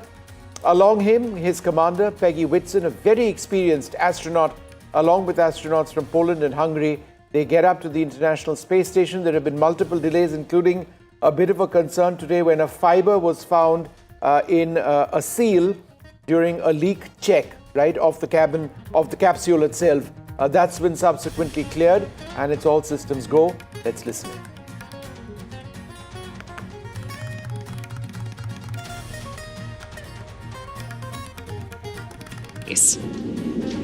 In the history of human spaceflight, fewer than 700 people have ever been to orbit. At SpaceX, we want to help create a future where not just hundreds of people, but thousands and ultimately millions of people can travel off Earth to live and work in space and on other planets. Each of those missions you just mentioned represent truly significant firsts that have helped shape this generation of human spaceflight. And at Axiom Space, we've had the opportunity to provide foundational firsts as well. Working with SpaceX and NASA on all three of our orbital spaceflight missions to date, to fully appreciate the progress being made together, it's worth noting that our three flights have helped provide greater access and set new precedents worldwide for private astronaut missions aboard the International Space Station, all within the last 4 years. And I'd love to take a quick look back at just a few of these with you now. On April 8th, 2022, just over 3 years ago, Axiom Mission 1 launched aboard Dragon Endeavour on a mission that would span 17 days on orbit, with 15 days of those on board the International Space Station. Led by Commander Michael Lopez Alegria, the crew facilitated 26 research payloads and participated in over 30 STEAM events. Beyond the onboard science efforts, this mission was a pivotal moment for the community at large, serving as a proof of concept for how private operations could be conducted on the orbiting lab in conjunction with the expedition crews living aboard the International Space Station. This was the next step in human spaceflight collaboration. So this was followed up a little over a year later by Axiom Mission 2, which launched aboard Dragon Freedom. For awareness, we're cycling the orbit tank isolation valves to equalize low flow pressure. Dragon copy. Pausing there for that update.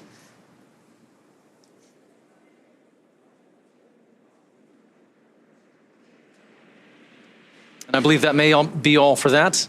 I'll pick up where we were. So Commander Peggy Whitson led American John Schaffner and 2 Saudi Arabian national astronauts, Ali Al-Qarni and Rayana Barnawi, on a 10-day mission outside our atmosphere with over 8 days aboard the orbiting laboratory.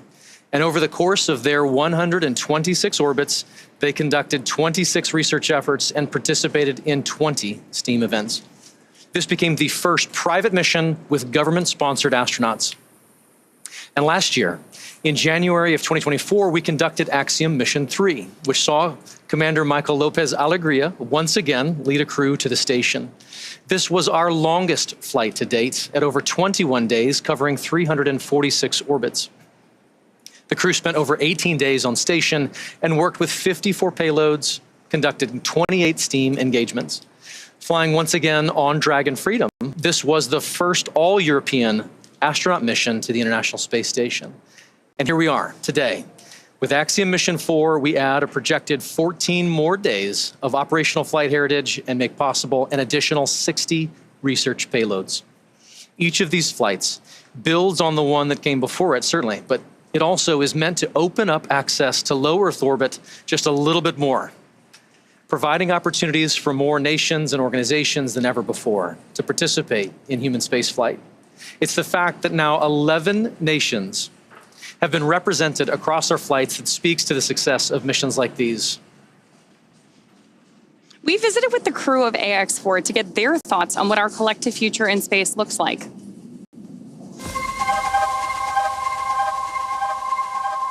I believe that SpaceX and Axiom Space are serving as pathfinders for what commercial space is going to be in the future. It is like a paradigm shift in how we used to think. All right, well, just in case you're tuning in now, the big story we are tracking in just less than an hour from now, the Axiom 4 mission with Group Captain Shubhanshu Shukla on board is set to blast off. It appears to be all systems go for the moment. The weather is okay. Leak checks of the cabin itself have been completed of the crew module. Those are going all right. That's been successfully passed after an initial anomaly. Apart from that, there is propellant loading, which has also been taking place. And you've got the live images of the crew in the bottom right-hand side of your screen. Shubhanshu Shukla, the pilot in the mission, right there in the center. So it's all happening now. The launch scheduled for 12:01 p.m. Scientific research, technology demonstrations, and expand what we are doing in space.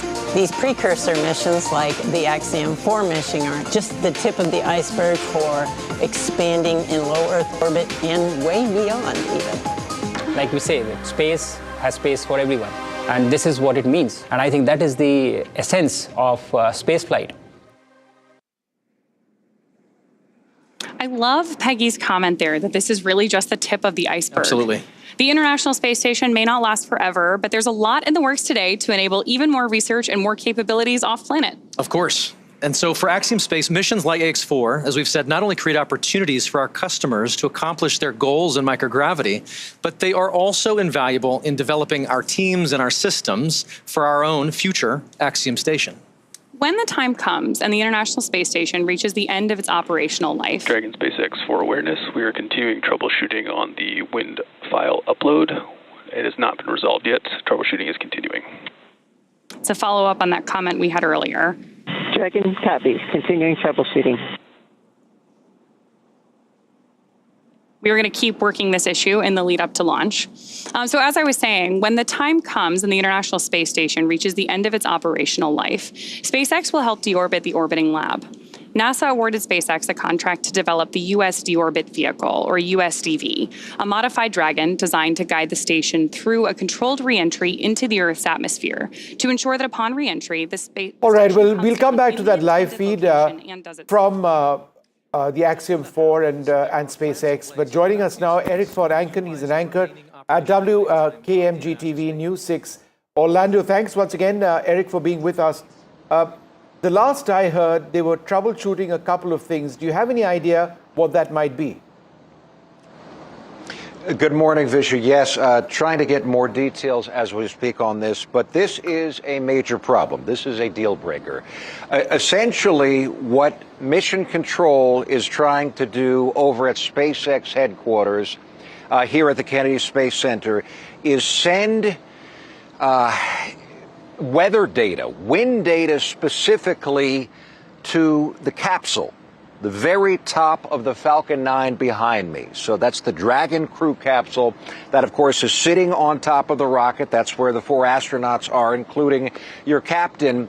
And the reason that this weather data, this wind data, is so crucial is because it assists the computers on board in the event that upon liftoff, there's a major anomaly and the launch abort system, or during liftoff, so as we get further up the East Coast here of the United States, during ascent, if there is a major problem and the launch abort system must activate suddenly. So what that is essentially a bunch of rocket thrusters at the bottom of the capsule. So the astronauts really are sitting on top of those thrusters. Instantaneously, those thrusters fire and they push the capsule out of harm's way.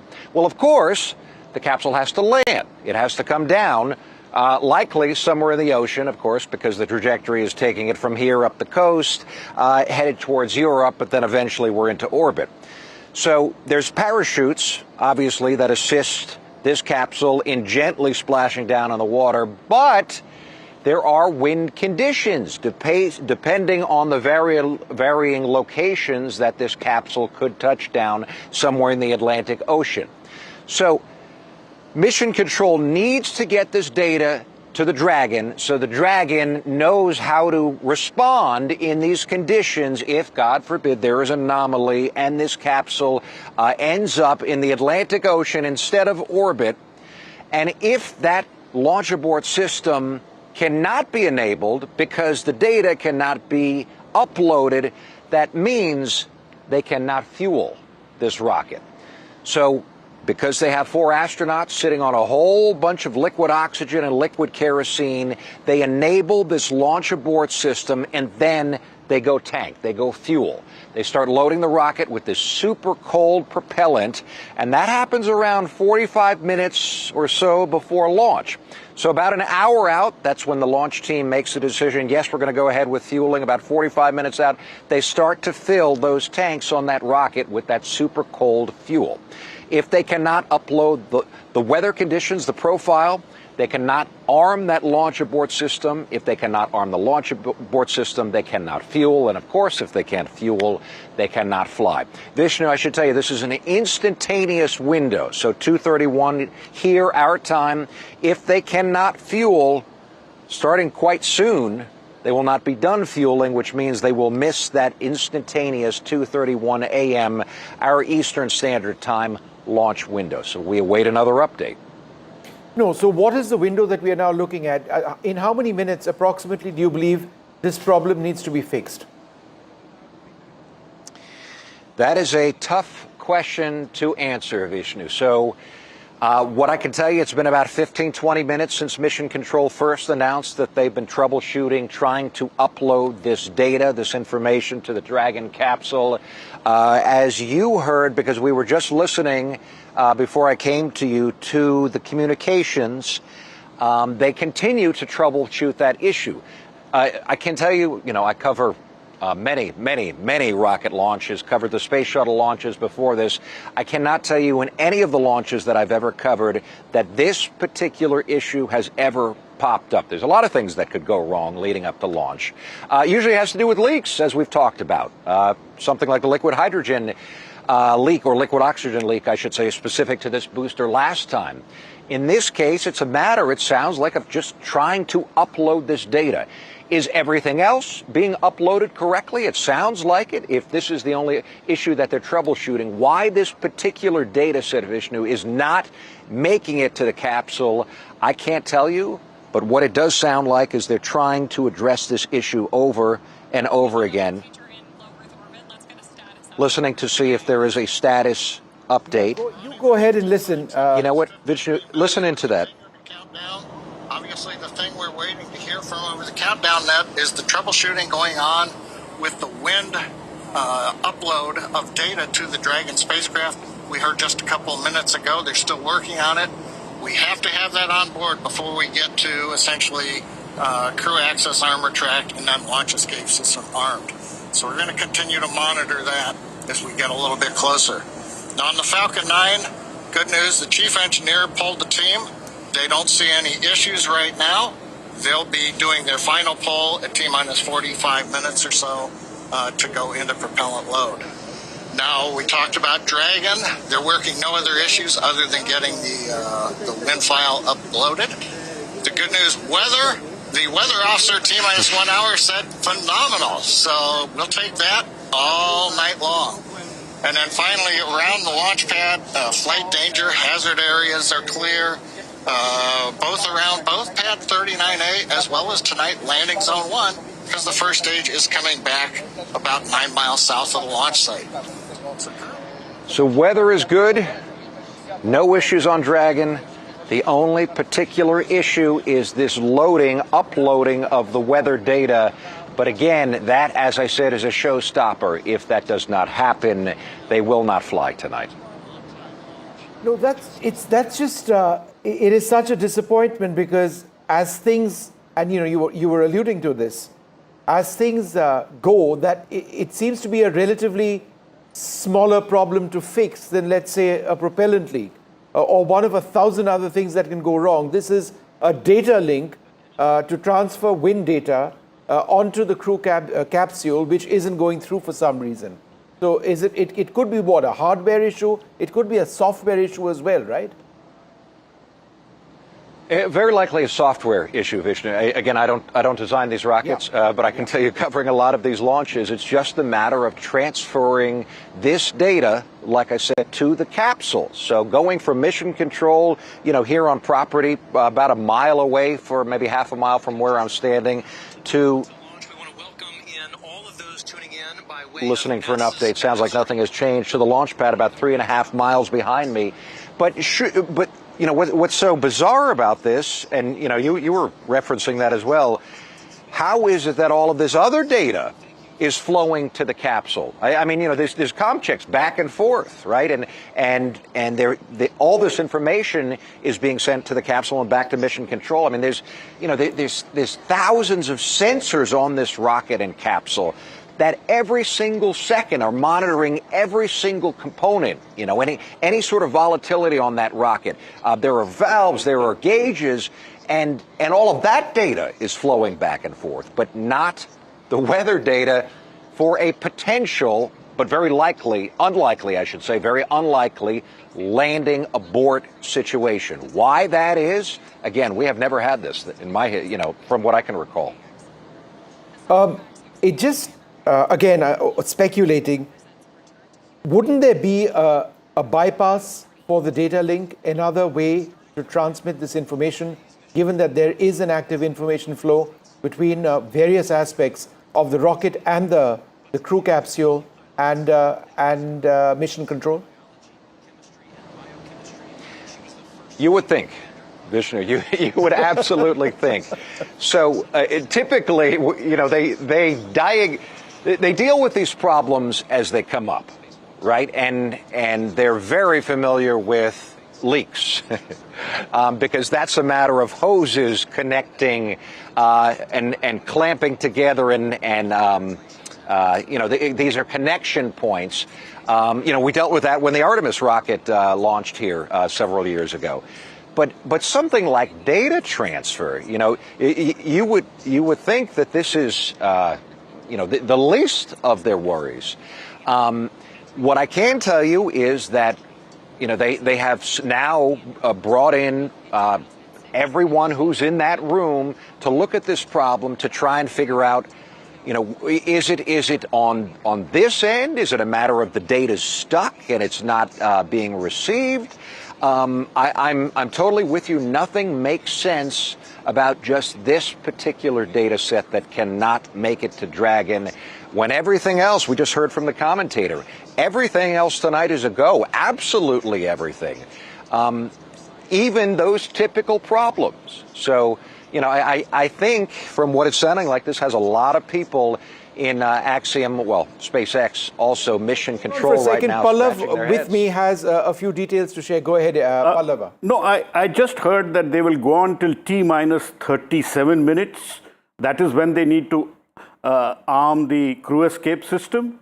And if they are not able to do that, then we'll have to wait and watch. So we still have 7 minutes to resolve this wind data upload, which will happen on the Crew Dragon. So there is still a window. Not all hope is not lost. All right, all hope is not lost. Eric, I'm coming back to you in half a second. I'm going to try and listen in. We're trying to cut to the live feed. Let's see if they're saying anything. Just be with us. Yeah. Imminent or occurring per Dragon manual escape flight rules. Launch control, you may proceed with arming the crew arm for movement. Development, launch control has been told to arm the system to remove the to remove the arm leading up to the rocket. Pulling away from the Dragon spacecraft. This is going to take about a minute and a half to retract all the way. Then we'll get confirmation it is in the launch position. The next step after that is going to be the crew, close the visors, confirm that, and then begin launch escape arming. As we mentioned, we want to get launch escape arming finished by about T-minus 37 minutes, which means we've got about 5 minutes to finish troubleshooting the wind upload to the Dragon vehicle. Now, currently on Falcon 9, all conditions are go on the launch vehicle. That was the poll that we, and the instructions we heard from the launch director. Dragon's working its one issue. Weather looks good. Range is ready to support. Crew access arm retraction complete. All right, that is the confirmation. The arm is back in the launch position. Next, they'll give the crew the command to go ahead and close and lock their visors.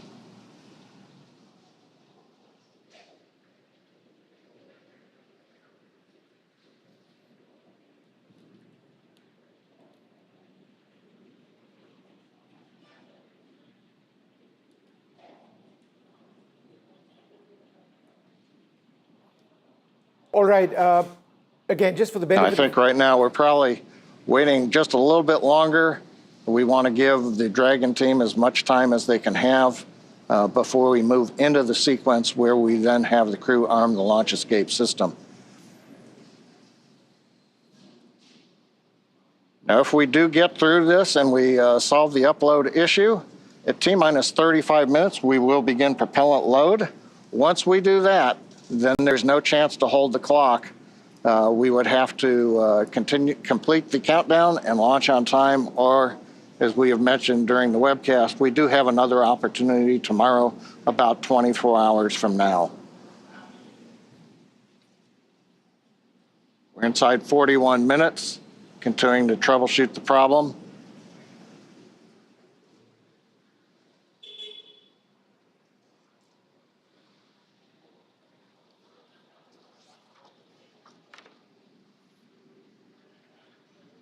Go back to Eric von Anken, anchor at WKMG TV News 6 in Orlando. Eric, you've been listening in as well. Fill our viewers in on what the problem is and where we stand. Yeah, this is not good, Vishnu. So they have retracted. We're up against the clock. We have about 4 to 5 minutes currently before they have to call this off. I know we don't launch until 2:31 Eastern Standard Time, but a few things have to happen. So first is the retraction of the crew arm. That's what they just did. The rocket's here, the pad is here, and the structure is here. So the arm connects both so the astronauts can walk across the crew arm and get into the capsule. They cannot launch if they don't move that arm out of the way. So the capsule and the rocket are clear to head to space. They have done that, it sounds like, really just trying to be hopeful. The reason they also did it is because they need to save time. So first, they need to move that arm out of the way. Second, they need to decide, yes, we're going to go ahead with tanking. And then once they make that decision, they must arm that launch abort system, which again lifts the capsule up and away in case there's a problem. And then they start putting fuel on board that rocket. Well, we're down into the final minutes now because they need about a half hour or so to get all of the fuel they need onto that rocket.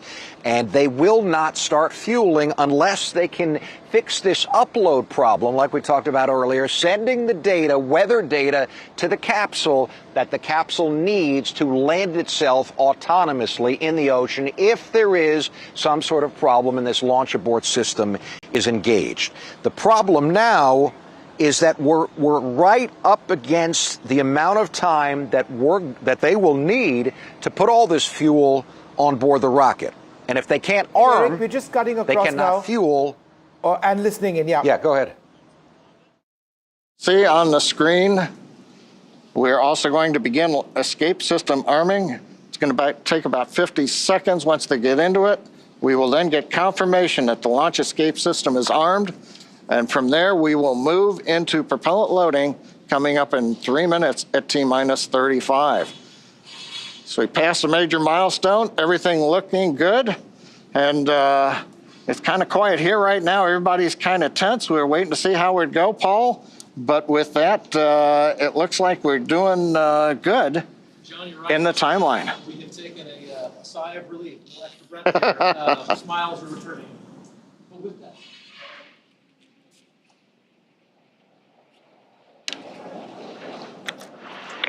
Launch escape Has system been is uploaded. verified armed. It appears. We're just waiting to hear back a little bit more. The big breaking news coming in is that Very good. With all of those call-outs and the progress now being made again towards launch, let us tell you more about their destination, the International Space Station. And with that, we'll send you to NASA's go back to Johnson Eric Space Center and for a Sandra moment. They're Jones. celebrating. The astronauts are celebrating. The wind file data appears to have been transferred successfully to the crew module. Without that, the launch abort system, which is an emergency system, would not be functional. With that important piece of data, they can move quickly to fully readying the rocket for launch. Eric, let me come back to you. Eric von Anken, anchor WKMG TV News 6, Orlando. Eric, the last I heard is everything looking good. Are we through that Yes. little nightmare? Yes, Vishnu, and you called it. We're looking at the pictures ourselves here at the Kennedy Space Center of the astronauts, clearly relieved, clearly excited, because that was really the big hurdle. I mean, they got to be saying to themselves right now, we're going. So they didn't. There was no Eric, announcement they fixed that the that with upload less went than through. 1 minute to go. They fixed that with less than 1 minute to go. This mission would have been scrubbed in a minute, right? To talk about a last second sort of, look, it's not over yet because we've still got about half an hour, 34 minutes for the launch. Be that as it may, this was a deal breaker for today. But carry on. Yeah, go ahead, Eric. Right, and this is how it happens so often. I mean, so many of these launches come down to the last few minutes, sometimes the last few seconds. You're right, that window was closing really fast, very, very quickly, and it turns out they must have gotten the data uploaded, again, the weather data, to arm the launch abort system, which they did smartly. You know, they thought ahead. You know, we talked about things that pop up. This had never popped up, but obviously you got some smart people in mission control thinking we need to start moving the arm because we're going to be up against that clock. They moved the arm out of the way. They polled the team. You know, what that is they go around the room and they say, oh, we go for fueling. And so the whole team says, go, go, go, go. They all decided to go.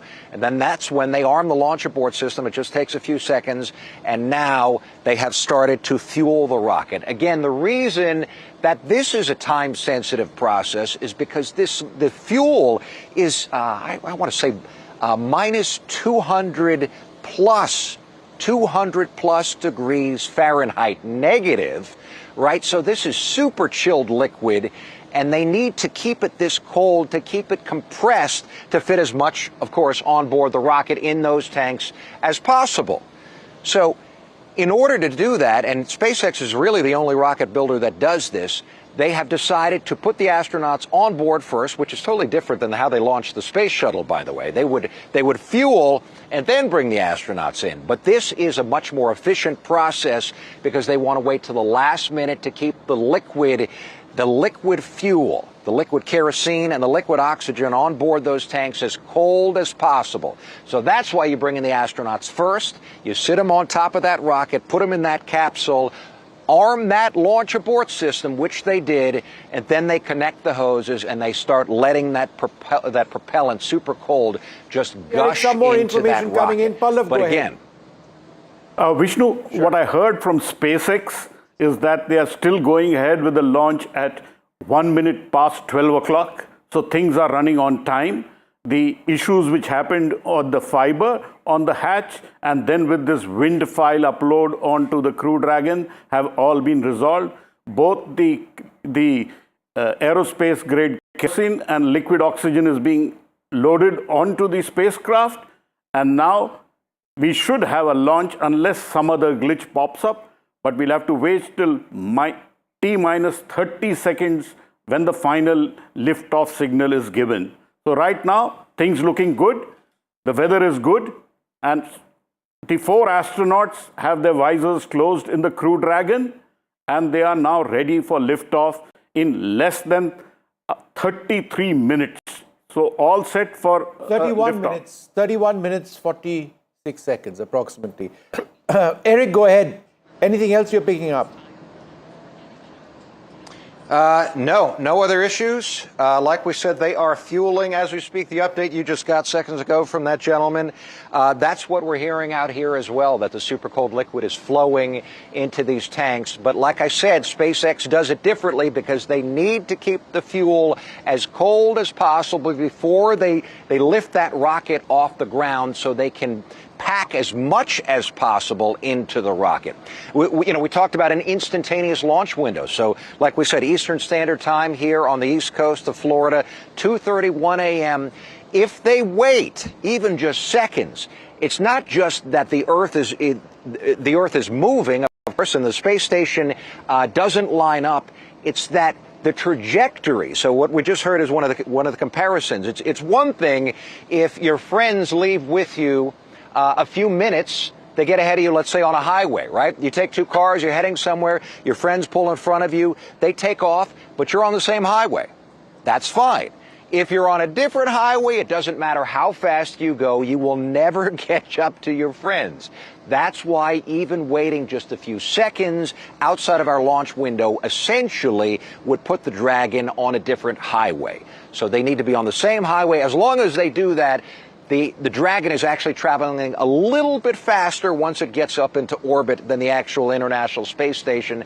So that's why it takes about 20 hours or so for Dragon to orbit the Earth and to catch up with the space station. It's basically tailing it until 20 hours later or so when the Dragon capsule catches up to the space station. But that's why we got to go at 2:31. Okay, I'm going to listen in once again for the benefit of our viewers. Let's see what SpaceX and Axiom are actually saying at this stage. Everything about today is really timelined down to the minute. As we were talking about earlier today, the crew wake up all the way through launch.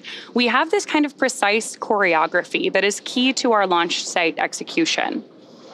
Each of the calls we're hearing, the visual cues that we're seeing, and that we're acknowledging to you who are joining us from around the world, serve as critical synchronization. Stage 1, cryohelium loading.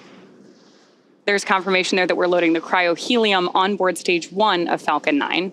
And each of these milestones are critical synchronization points for both the ground and crew teams. As they say, slow is smooth and smooth is fast. It's hard to believe that it's been 5 years since Dragon radically changed how humanity gets to space. After the Space Shuttle program ended in 2011, NASA astronauts primarily used the Russian Soyuz spacecraft for travel to the International Space Station. Until 2020, Dragon was the Russian Soyuz spacecraft was the only human-capable launch vehicle available. Meanwhile, SpaceX's Dragon was being developed, and then in 2010, it became the first commercial spacecraft to be recovered from orbit. In fact, just for fun, because it's cool to know, the Dragon that flew on that first commercial mission is actually the one hanging behind us here in front of Mission Control in Hawthorne. Since then, Dragon has supported 17 human spaceflight missions and flown 66 crew members representing 17 countries. Overall, Dragon has flown 52 missions, carrying over 1,000 experiments and over 300,000 pounds of cargo to space.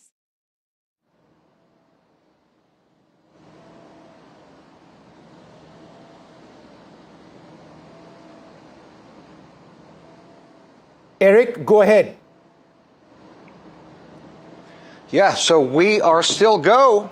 Okay. Again, the last minute issue, Vishnu, as you said, that came down to about a minute or two before they would have had to call this thing off. They worked out. Just to recap, if people are just tuning in, essentially was trying to upload some weather data to the top of the capsule that the capsule would have needed in case the launch abort system had to be activated during launch. That did not happen. They apparently got the data just in the nick of time to the capsule. They were able to arm the launch abort system, and then they were able to start fueling. So they will fuel this rocket right down to the very last few minutes, even last few seconds before launch time. Then essentially power transitions to the rocket, to the Falcon 9 and the SpaceX capsule, and then the computers fire up, and then these astronauts are headed skyward. I mean, all of this is going to happen very quickly. It really there's really not a whole lot that typically, I don't want to jinx it, but there's really not a whole lot that typically goes wrong in these last few seconds. Once they start fueling, they see very quickly, is fueling going successfully? It is. And so typically they top off the tanks and then they go. Transfer power, set up the ground launch sequencer, and then they lift off. All right.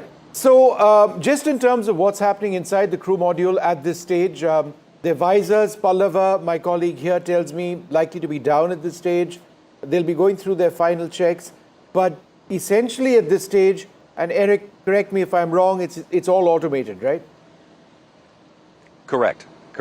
Yeah, it's funny. My photographer and I, we were just talking because obviously we're recording the feed that that we're watching from Axiom and watching for movement inside the capsule, watching for movement outside the rocket. The thing is, for the last hour and a half or so, there's really nothing going on. Now it's just the computers in mission control and the team, those 4 astronauts who are now facing skywards because their seats have retracted because they want NASA and SpaceX and also Axiom, as they lift off, they want the G-forces to go through their chest as they're laying back instead of straight up and down. Other than that, they're not doing a whole lot. Maybe running through some of the procedures. They have iPads strapped to their knees. This is an entirely automated process. I mean, I know we have a pilot.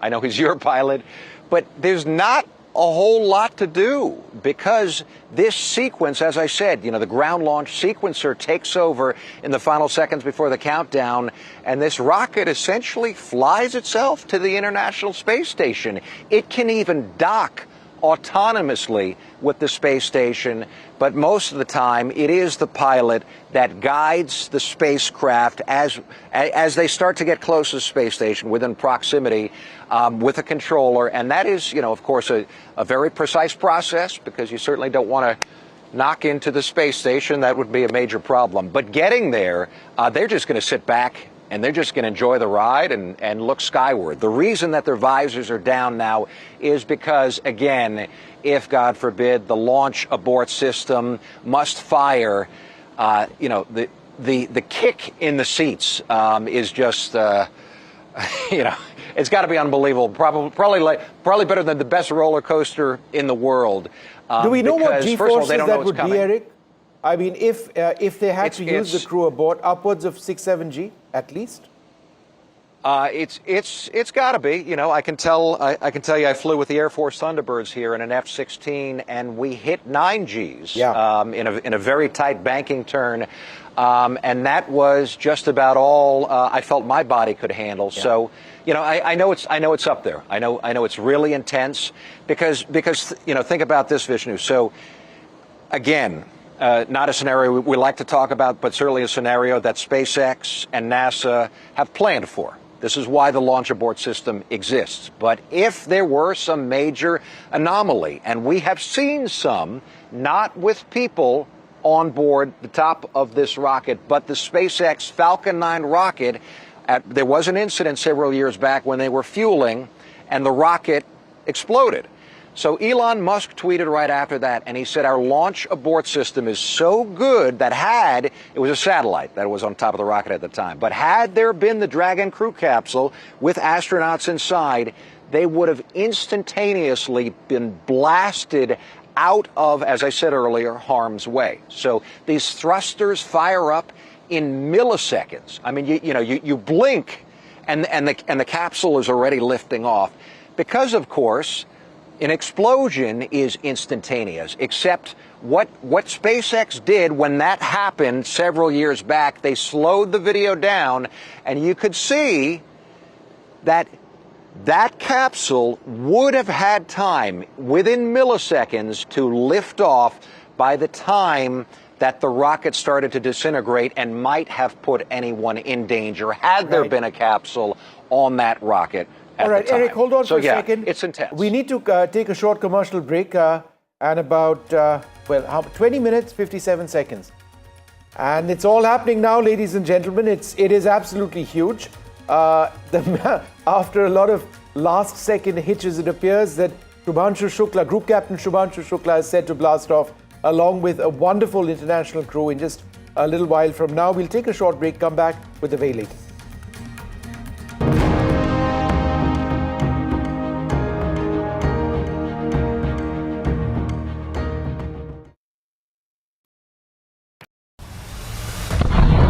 There have been 4 alerts which have been sounded off here. In fact, what we can confirm is that one missile did hit a residential building in Beersheba. As I speak, you can hear the air raid sirens going in. So I will have to make my way and see if we can find us a safe place. This is the announcement being made. Listen into it.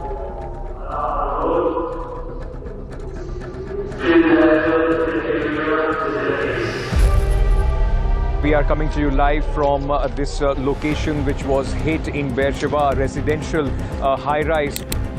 Ruins of this building tell you the cost that this war, the 12-day war so far, has taken.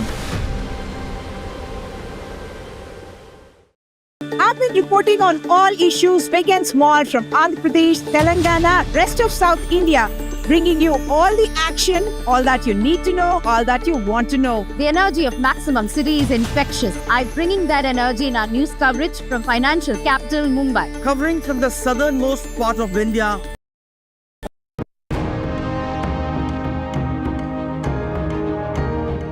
To dive into some of the science highlights, I'm joined now by Axiom Space's Chief Scientist, Dr. Lucy Lowe. Lucy, thanks for joining me here at the desk. With so many science portfolios that are going to be accomplished, there are more than 60 from more than 30 countries. We can't cover it all. Give us a high-level look of what this portfolio looks like. Yeah, so happy to, Sonia. So this mission is chock-a-block, jam-packed full of really interesting and exciting science. We have everything from human research, understanding how the human body reacts to space. We have some really fun life sciences experiments looking at growing plants and all kinds. We have some physical sciences. We have lots of technology demonstrations. And my favorite, lots of science, technology, engineering, art, and mathematics outreach events. All the STEAM things. Exactly. So we've had great success with AX1, 2, 3.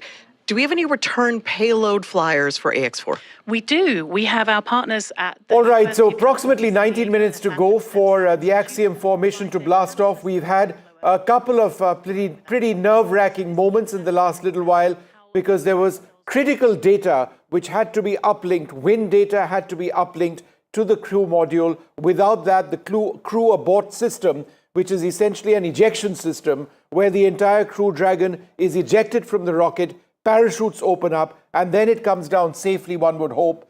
Without the data on the wind, the crew abort system wouldn't work. And the thing is, there are lots of things which need to happen moment by moment.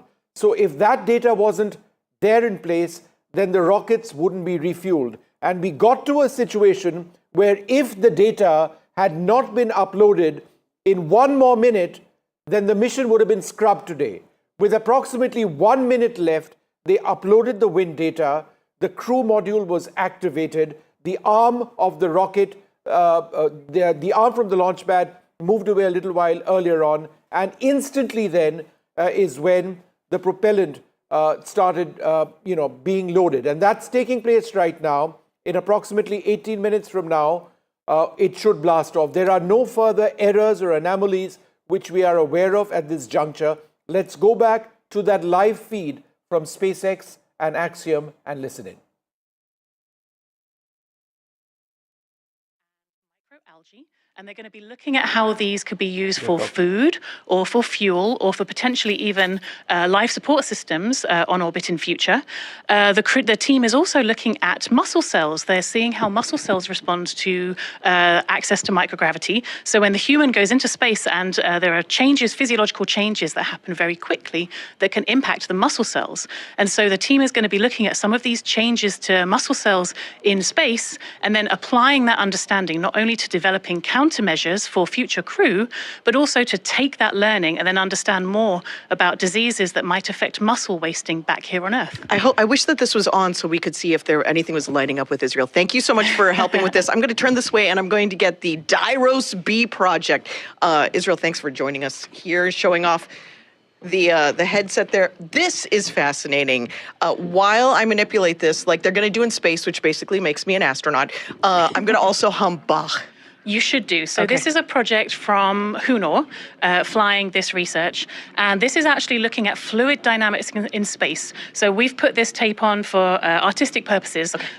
T-Ball will not have this disco tape on orbit. But in space, what is going to happen is this will be surrounded We are by talking about a lot of the science which is going to be taking place in this particular mission. There is more science which is going to take place in this mission than in any other previous Axiom mission, is what I believe. The largest of science missions of any Axiom mission so far. Pallav Bagla with us. Pallav, essentially the glitch that we ran into, there were two. The first anomaly was when there was a pressurization issue in the Crew Dragon, where there was a fiber in the fiber which was found in a seal during a leak check. Right, that could have been a game changer. It may not have gone through. Not a game changer. It could have been a mission scrubber. But then in their second series of automated checks, that checked out. But the bigger problem was that the spacecraft, which is a brand new spacecraft, wasn't accepting the upload of wind condition data. And if they didn't fix this and it went down to the wire, this mission would have been scrubbed today, right? Certainly. Just 60 seconds before they were supposed to scrub the mission because the wind data was not uploading from the mission control to the Crew Dragon, they were able to fix that issue. Essentially a software issue, it seems, but they finally managed to do it. And right now, propellants are being loaded onto the rocket. 1 minute. In another minute, they managed to do it in less than everybody's work would have come to, not for today. It wouldn't have been the end. There is still a launch window till the end of this month, etc., etc. No, but there is a backup window for tomorrow as well. Oh, so if you would have missed today, then there was a backup window tomorrow. Everything is not lost. But yes, right now, all systems go. We should have a liftoff at 1 minute past 12 o'clock India time. And the astronauts are already on board the Crew Dragon. Group Captain Shubhanshu Shukla is going to pilot this mission. The Crew Dragon is fully ready to go to the International Space Station. Right now, it's the rocket which is being fueled. How many days does it take? Just remind us.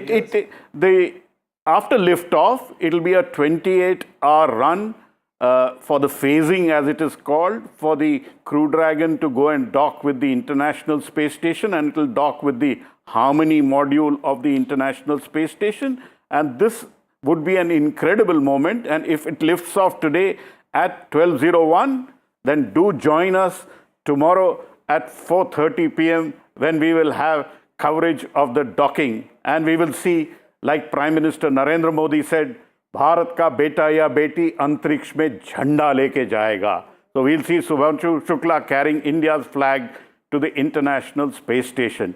So that will be tomorrow if the liftoff happens today.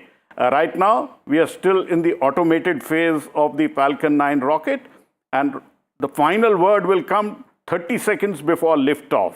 But right now, all systems go.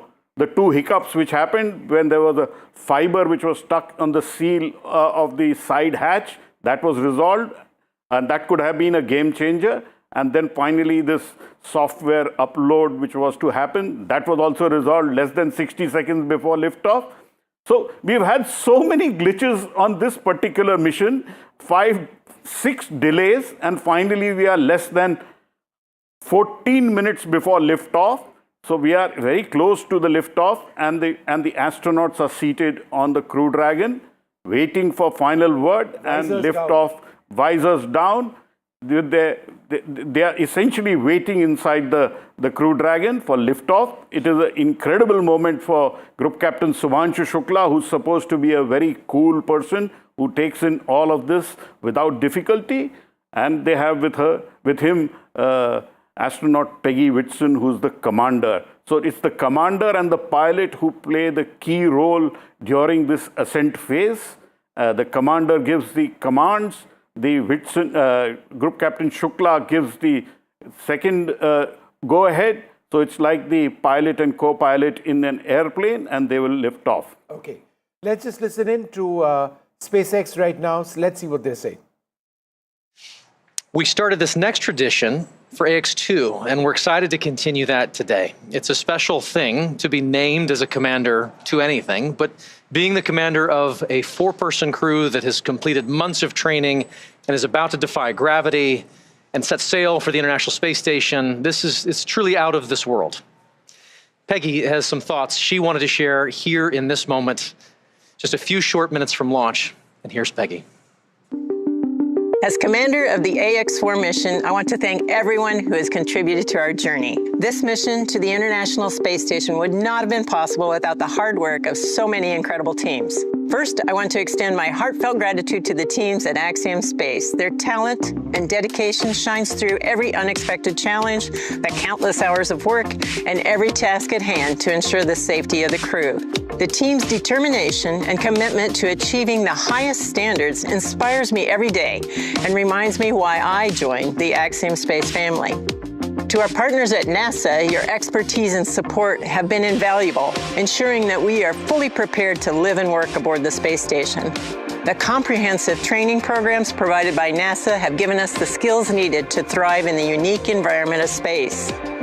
Thank you to SpaceX for providing the cutting-edge technology and reliable transportation to take us to space and bring us back home safely. The hands-on and in-depth training have ensured that we understand the Dragon systems thoroughly and confidently. We also owe a great debt of gratitude to our international partners. Your collaboration and contributions have been essential in our training to ensure mission success. Lastly, to all the other teams involved, from engineers to scientists and everyone behind the scenes, your hard work and dedication have not gone unnoticed. You're the unsung heroes of this mission, and we are deeply grateful for your support. Thank you all for your tireless efforts and for believing in the AX4 mission. Together, we're realizing the return for 3 nations and paving the way for a bright future in low Earth orbit. Thank you.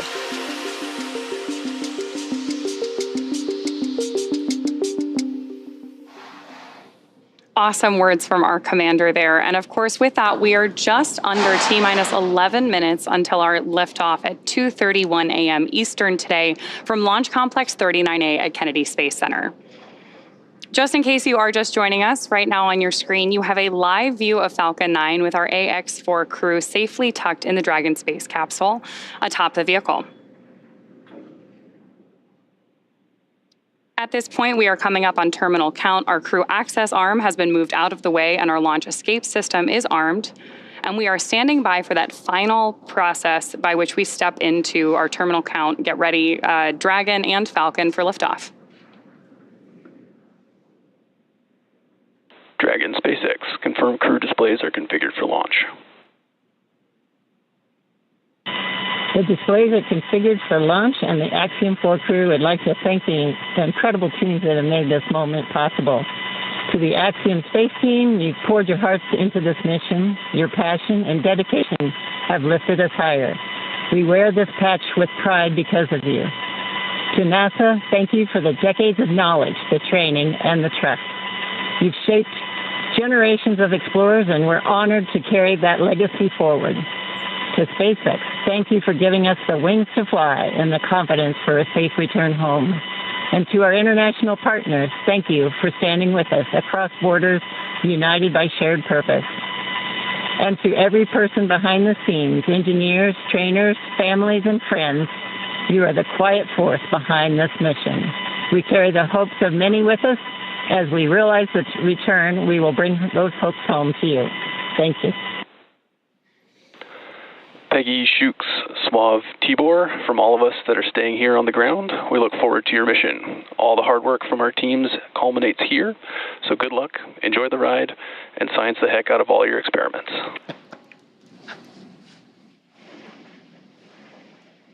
Wilco.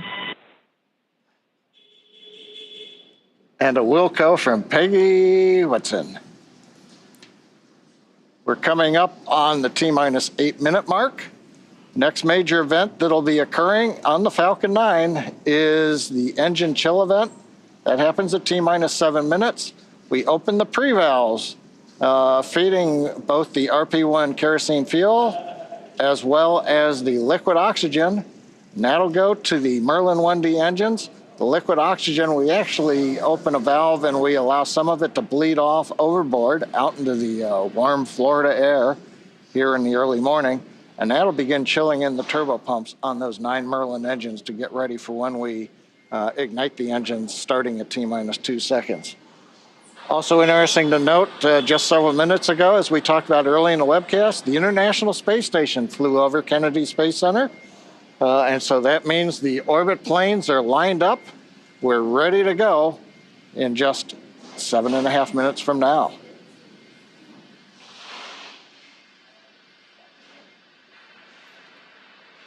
Now, while we're getting ready to open Eric the von pre-valves, Anken, which is the anchor with WKMG TV News 6 Orlando, who's been helping us out all day today. Very briefly, Eric, just about 6 minutes or so left. What are you picking up? Vishnu, you just heard it. We are in really, really good shape. So now looking at the countdown clock. So this clock is exact. I know there's a little bit of delay by the time it goes around the world, but 6 minutes and 45 seconds. So they just started, you heard this from the commentator, basically sending this super cold fuel into the engines, the 9 Merlin engines at the base of that Falcon 9 rocket. Why is that so important? Because they're metal, right? And you would shock the heck out of them if you just shot this, like I said, 200 plus or so Fahrenheit, negative 200 plus Fahrenheit liquid at these engines, right? We know that metal contracts. We know that metal expands. So slowly, they're feeding some of this super cold liquid into the engines just to acclimate that. What they call that is a chill down of the engines so they are not shocked and they don't expand or contract as the fuel is moving and those turbo pumps spin up to force the fuel into the engine. Eric, and hang then on, there's an update like coming I said, in. when, We're just they going to light cut this, in and just listen. There's an update coming in. We're going to listen in once again. And they'll move on to internal power. Those are the batteries. We do have solar arrays, and you can see them right now as some of the mist clears. You can see the black portions of Dragon. So we've got solar arrays on part of the Dragon trunk, and then we also have batteries inboard.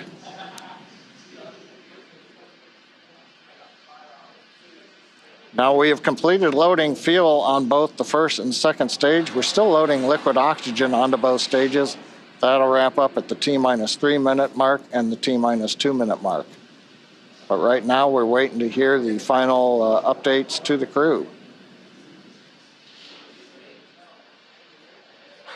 Falcon 9 propellant tanks are pressurizing for strong bag retract. That's good news for mission control. Dragon is in configure for terminal count. There we heard that we are pressurizing Falcon 9 for strong back retraction. The strong back is the tall structure standing right to the left of the rocket right now. And we pressurize Falcon 9 so that we can begin to retract that support structure away from the vehicle ahead of liftoff. Great view there of Dragon sitting Strong back retract has started on top of Falcon 9.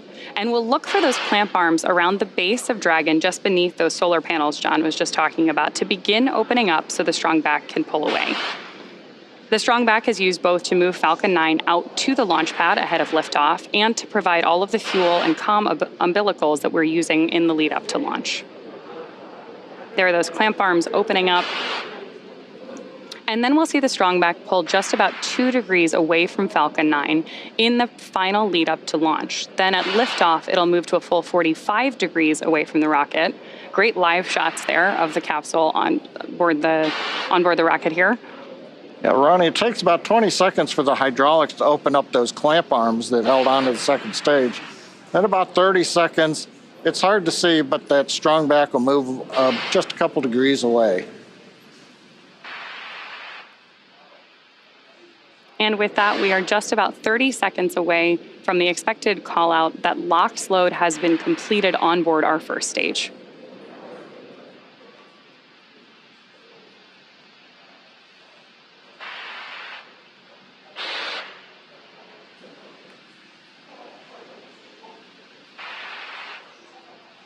As we mentioned earlier, that mist forming around the outside of Falcon 9 is totally normal. That's just some of that. Stage 1, LOX load complete. Some of that liquid oxygen that has now been fully loaded on board to stage 1, venting out into the warm Florida air and condensing into clouds. So we continue to check off events here in the last minutes of the countdown.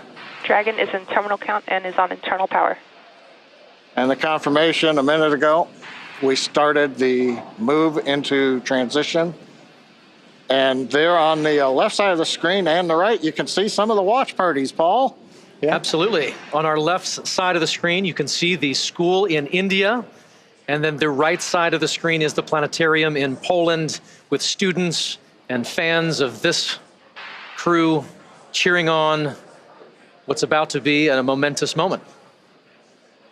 And good in the planetarium, keeping it dark in there for them.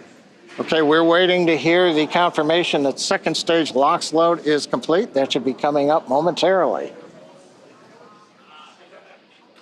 Stage 2, LOX load complete. There's that confirmation from Mission Control right on schedule. So the next major visual milestone we're likely to have from the outside of the spacecraft is going to be venting. Dragon is in auto idle. Confirmation there from Mission Control that we are in auto idle on board Dragon in that final minute and a half before launch. Now we are expecting gas closeouts to be followed by some loud venting, and we're likely to see a larger cloud of liquid oxygen. Gas closeout has started. Expect loud venting.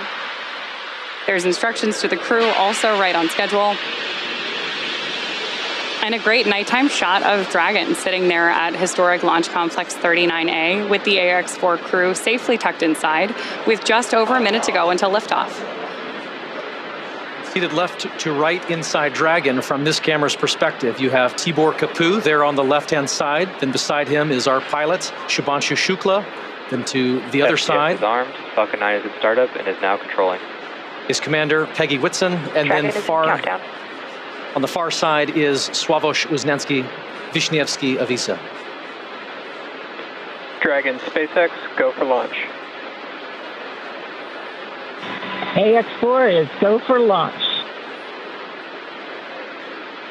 That is great news for Mission Control and from our crew on board Dragon. With that, we are just at T-minus 30 seconds to lift off of AX4. Let's go AX4. 15 seconds. T-minus 10, 9, 8, 7, 6, 5, 4, 3, 2, 1. Ignition and liftoff.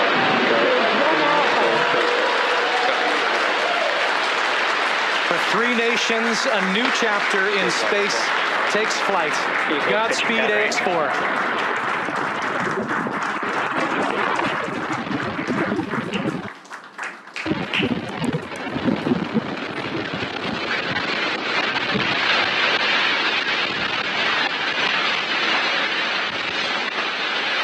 T plus 30 seconds into flight with the Axiom 4 crew on board Dragon, headed to the International Space Station. Waiting to hear callouts from the Falcon 9 engineering team. Power and telemetry nominal. Stage 1 throttle down. We're throttling down the 9 Merlin engines. We're into the throttle bucket, preparing for max Q. Max Q.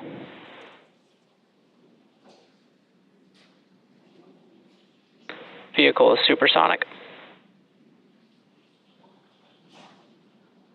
We should begin throttling the Merlin engines back up now.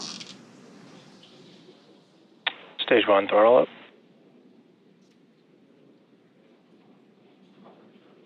Mission Control confirming. Stage 1 Bravo. That throttle up, and we Copy, are 1 Bravo. Hearing our Commander Peggy Whitson call out the first abort mode. Each of these are a specific phase where if for any reason we had an in-flight Impact abort. show underway. Dragon would abort to a safe location. So we're going to call out each of those milestones as we pass through them. We also just heard the call out for MVAC chill. We're going to trickle just a little bit of liquid oxygen now into the turbo pumps on board our Merlin vacuum engine on stage 2 in preparation for second engine start 1, which will of course be shortly after stage separation.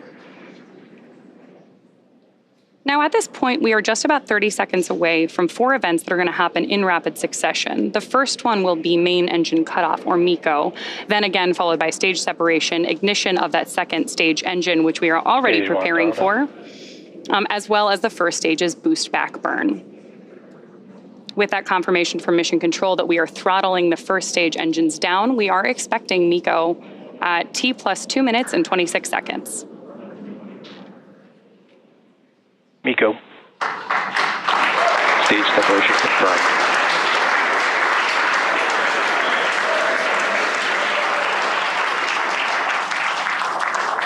Stage 1 boost back startup and back ignition. There we had confirmation of all 4 of those events. Incredible views on our screen here too as that boost back, as that first stage boosts its way back to Earth. Stage 2 Alpha.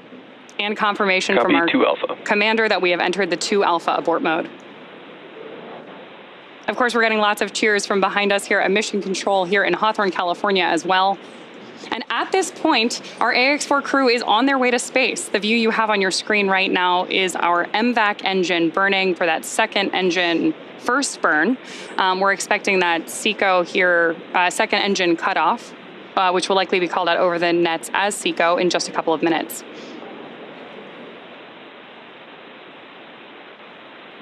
Stage 1 boost back shutdown. Confirmation that the boost back burn on our first stage booster is now complete, and the booster is heading back toward the Florida coast to attempt a landing at LZ1. At this point, stage 1 is actually still coasting to apogee. We're about to deploy those grid fins so that we can steer the vehicle as it enters the Earth's atmosphere. Dragon SpaceX, nominal trajectory. And that call out from Mission Control means Dragon that copies, nominal trajectory. everything is right on track. T plus 4 minutes, everything continuing to go well, and we've got our first view of the crew. They're inside Dragon, second stage continuing to fire. Right now, second stage, just a little bit more than 1 G. There's so much propellant that even with a 220,000-pound thrust engine, it takes a while before the G loads start to build up during the second stage flight.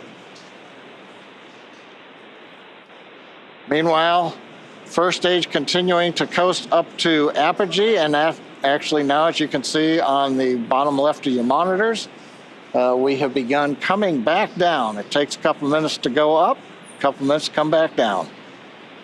That first stage heading back to landing zone 1 at Cape Canaveral. Dragon SpaceX, nominal trajectory. Words we love to hear. Dragon copies, nominal trajectory. Peggy Whitson echoing back the call up from the ground. Now our next major event coming up will be in about 1 minute and 10 seconds. That's going to be the entry burn. That's where we're going to light a single center engine on the first stage.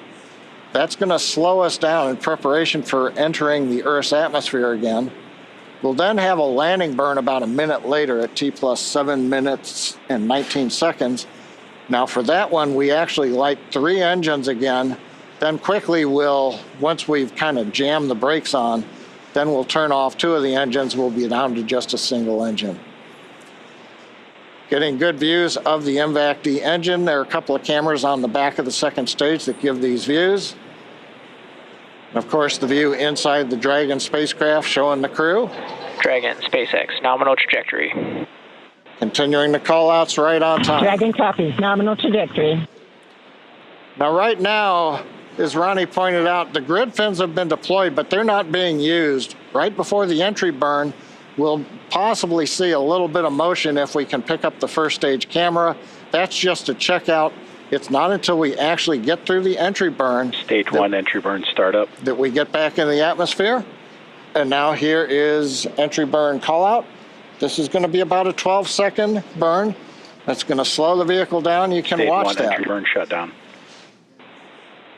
There you just saw on the left-hand side of your screen that first stage entry burn shut down. Right now on your screen, we've got great views of our second stage engine, the Merlin vacuum engine, continuing to take our AX-4 crew to orbit. The next milestone for our first stage is going to be the landing burn, where we'll relight just the center engine, as John mentioned. Dragon, SpaceX, nominal trajectory. Again, things we love to hear. Stage 1 FTS. Dragon copies, nominal trajectory. Continuing to get good communication from our crew on board Dragon. Stage 1 transonic. Confirmation that stage 1 is now transonic on its way back to LZ-1, which is just about 9 miles away from our liftoff location today. LZ-1, of course, is the site of the first successful landing attempt, and hopefully it will be the second time that this particular booster sticks its landing.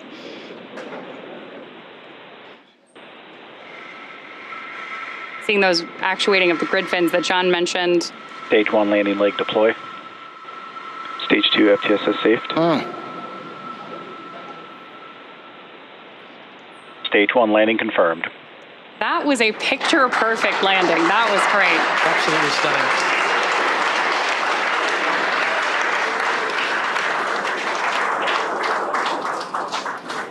So coming up next for our crew, now that we've confirmed that booster touchdown, is going to be second engine cutoff, also called out as SECO. Then the second stage will coast for a few minutes until Dragon is commanded to separate from the second stage. There's our AX-4 crew awaiting that SECO call out here. Stage 2 is in terminal guidance.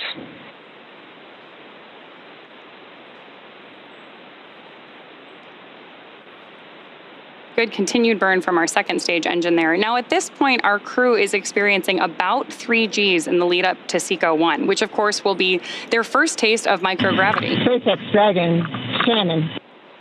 There's confirmation of the Shannon abort mode.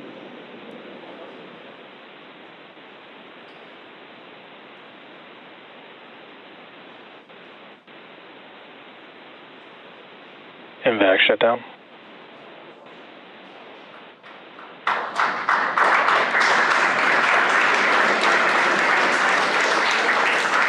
SpaceX Dragon, we have a nominal orbit insertion.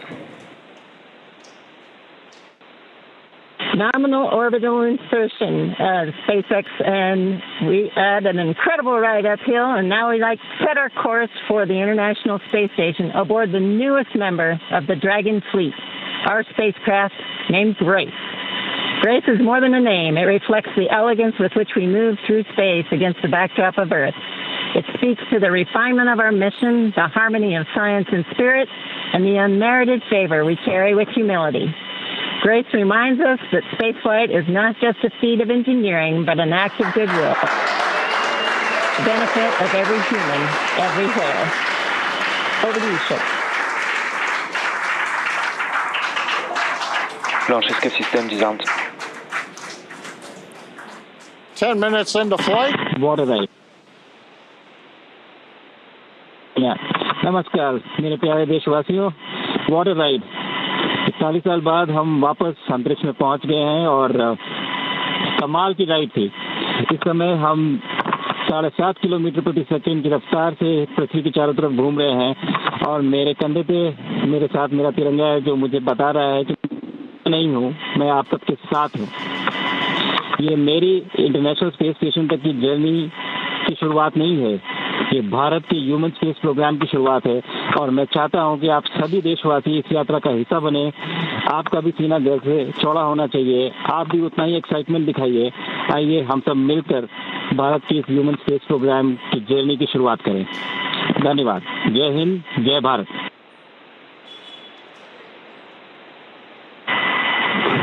Thank you, Chuck. Drogie Polki i Polacy, dziś robimy ogromny krok w stronę przyszłości technologicznej Polski. Polski opartej na nauce, wiedzy i wizji. Niech ta misja będzie początkiem epoki, w której nasza odwaga i nieustępliwość kształtują nowoczesną Polskę. Dla nas i dla przyszłych pokoleń. Kosmos zawsze jednoczył ludzi. Zabieram dziś z Ziemi cząstkę każdego z was. Waszej siły, waszej nadziei, waszego zaufania. W kosmosie nie jestem sam. reprezentuje nas wszystkich. Z całego serca dziękuję Wam za zaufanie. Kosmos dla wszystkich. Space for everyone. And with that, over to you, Thibault. Thank you, Swav. 15 millió magyar emelt ma idáig. Támogatásotok olyan, mint a szürke hamu alatt nyugvó parázs. Belül csendben ízik, de ha fát dobnak rá, egyként lángol. Hálás és büszke vagyok, hogy a hazánkat képviseltem. Családomnak és barátaimnak köszönöm, hogy ti vagytok a legerősebb támaszaim. A ti hangotok hangosabb, mint a rakétánk, erőtök nagyobb, mint a gravitáció. A virágűr mindenkié, a Föld pedig egyetlen. Mi a bolygónk 4 különböző pontjáról indultunk, de társakként, barátokként érkeztünk ide. A mi születésünk a tiétek is. Köszönöm mindenkinek szerte a világon, akik hozzájárultak ez a gyönyörű naphoz. Egynek minden nehéz, soknak semmi sem lehetetlen. Go X4!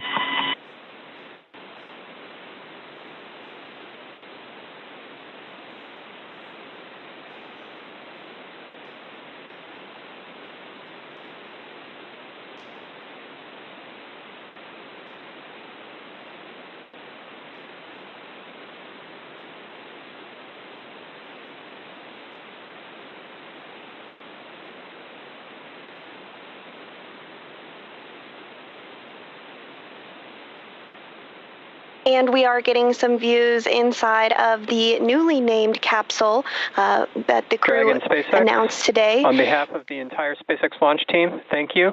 It's been a privilege to work with you so far, and we're excited for you to have a safe flight and a safe return home. Good things come to those who wait.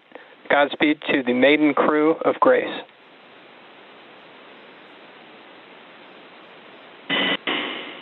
And we thank you all as well. And so with today's successful launch of Axiom 4, the teams at NASA's Johnson Space Center will continue to monitor Dragon's flight to the International Space Station over the next 28.5 hours.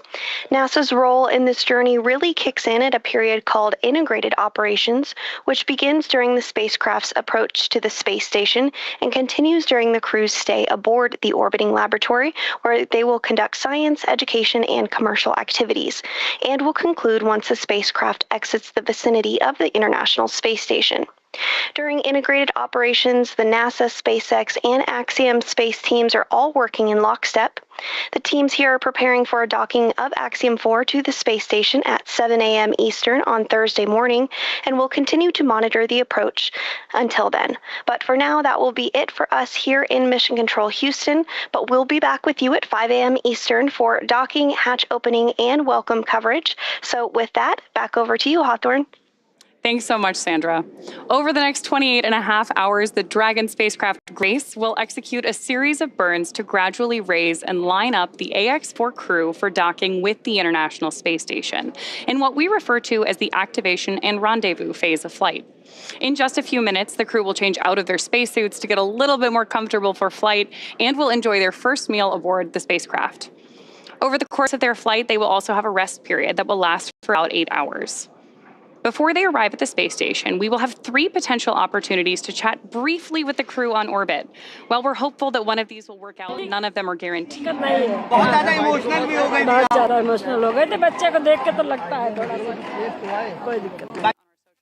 Channels, no.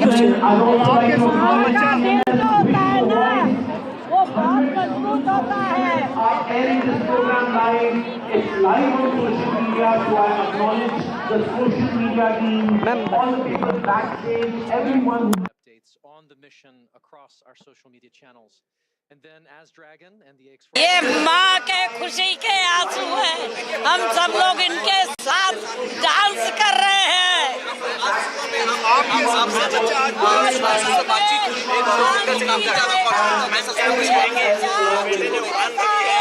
जब यह उड़ान भरने वाला कहेंगे क्या है, वो उड़ान भरी है, सक्सेस होगा भर के गया तो बिल्कुल बिल्कुल। मैम क्या कहेंगी?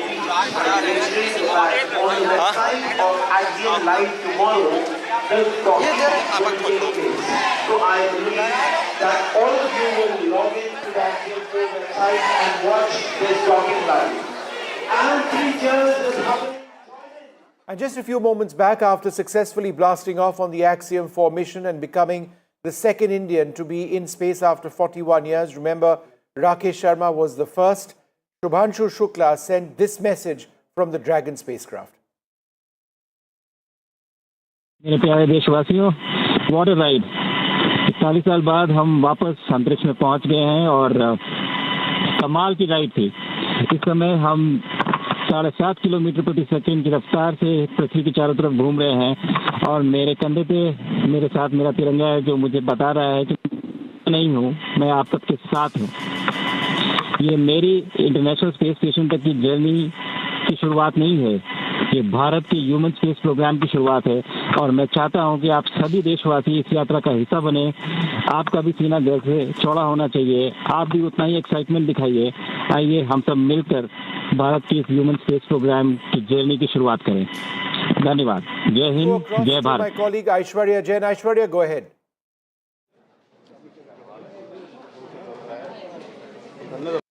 At the CSIR, and currently you can see the delegates from Australia, Governor of South Australia, as well as the High Commissioner of Australia, Green Phillip, along with Jitendra Singh, over here, along with several of the other officials from the CSIR team who watched this live stream of the launch of Axiom 4, and they all heard about this message coming from Group Captain Shubhanshu Shukla.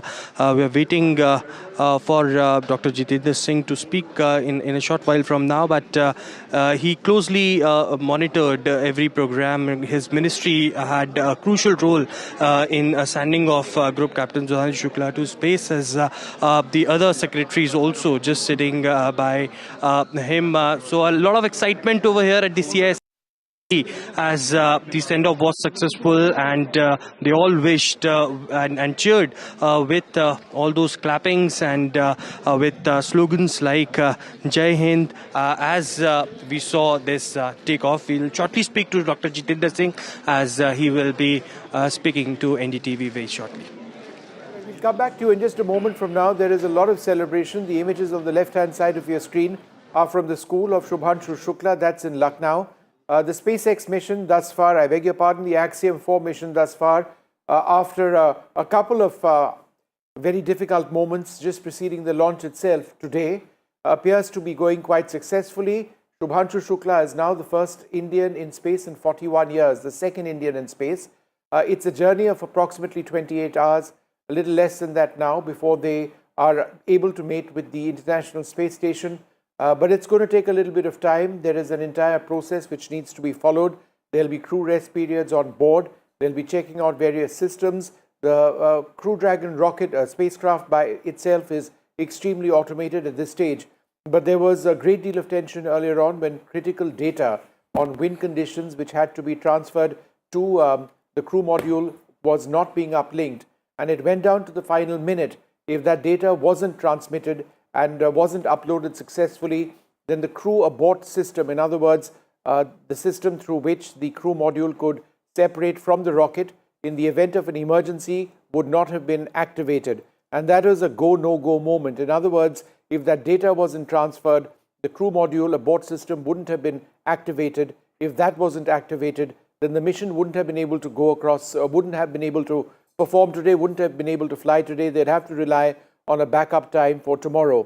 With 1 minute left, they managed to upload that data. The crew module was activated, and the rocket after that has seen flawless performance with its first stage booster also landing back. That's something which successfully, that's something which SpaceX is a world leader on, the vertical, the recovery and vertical landing of different stages of the rocket itself.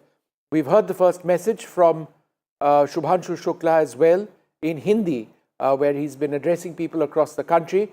The bottom right-hand side of your screen, you've got laddus being distributed by the Minister of State in the Prime Minister's office. Let's listen in. On the successful launch of Axiom 4.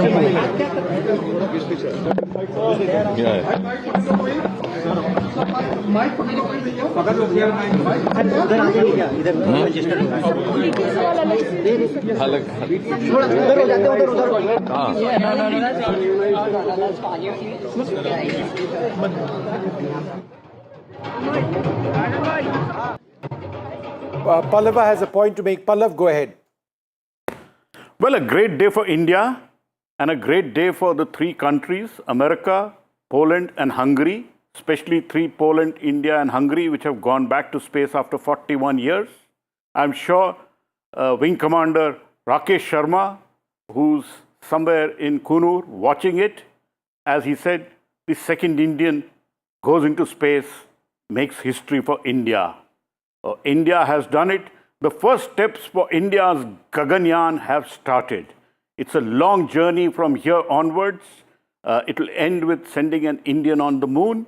But the first steps of Gaganyaan, where the basics of human spaceflight are being learnt by Group Captain Shubhanshu Shukla and Group Captain Prashant Balakrishnan Nair. Now that Group Captain Shukla is in space, 14 days he will be in space at the International Space Station. We will keep you updated about every move which happens there. But history being made for India as India's own astronaut or Gaganyatri is now orbiting the Earth. Very soon, he would be passing by over India at some point soon. There will be a great joy. We will not be able to see that moment. We will be able to talk to him. Hopefully, there are 3 events as they coast from Cape Canaveral to the International Space Station, which is a 28-hour ride. There will be 3 times when they will try and connect to the crew. If we get to know about it, we will definitely bring that live to you. But a great day for India. And trust me, a great day for Vishnu, who has been covering aerospace for a very, very long time. And a great day for somebody like me who covers ISRO and space for a long time. I have tears in my eyes as India's second astronaut heads into space and is in space already. Vishnu? No, this is, now Pallav, it is in fact an incredible moment. And let's just hope everything else goes well so far. We heard messages from his mother as well, Shubhanshu's mother. And it's been trying, it's been a nervous couple of hours for us. At one stage, it just didn't seem it was going to take place when that wind data wasn't being transmitted, and it was a go, no-go moment. But it all went well, and I think what we haven't spoken about so far is that the first 4 minutes after a rocket blasts off are absolutely critical from a safety standpoint, and everything needs to work flawlessly, which it did. Let's listen once again to Shubhanshu's message. मेरे प्यारे देशवासियों, what a ride. 40 साल बाद हम वापस अंतरिक्ष में पहुंच गए हैं और कमाल की राइड थी। इस समय हम 7.5 किलोमीटर प्रति सेकंड की रफ्तार से पृथ्वी के चारों तरफ घूम रहे हैं और मेरे कंधे पे मेरे साथ मेरा तिरंगा है, जो मुझे बता रहा है कि नहीं हूँ, मैं आप सबके साथ हूँ। ये मेरी इंटरनेशनल स्पेस स्टेशन तक की जर्नी की शुरुआत नहीं है, ये भारत के ह्यूमन स्पेस प्रोग्राम की शुरुआत है और मैं चाहता हूं कि आप सभी देशवासी इस यात्रा का हिस्सा बने। आपका भी सीना दिल से चौड़ा होना चाहिए, आप भी उतना ही एक्साइटमेंट दिखाइए। आइए हम सब मिलकर भारत के इस ह्यूमन स्पेस प्रोग्राम की जर्नी की शुरुआत करें। धन्यवाद। जय हिंद, जय Bharat. All right, so that first message, it's been 4 decades plus since we heard an Indian have a message for fellow Indians from space. That was Rakesh Sharma, and now we've got Shubhanshu Shukla, who's not wasted any time. Just after getting into orbit, he's had that message. We're going to play that again. Let's listen in. Tears in my colleague Pallav Bagla's eyes. मेरे प्यारे देशवासियों, what a ride. 40 साल बाद हम वापस अंतरिक्ष में पहुंच गए हैं और कमाल की राइड थी। इस समय हम 7.5 किलोमीटर प्रति सेकंड की रफ्तार से पृथ्वी के चारों तरफ घूम रहे हैं और मेरे कंधे पे मेरे साथ मेरा तिरंगा है, जो मुझे बता रहा है कि नहीं हूँ, मैं आप सबके साथ हूँ। ये मेरी इंटरनेशनल स्पेस स्टेशन तक की जर्नी की शुरुआत नहीं है, ये भारत के ह्यूमन स्पेस प्रोग्राम की शुरुआत है और मैं चाहता हूं कि आप सभी देशवासी इस यात्रा का हिस्सा बने। आपका भी सीना दिल से चौड़ा होना चाहिए, आप भी उतना ही एक्साइटमेंट दिखाइए। आइए हम सब मिलकर भारत के इस ह्यूमन स्पेस प्रोग्राम की जर्नी की शुरुआत करें। धन्यवाद। जय हिंद, जय Bharat. Jai Hind, Jai Bharat. Wonderful words there from Shubhanshu Shukla. Pallav, run us through what's going to happen now. Well, the crew are on board the Crew Dragon. By now, they would have doffed or changed from their space suits. They would be having their first meal in space. So, meals which would be floating around them, and meals would be specially packed. And Group Captain Shukla having his first meal in space. Then they will have an 8-hour rest period. And subsequent to that, it's a 28-hour run to the International Space Station where they dock with the Harmony module of the International Space Station. So far, everything has gone off well. There have been many hiccups on this particular Axiom 4 mission. It was to launch on May 29th. It didn't. Several delays. Finally, at 1 minute past 12 o'clock today, 1 minute past noon, the liftoff happened from Cape Canaveral. Same launch pad, 39A, from where astronaut Neil Armstrong went for his ride to the moon.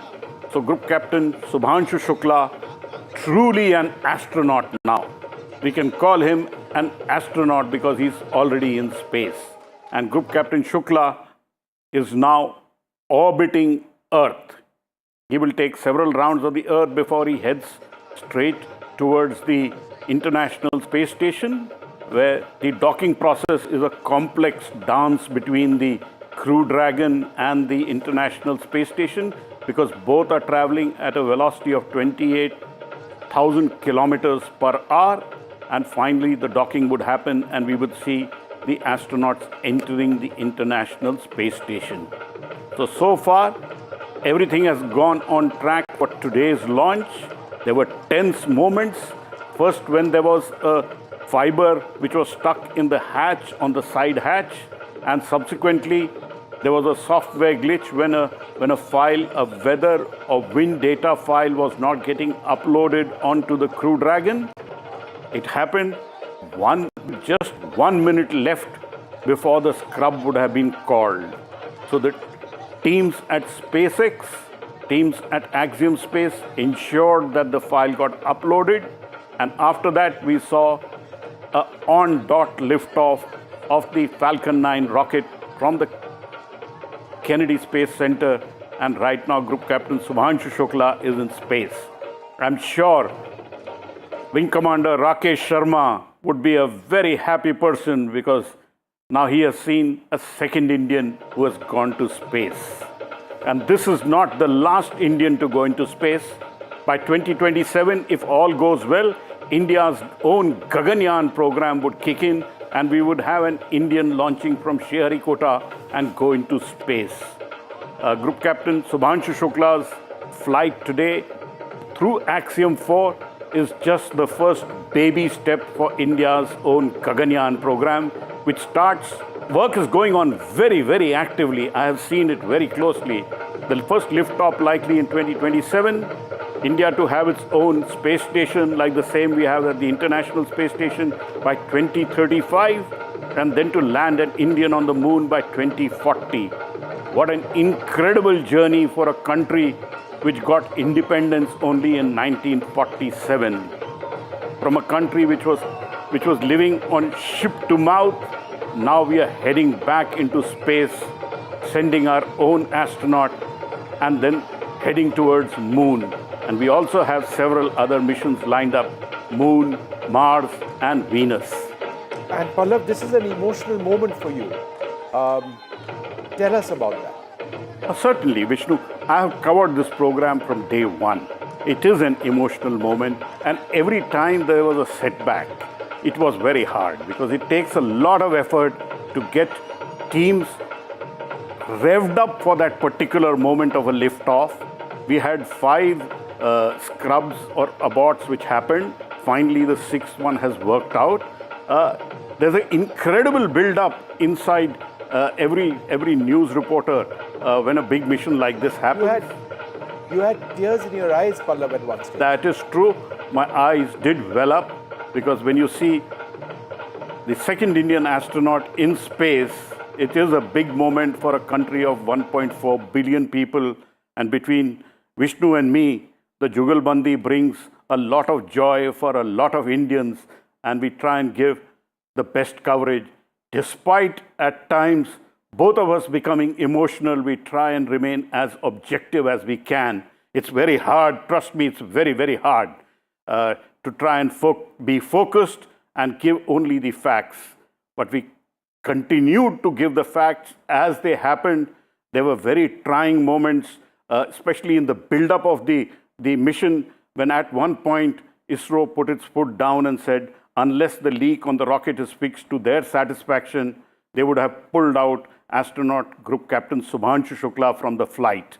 Those were very tough moments for a reporter to try and tell the world that we were on the verge of pulling out of this mission.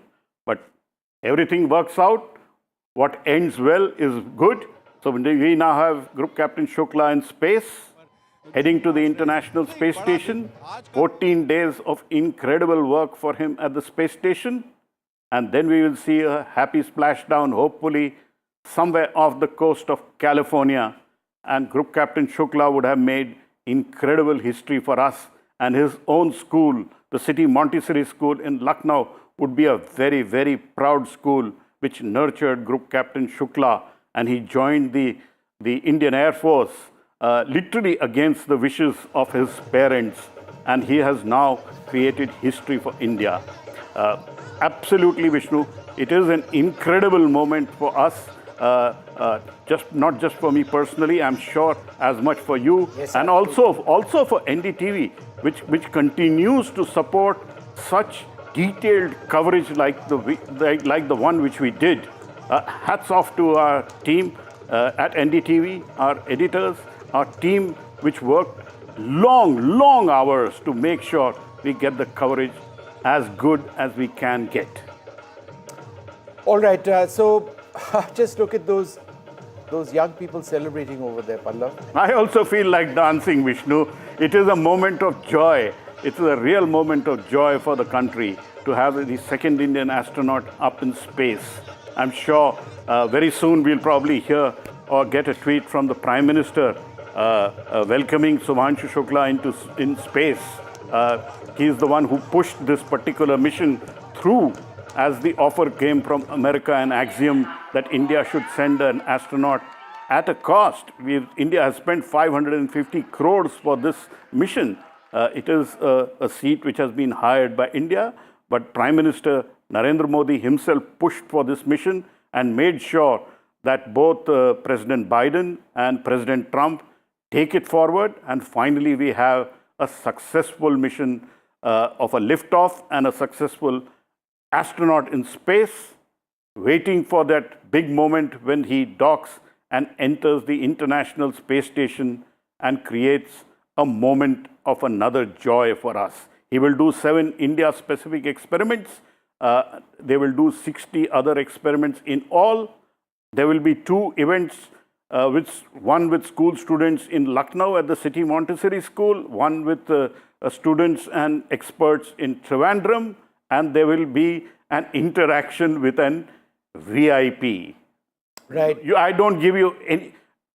you don't need to guess who the VIP would be, but the VIP would be there, and we would have probably another Sare Jahan Se Acha moment. So one small step for ISRO and one giant leap for Bharat. All right, so it is indeed a great moment for India. And just Pallav, let's reflect on what's been happening over the last couple of weeks. There have been so many delays. There was an electrical harness issue. There were multiple weather issues. There was a much more serious issue with a leak in liquid oxygen, which ISRO put its foot down and said, you either fix that or Shukla is not going to fly. In fact, that's a story that you broke. So SpaceX did fix that. It wasn't an easy fix, but everything worked flawlessly today. Absolutely. It worked flawlessly. I was deeply worried till the 2.5-minute mark passed when the first stage separated. That was the stage when there was an issue of the liquid oxygen leak. Once that passed, to me personally, it seemed everything would go all right. So now we are, the Falcon 9 rocket has performed well. It continues to have an over 99% success record. It's a great rocket.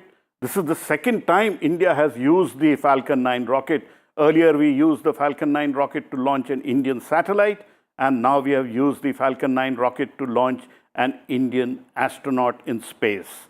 And India calls its astronaut Gaganyatris. So India's Gaganyatri in space. And am I chuffed? Yes, fully chuffed. All right. No, the entire country is chuffed. This really ignites the spirits of so many young people across the country. Not increasingly old people like you and me, Pallav, but the next generation of young Indians who are fascinated by science. And ultimately, that's what it's all about. Even if a mission like this results in 5 people, and that number just off the top of my head, becoming serious scientists who make a national contribution, whether it's to astrophysics or to rocketry or to aerodynamics or to any aspect of aerospace, then imagine what a wonderful achievement that will be. Because that's what this really is about. This government has stated that, space needs to be an area that we really need to build on.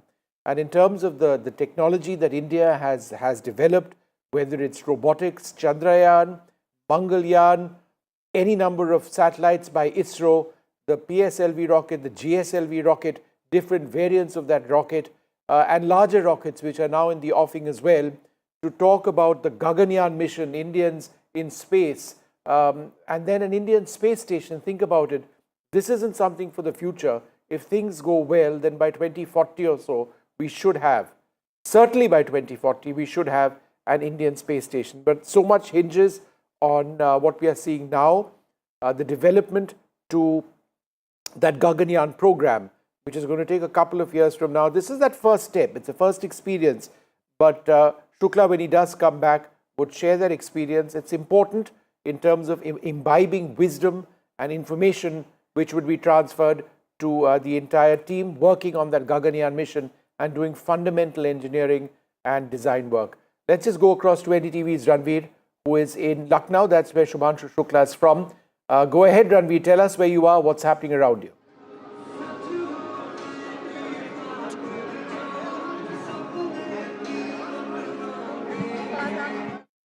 All right, I don't think we've got him. Once we get that line up with him, we'll come back to him in a moment. But the images that you see on the right-hand side of your screen were images of his family. That's his mum over there. That is his mum, right, Pallav? Yeah, that is his mother over there in tears. And I was watching her because we had a split screen of the liftoff on one side of the screen. And, Shubhanshu Shukla's mother over there on the right-hand side, his parents over there.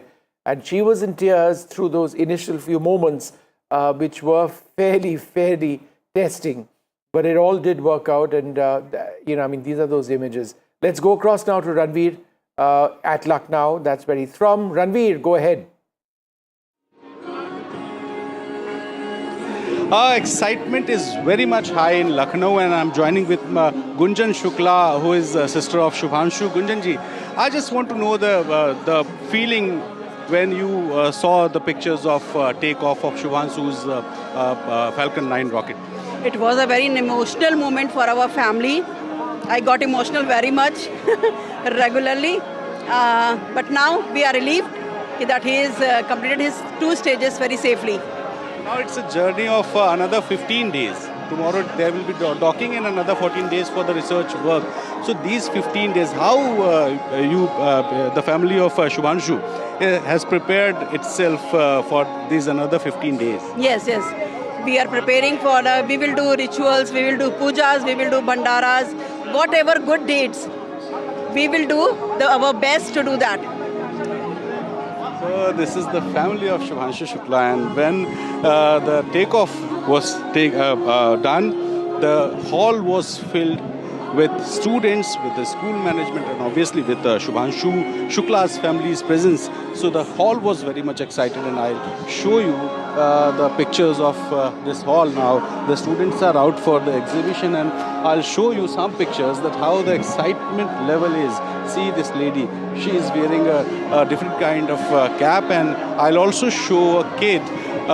She's also wearing some different. I'm joining with the chairman of CMS. Ma'am, how exciting this moment is for you? You know, the atmosphere is full of emotion, heavy with emotion. बहुत ज़्यादा. I saw tears also, I saw clap also, I saw dance also. So the mixed emotion, including the tears and dance both. There was anxiety when he was going up, when it was taking off. There was anxiety because that is the most critically, risky, potentially risky part of the takeoff part. So there was a lot of anxiety at that time. I could see, we were saying prayers in our hearts and watching very intently. But then when we could see after the rocket fell off and it was launched further, we got some confidence that everything is going well. And then further on, for the first 5 minutes, we were concerned that everything should go well. You are a known educationalist.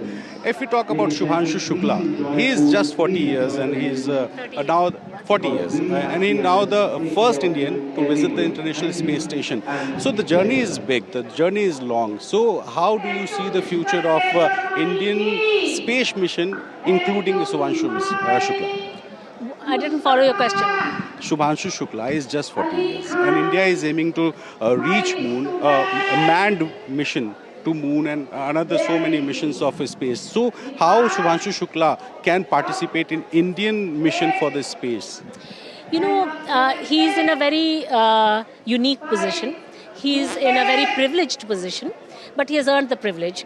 He has been the first Indian to go up into the International Space Station. So that experience will count for a lot. I think that will equip him to speak more knowledgibly about the mission when it comes to the Gaganyaan mission and other space missions of India. I think he will end up playing an important role, maybe a more policy-making role as well. In the forthcoming imminent other space missions of India. So my last question is, Shubhanshu said in his video message that a single student, if he will be inspired by his mission, he'll think that his mission is successful. So I saw a huge number of students. They were excited. They were obviously very much thrilled. So how inspirational this mission is? We all need icons to inspire us. Typically, young people admire people like, for example, musicians or dancers or film stars or sports people. These are their heroes and heroines. But we need heroes in other fields as well.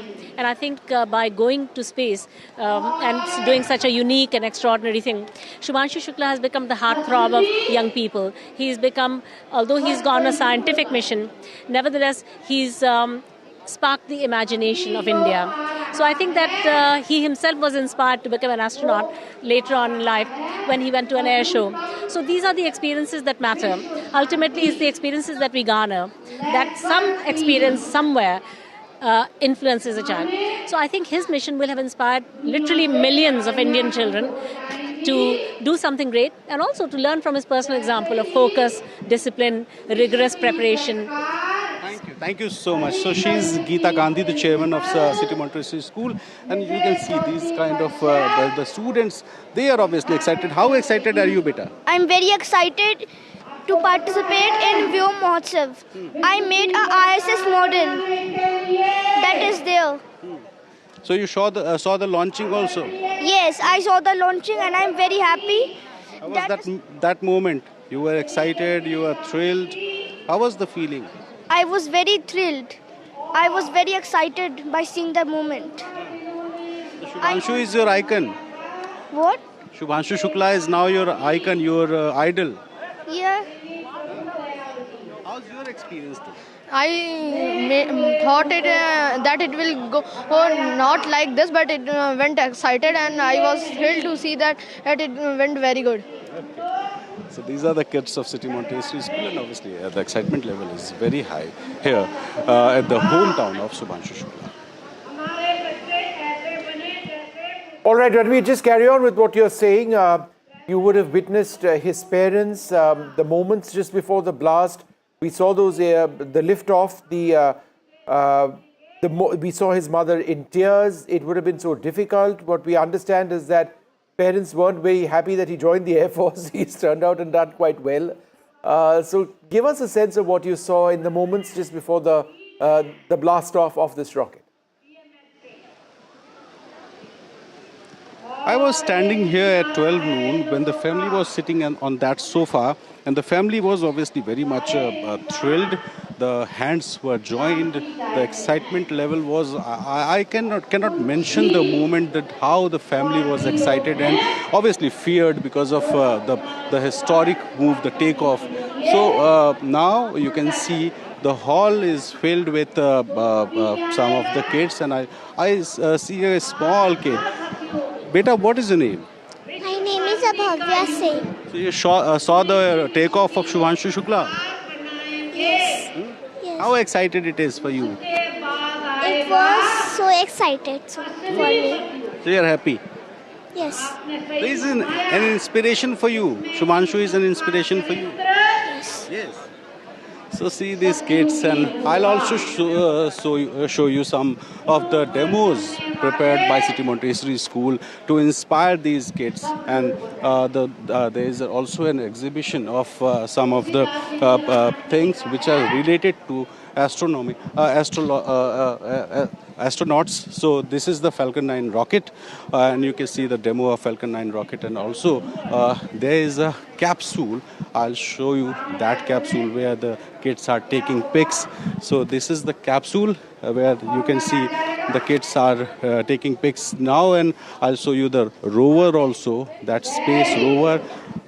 There's the space rover, and I'll show you a special room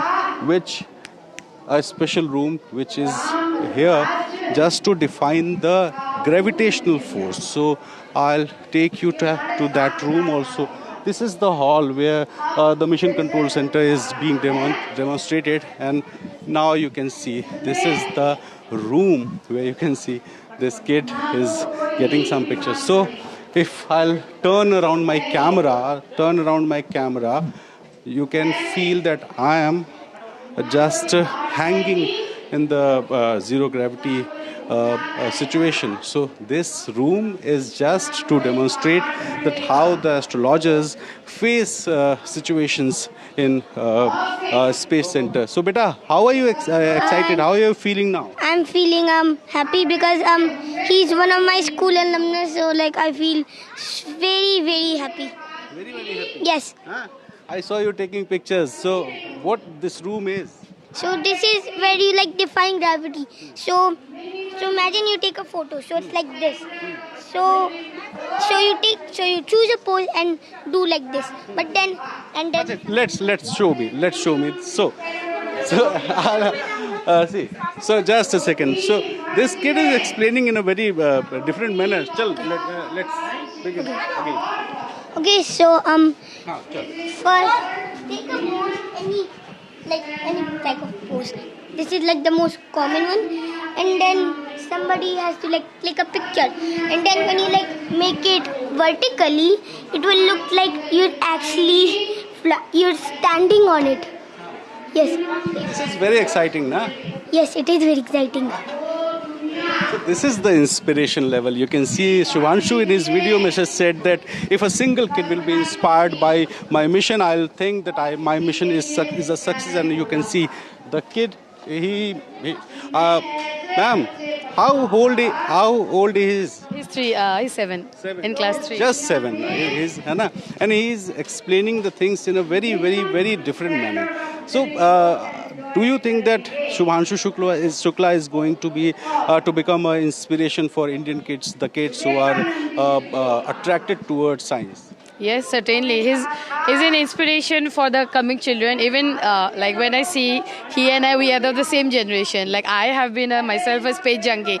Now seeing if in our time we had Rakesh Sharma, and now we can see for the next generation now Shubhanshu Shukla ji is bringing up, lots of all the children of the next generation, like my son here. They are looking forward, and we see the whole country is now full of josh. Even after the ISRO, we have got... Josh is high. Yes, the josh is high. So let's move to that area. That's very exciting. Come, beta, please. So, yes, continue. So we can see, this event where we can see so many children. Today we saw there were many models you can see. We visited literally the mission command center that I have made. We went... Can you explain what is this? This is the moon, but it's like... This is space. So in reality, this is the wall. So they painted it like space, and this is the moon. In reality, just a big sculpture of the moon. But imagine this is the moon. You see, from Earth we can only see one side of the moon. That is why we can't see the other side from here. So imagine it's like night time. Okay. So sometimes it's dark because the side where the light is you cannot see it.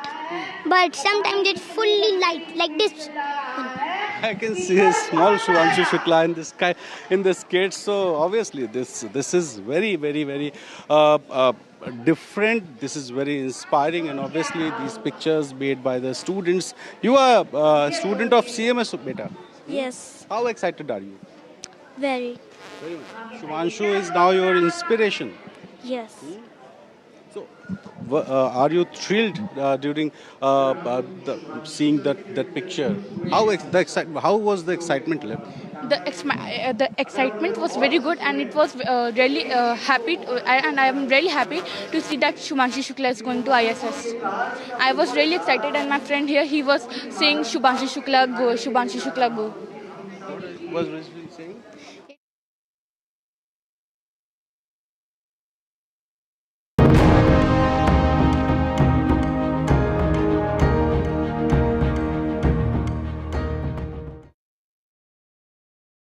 In today's interconnected world, India's voice is more crucial than ever. When India speaks, the world listens.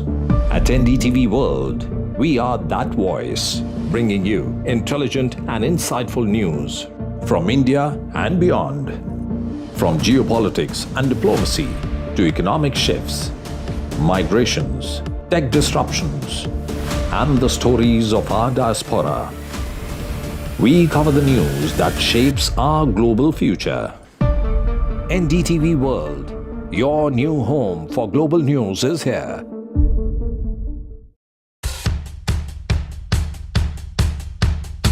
The markets move fast. And so should your portfolio. Expert insights, real-time stock picks. Do I buy Ola? Should I hold CDSL for the long term? Buy, sell or hold? The answers you need, straight from the experts. Callers from India and across the world. Connect live, ask, decide and invest wisely. Your portfolio, your future. Ask Profit.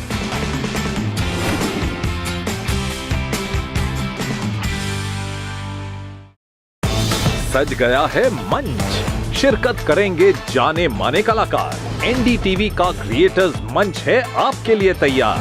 शामिल होंगे legendary writer Javed Akhtar, अपनी कविताओं से युवाओं के दिलों पर राज करने वाले कवि कुमार विश्वास, समय से परे की फिल्म बनाने वाले डायरेक्टर इम्तियाज अली और best selling writer Chetan Bhagat. यहाँ फन और एंटरटेनमेंट मिलेगा, साहित्य से नई रचनाएं, नई सोच, नया मंच। एनडीटीवी लाया है आपके लिए क्रिएटर्स मंच। आप भी जुड़ें एनडीटीवी नेटवर्क पर। 50 years of the emergency. भाइयों और बहनों, राष्ट्रपति जी ने आपातकाल की घोषणा की है। India's darkest hour, June 25th, 1975. Lest we forget. The emergency. NDTV rewinds when democracy was suspended. लोकतंत्र का गला घोट दिया गया था। भारत के संविधान निर्माताओं की तपस्या को मिट्टी में मिलाने की कोशिश की गई। Indira Gandhi's assault on freedom.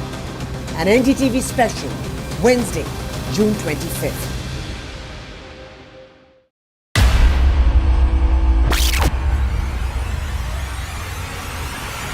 In the last 1 month, if you see, the share prices of Gensol Engineering has fallen more than 58%. Why are the rating firms calling the debt payments as default? We have two credible credit rating agencies on March 4th coming and downgrading the stock to D. Statements are consistently being proven wrong, and transactions are being taken place which are different from what they were originally pictured to be.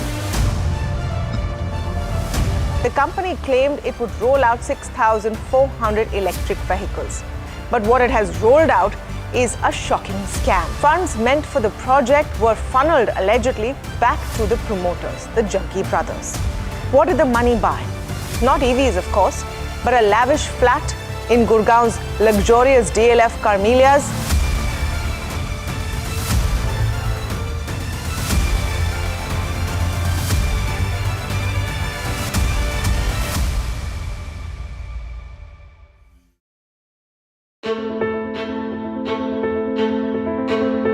News is not just headlines, it is what impacts you. And news should never be mistaken for noise. What matters is the reality. Accurate, in-depth, and with the right perspective. For over 20 years, I have been a journalist, and never has clarity mattered more than now. At Newsnight, we go beyond the surface. We dissect the details, challenge the narratives.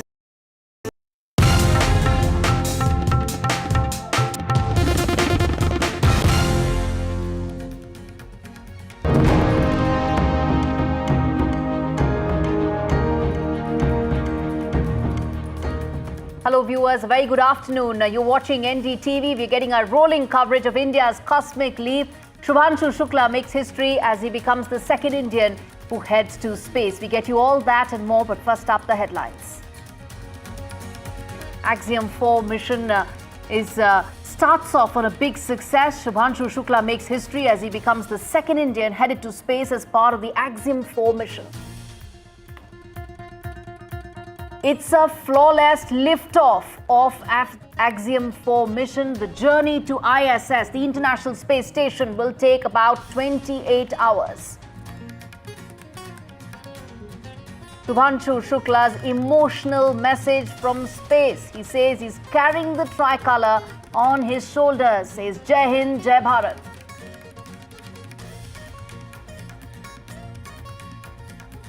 Tears of a mother move a nation. Shubhanshu's family are proud and overwhelmed with this moment.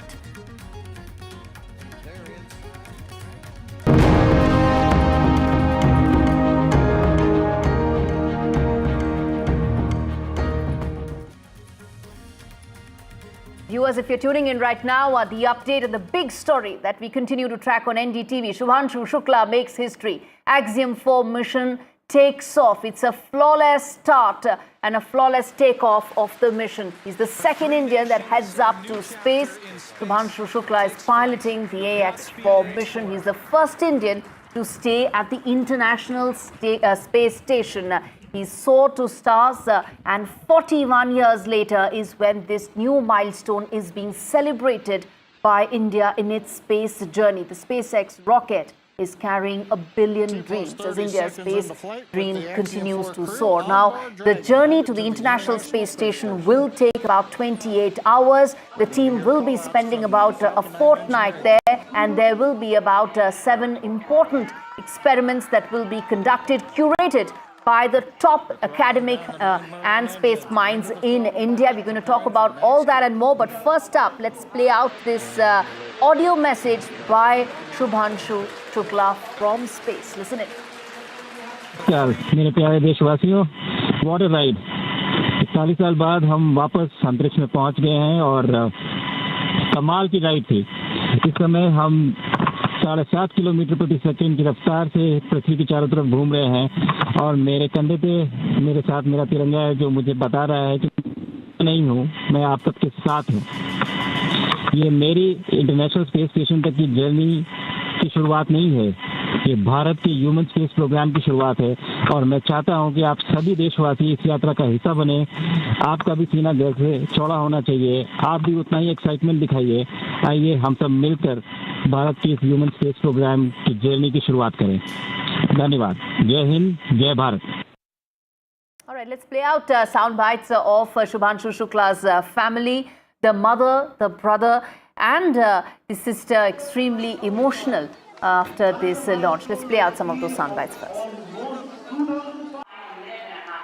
सबको खुशी है, पर यह है कि मतलब बच्चे को जो है खुशी के आंसू है, खुशी के आंसू, कोई दिक्कत नहीं, सब खुश है।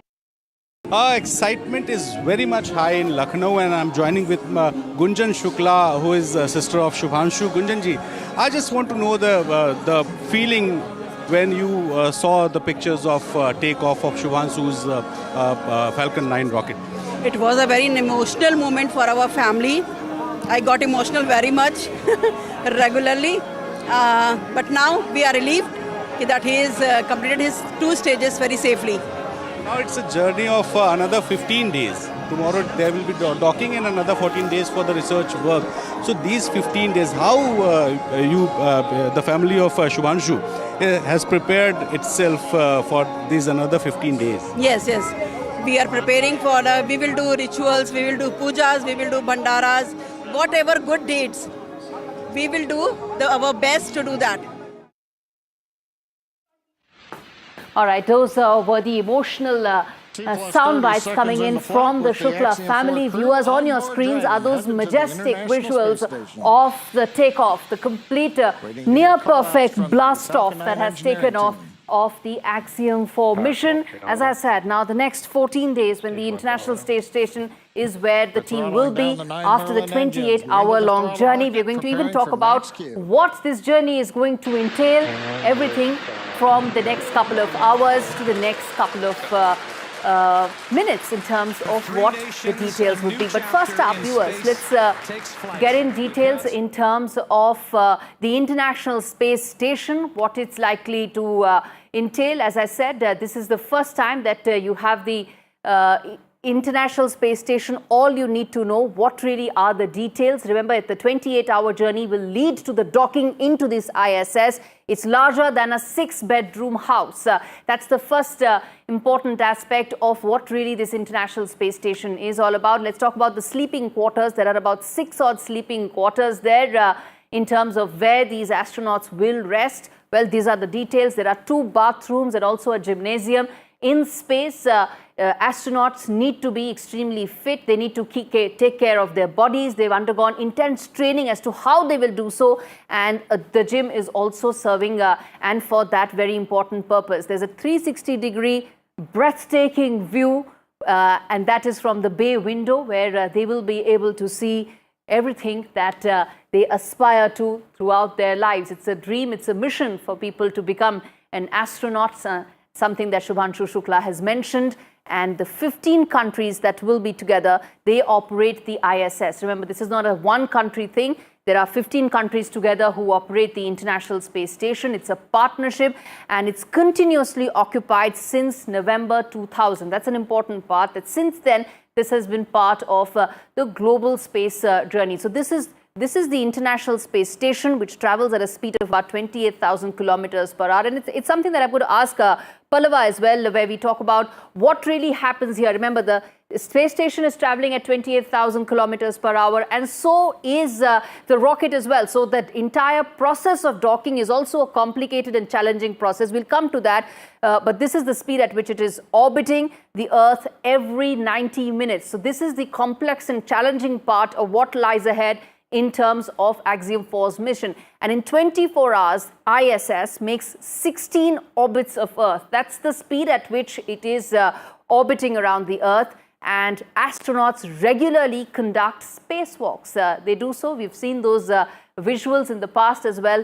This is where it happens. Those spacewalks are also the spacewalks to maintain the space station is something that's important to tell you what exactly will be the next phase as far as this mission is concerned. I'm going to get it Pallava as well, but I want to first quickly rope in Shreyasi, who's standing by. As she's also spoken to students, she's spoken to a lot of people around, because remember, this is a milestone moment for India, for India's space journey. Shreyasi, over to you. What an absolute historic day. Goosebumps as the space rocket took off with the 4 astronauts, and of course a proud, proud day for every Indian, flying and dreaming the dream that we have dreamt for a long time with Shubhanshu Shukla there up in the space. And joining me now are students from DPS Ruby Park in Kolkata who witnessed this moment in their school. And I would just like to ask them about their experience and their message for Group Captain Shukla, who's on board that very, very important space mission, a leap for India when it comes to space technology, 41 years after Rakesh Sharma, Group Captain Shubhanshu Shukla up in the space. We all witnessed that moment. You all clapped, you all cheered. How was it? What was that moment? What was that feeling like for you? It was incredibly tense at first. I was getting goosebumps all over my body. I'll not lie, I was very scared at first. There have been space launches that have gone terribly wrong, and this was such a high stakes mission. It's historical. But to see that it all went so well, it went perfectly to plan. I was tearing up at one point because it was just so incredible to see. I saw the Chandrayaan mission live from my house, but even then, to see a manned space mission just go so perfectly, it's a different feeling altogether. And we saw history being made, not just for India, but this is something which is historical for the whole world. To see such an amazing collaboration between different countries and going back to the ISS, this is just incredible. And the fact that they're docking into the Harmony module with so many people from so many different countries and so many different space institutions all coming together for this project, it's just incredible. It's perfect. And during these times of discord, it's amazing to see harmony like this prosper. And, it puts your faith back in humanity to see something this historical. So for Shubhanshu Sharma, once again, Jai Hind, we're all proud of you, and please return safely.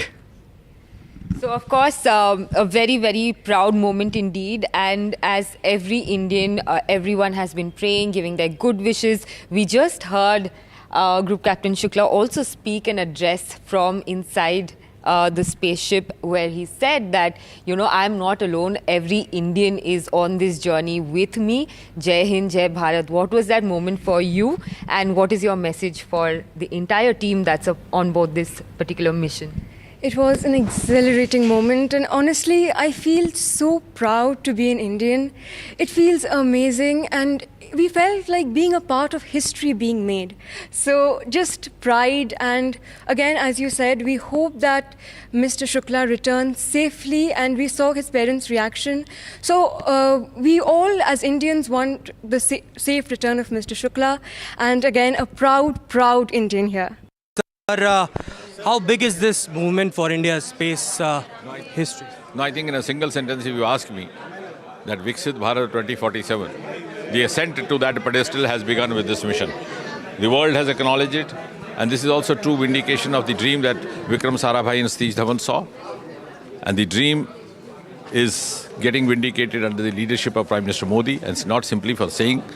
It's been possible because the path-breaking reforms that have been brought with the support of Prime Minister Modi in the last few years, the recent years, have not only added to our resource pool, but have also given tremendous amount of confidence to our space experts, which has in turn been also very successfully showcased to the rest of the world, as a result of which the rest of the world is today reaching out to us for our collaboration. So we are now equal partners. And I think the most visible instance is this mission, where out of the 4 crew members is Shubhanshu, who's been assigned the most critical part of the role to be played.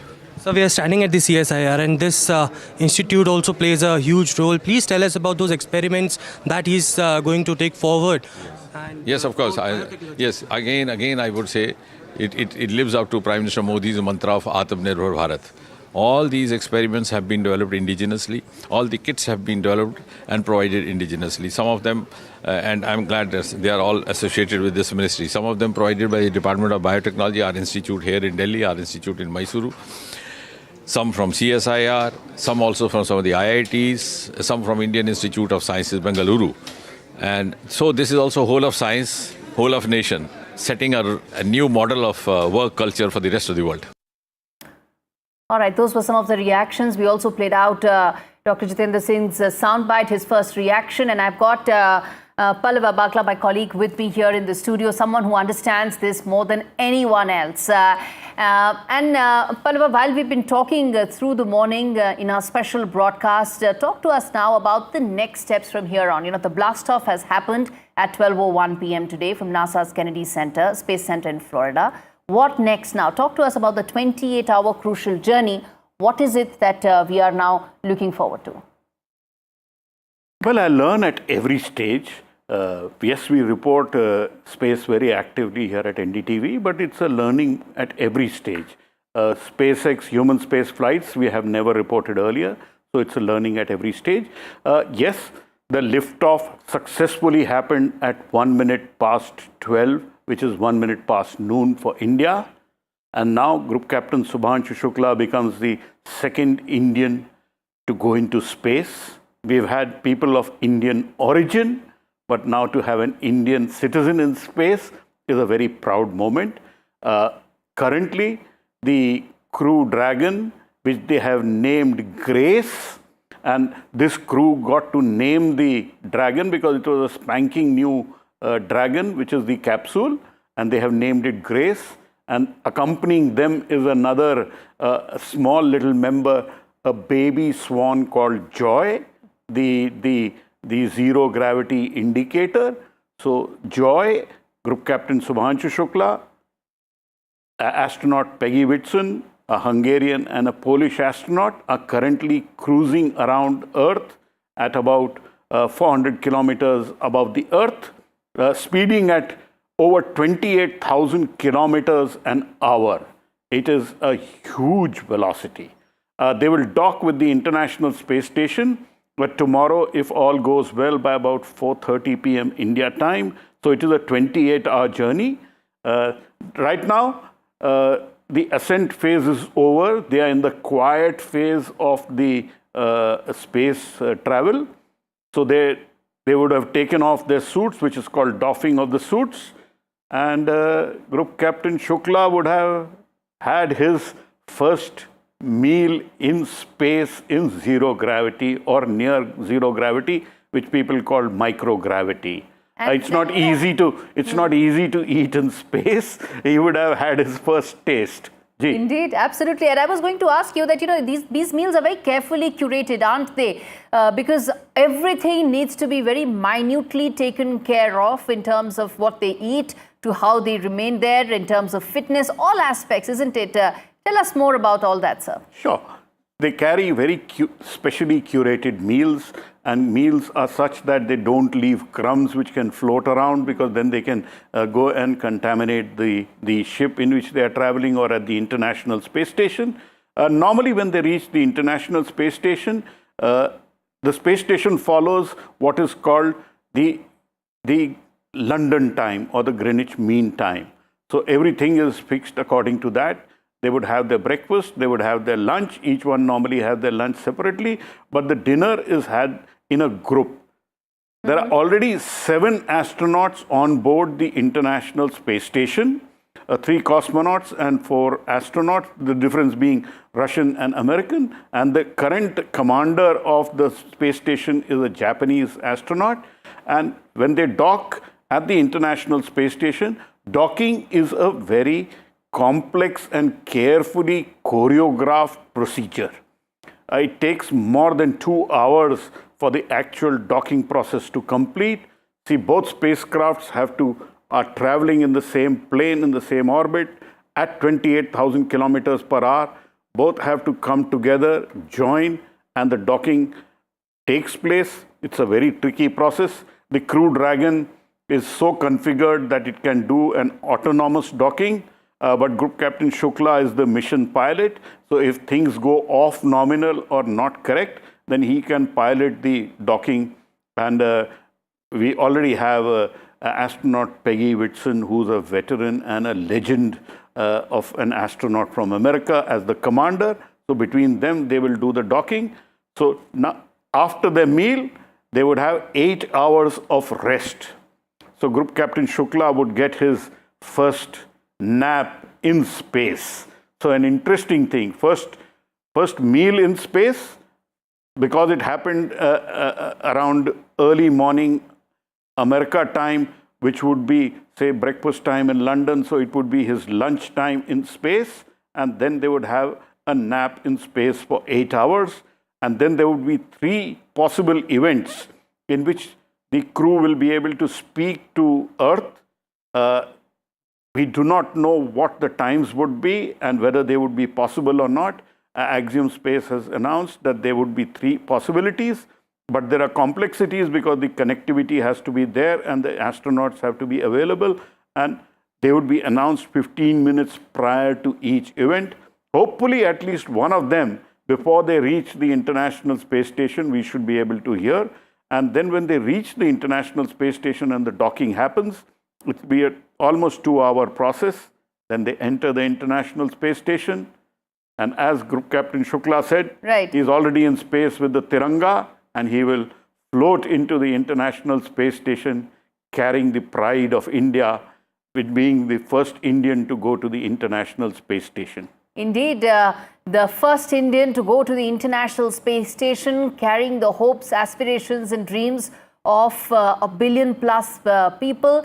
And let me then quickly also welcome Mr. Arvind Paranjpe, who's the director of the Nehru Planetarium here at the Nehru Center, and Nalin Vikramasinghe, who's a Sri Lankan-born British astronomer and astrobiologist, into the broadcast. Thank you so much, both of you, for joining us on this very special, very momentous day as we talk about the Axiom 4 mission, what it means for India's space journey going forward in terms of both learnings and also a roadmap. Let me start with you, Mr. Nalin, in terms of your first thoughts about the significance of this momentous day today. Well, I think it's an important, hugely important day. And this is the first Indian astronaut in space. I think we should also remember that India has a very long history of achievements in space that go back to the sort of 500 AD of the common 500 years of the common era with Aryabhata, and the sun-centered heliocentric model of the solar system was entirely Aryabhata's, and it was 1,000 years after that Copernicus and Newton and so on took it over. So India has a long history of space exploration, in a sense. And in terms of ISRO, there have been so many very important events in the last sort of 50 years. And this is also the 50th year of the launching of an Indian satellite, isn't it? So I think there are very, very important markers that stand out here. And the first Indian in space, in the International Space Station, is immensely significant in continuing this great tradition of Indian space science. All right. I'll get in Pallava also in the broadcast, and he has his thoughts as well. But let me just take a quick opening comment from Mr. Paranjpe as well, in terms of while we talk about the next phase, we're talking about the entire process of docking into the International Space Station. And how complex and challenging that process itself may be. But talk to us about the significance of Shubhanshu Shukla being the first Indian to be at the International Space Station. You know, when you talked about this, I remember I go back in time in 1984 when we heard Rakesh Sharma going into the space. You see, these events, which we are so thankful to you for broadcasting it live, because as a child, as a student, I was listening to and I was hearing about Rakesh Sharma's space mission. And the same way, today, a lot of Indian and children across the world would be hearing and listening and probably joining this event. So it sort of inspires young students to see this space mission, people going, and particularly in India. So, I mean, you remember that even Kalpana Chawla, actually, when she saw that, and well, she was an American citizen, but she got inspired. So such events are really inspiring young children to take to either science or space science or any science for that matter.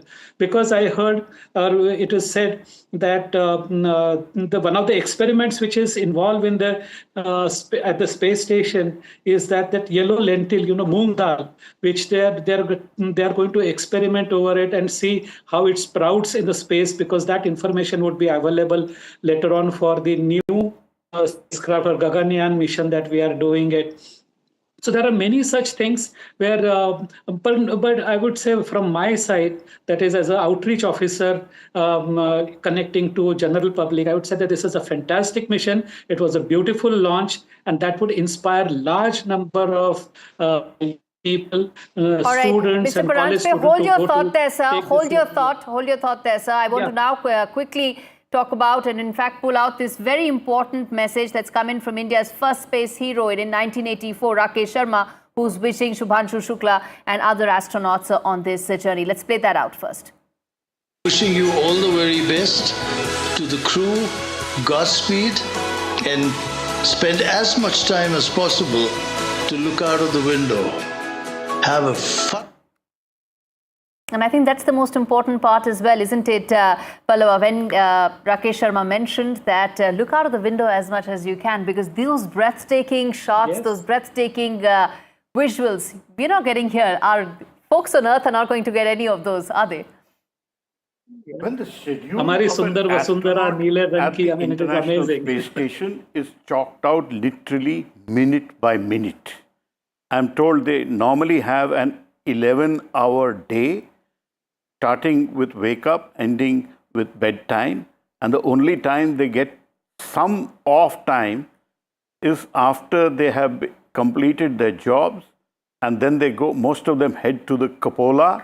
And the cupola is that 360-degree view window from the International Space Station. And it doesn't look up to the sky, it looks towards Earth.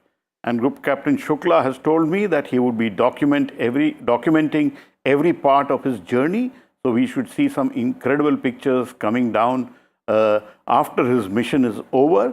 So it's a very, very busy, packed day every day for Group Captain Shukla. There are 60 experiments in all by the 4 astronauts, 7 India-specific experiments. In addition, there are 5 human experiments which are being done between NASA and ISRO as a collaboration. And there are at least 3 outreach events, one with a school and with Trivandrum, and the other with Lucknow, and possibly a event with a VIP. And I give you no credit for guessing who would that VIP be. And end of the day, it would be an incredible journey for Group Captain Shukla and Wing Commander Rakesh Sharma. When he spoke to me earlier, also had mentioned that please look out of the window, you will come back a changed man, Group Captain Shukla. Wing Commander Rakesh Sharma's life changed after his astronaut mission, and he said Group Captain Shukla's life will also change and his perspective may change. More importantly, Group Captain Shukla is only 39 years old. He is part of India's Gaganyaan Program, which is still being nurtured very actively by the Indian Space Research Organization. And his contribution for India's Gaganyaan Program would be very, very strong. And the foundational effect he would give to it would give India 2 decades of extra work. This is ISRO's style. They always choose a relatively young person. I don't know whether 39 we should call somebody young or old or whatever, but ISRO always chooses somebody who's relatively young so that they can contribute extensively for the development of India's mission. And Gaganyaan is a huge mission by India. Indeed, finally putting an Indian on the moon from Sriharikota. where the countdown will also be Indian. Today, the countdown was American. Today, I personally am looking forward to day when we have an Indian in space where the countdown is also Indian. And it would be a great moment. It was a great moment today also. I'm not discounting that. But that would be an even more greater moment for the country. More symbolic for us. And I'm going to talk about the age factor that you mentioned, because I remember during this broadcast, we had some global experts and they had mentioned that how the age, as far as some of the NASA astronauts were concerned, were in mid-50s. But Shubhanshu Shukla is 39 years of age. I'm going to come back and talk more on that, but I want to reflect the information that you're seeing on your screens right now. Prime Minister Modi has put out a message on X platform. He said that we welcome the successful launch of the space mission carrying astronauts from India, Hungary, Poland and the US. The Indian astronaut group captain Shubhanshu Shukla is on way to become the first Indian to go to International Space Station. He carries with him the wishes, hopes and aspirations of 1.4 billion Indians. Wish him and other astronauts all the success. So President Murmu had earlier issued a congratulatory message, and those are wishes, best wishes coming in from Prime Minister Modi. Remember, this is a mission that's extremely critical and important for India for its space aspirations going forward. We're speaking about Gaganyaan. We're speaking about the kind of learnings that will come in from Axiom 4 mission and how that will pave India's future trajectory from here on. Before I get in, both Mr. Nalin as well as Arvind, Palwa, let me ask you this. When we talk about, this momentous occasion right now, we talk about this particular moment that is there in terms of India's space journey. How do you envisage the next 4, 5, 6, 10 years? Because beyond that is difficult to sort of envisage. But right now, if we take the immediate future from here on, what do you think would be the milestones to watch out for? Well, the big milestone for India would be a Viksit Bharat. I may not be there for that, but yes, India would be a developed country, at least in space and atomic energy. The world considers India a highly developed country, and we have shown that repeatedly. But the roadmap for the Indian space program has been laid out fully and clearly by Prime Minister Narendra Modi till 2040. So next 7-8 years is already there. Absolutely. But till 2040, the roadmap has been laid. The government has given them the plan. The government has given them a budget. So the cabinet cleared it. 33,000 crore rupees have been approved by the government, which was, it'll pave out like this. Human space flight, the first one is likely to happen in 2027, where an Indian will go from Sriharikota. First Indian space station by 2035, and then to put an Indian on the moon by 2040. So we have a clear roadmap.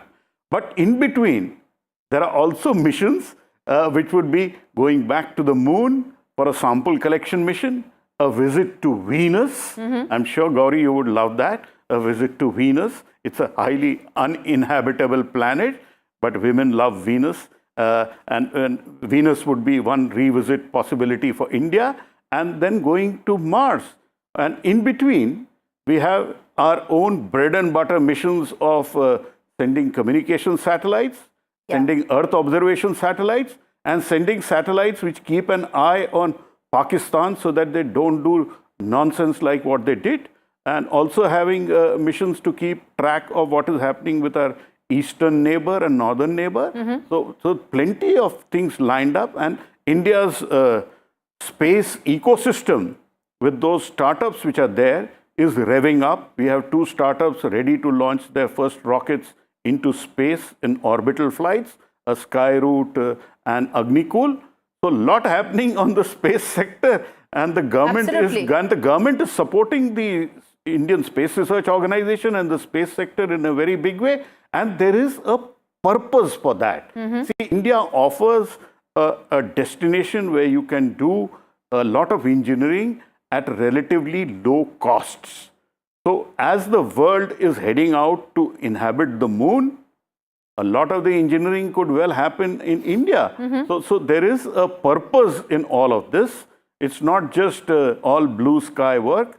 Hopefully the Indian space economy would grow by leaps and bounds and all contribute towards a Viksit Bharat. And I personally, I can't wait for 2047. I want a Viksit Bharat sooner than 2047. Indeed. You mentioned some very important aspects of what this is likely to give a fresh impetus to, the private space economy being one of them. There are important startups that are in this field and are likely to get a fresh impetus with the Axiom 4 mission and the learnings that are likely to come. And we're going to touch upon these experiments as well in just a bit. But I want to get in a word from Nalin as well, which is that in terms of the private space economy, the space startups that are coming up in India, how much do you think they will get a boost with this mission, the success of this mission, whether it is in terms of funding, whether it is in terms of tech talent? That's another very important aspect. How much do you think they will get a fillip with this mission? Well, I think they would get a huge fillip, and one of the important economic byproducts of space exploration will be space mining. So they're going to space, going for meteorites and bringing them back, and looking to isolate the rare minerals that we have on the Earth. So there's plenty of that stuff in space, and so harvesting meteorites for these very precious metals that we need, I think that's one aspect of space exploration that's going to happen in the future. Another aspect, of course, is the confirmation of life existing in space. Indian Space Research Organization, ISRO, collaborated with me and with the late Professor Nalika in 2001, and we sent, and ISRO, in fact, not we, sent balloons to the upper stratosphere, brought back material that contained weird bacteria and unknown on the Earth, and some of these were named after Aryabhata, one species named after Aryabhata, and so on. So I think the interstellar space, the space around the Earth, is by all expectations that we have, full of microorganisms, and trying to understand that biosphere that surrounds the Earth would be very important for the future. But on a more general level, I think we are at the crossroads, and the future of the world is essentially in space. Space exploration, as I said, space mining, study of life in space, and actually landing on planets like Mars or satellites like the Moon are going to be the future of the Indian Space Research Organization, I think. All right. Okay, I want to now ask, and something that I'm sure a lot of viewers would also like to know, that when you talk about those 60 experiments, when you talk about those 7 experiments specifically for India and the 5 that ISRO and NASA will do together, what exactly are those experiments? What are we really looking in terms of our key findings here? And Pallava sir, take us through, and our viewers, in terms of what is the kind of experiments, first the India-centric 7 experiments that have been curated. What are these? What are we expected to identify and find from these experiments? Survival in space of organisms, including large organisms like ourselves, I think that's very important to study. Mm-hmm. All right. And I'll come to you, sir. Okay. Mr. Vikramasinghe, I'll come to you. Yes, Pallav sir. See, this is the first time India would be doing specific biology experiments in space at the International Space Station. So these are, as I would continue to call them, the first baby steps. Some of the experiments are fairly basic, but they have great impact for India's own Gaganyaan program. They are for biofarming. They are also for understanding what happens to muscles when you go into microgravity. There's one experiment on what happens to your eyes in microgravity. So simple experiments, but they can have a lasting impact. But more importantly, our Indian scientists will get a handle of how to do experiments in microgravity. And it's not easy. It's easier said than done to do experiments just like sprouting a moong dal and methi in space. But to do that, there is a lot of procedure which goes in, because NASA doesn't allow anything and everything to go to the International Space Station. So it's a lot of learning for these 7 principal investigators of India who are conducting these experiments. These 7 NASA ISRO experiments are human biology experiments for which the details have not been revealed and we have no idea what they are. But I'm hoping there would be to understand how the Indian person behaves in space, because there is very little data the world has about Indians in space. The more data we get about humans in space, the better it is. The experiments which go on at the International Space Station are extremely sophisticated. Right. For 25 years, the space station has been inhabited by Americans, and some of the experiments they have done are very, very complex and detailed. For us, it's a beginning. Let's look at that as a beginning, and scientists are getting their hands wet.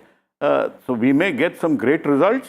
Remember Chandrayaan 1, everybody was laughing that India is going to the moon in 2008 when Neil Armstrong landed on the moon in 1969. Yes. But it was India's Chandrayaan which found water molecule presence on the moon and changed the global understanding of the moon. So let us hope something will emerge from it. More importantly, as we go ahead with our Gaganyaan program, these 7 scientists will mature and do incredible work for India, because we need all that experience on board as we proceed ahead with our Gaganyaan program. Absolutely, sir. In fact, let's get in another interesting voice on the broadcast. We have Mr. Dalip Tahil, who's joining us. He essayed the role of a NASA scientist in Mission Mangal. He joins us on the broadcast as well. Mr. Tahil, your thoughts on seeing real-life heroes. These are real-life scientists and astronauts. And how does it feel to see this mission take off, those breathtaking visuals, especially for someone who essayed the role of a scientist and an astronaut a couple of years back?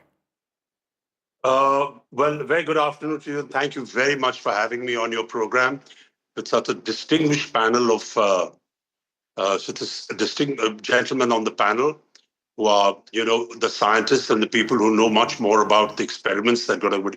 As far as I'm concerned, I mean, Mission Mangal, the film, although I did play a scientist in it, but that was strictly for the movies. What I saw today was the real thing, the actual, the kind of the stress was palpable on the families, the situation on all of us while we watched the launch. So that was very special and a huge occasion, and a big, big congratulations to ISRO and to the country, India, for this monumental achievement in putting Group Captain Shukla into this mission, of which he's the pilot.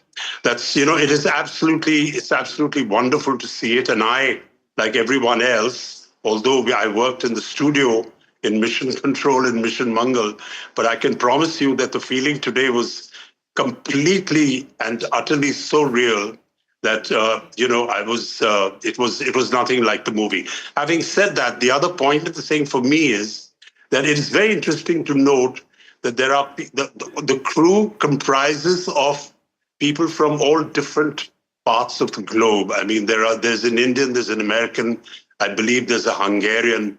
I think this message is very, very important in today's war-torn world, and with all the conflict that is going on in the world, to understand that we have to come together in harmony and combine our goodwill and resources for the greater good of mankind.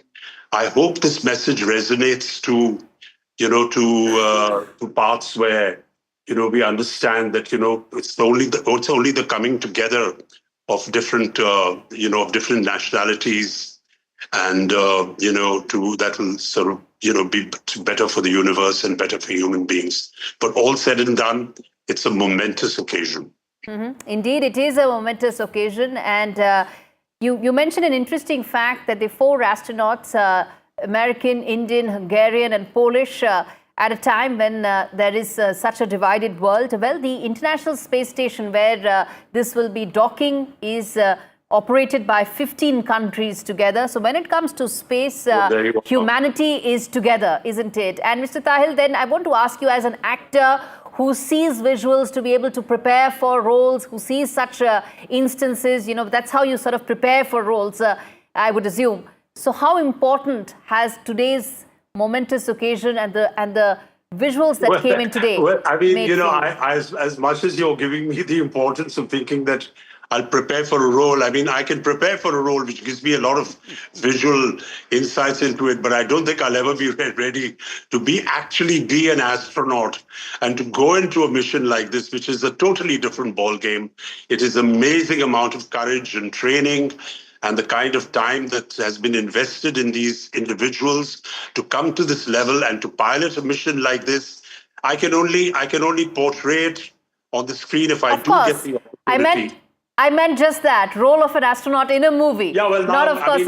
I'm already imagining that I'm piloting this mission all the way to the docking station, but that's something completely different. That as an actor, I do imagine and visualize and fantasize really. But it was remarkable. The liftoff, the liftoff was absolutely mesmerizing. To see it live and to see the rockets come into action, and the whole thing was just the countdown. It was absolutely mesmerizing, and जैसे बोलते Hindi में तो रोंगटे खड़े हो गए, and I could just see the expression and the feelings that were there in the family and the people watching from the family. So I really wish this mission all success. I hope they all come back safe and with all the experiments in place, which the gentleman before me mentioned, which are very, very important to the general growth and the well-being and the greater good of mankind. All right, we're going to leave it there. Dilip Tahil, thanks much for speaking to us. You're right, rongte वाकई खड़े हो गए. Not just you, but all people who are watching this, 1.4 billion people whose aspirations and dreams Shubhanshu Shukla is carrying on his shoulders with that Tiranga. And Mr. Nalin Vikramasinghe, thank you so much for speaking to us on this very big story. And in fact, let me also thank Mr. Pallava Bagla, our in-house science editor, someone, as I say, who knows this much better than anyone else in NDTV put together. Thank you so much, sir, for your insight and thoughts. Our team is very good. It's the team which makes the difference. Individuals like you and me are the face, but it's that massive team behind us which makes sure that we are able to perform to perfection and give our viewers the very best. And the perfect liftoff. Perfect liftoff was a different team delivered. Of course. But to be able to communicate that and communicate that over this long delays from May 29th onwards, it's been literally 4, 5, 6 months of relentless coverage which we have been able to do. And you and I are the faces, but there's a massive team behind us which makes sure that Gauri and Pallav and Vishnu and Shiv and Rahul and all of us give our very best, because India deserves nothing but the best. And this is our cosmic leap. Indeed. So we have to be there to showcase it to India. Absolutely, sir. Very well put. And on that note, viewers, we're going to slip into a very short break, come back with a quick check of some of the other big stories that are happening around the world and in India. Stay with us. 5, 4, 3, 2, 1, ignition, and liftoff.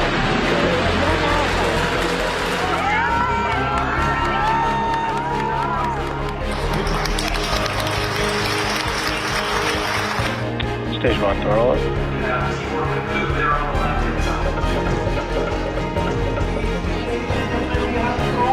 Stage 2, in preparation for second engine start 1. सबको खुशी है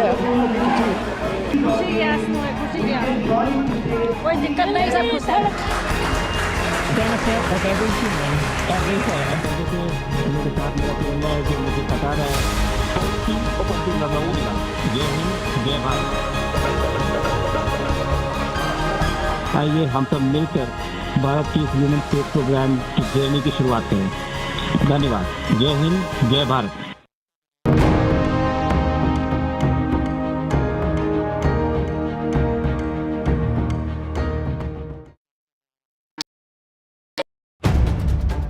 If it matters to you, if it matters to you, if it matters to you, it matters to India. It matters to India. And it matters to me. And it matters to me. India Matters with Shivaru, only on NDTV 24/7. How often have you turned away from debates that descend into endless fights? We bring you a show where every question is answered, where every debate finds its resolution, where every story finds its conclusion, where opinions collide but facts prevail, where stories unfold with insights and trust. When the noise ends, the last word begins.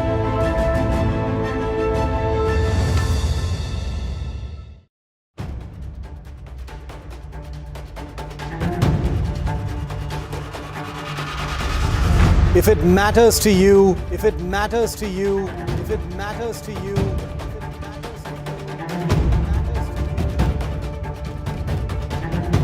it matters to India. It matters to India. It matters to India. And it matters to me. And it matters to me.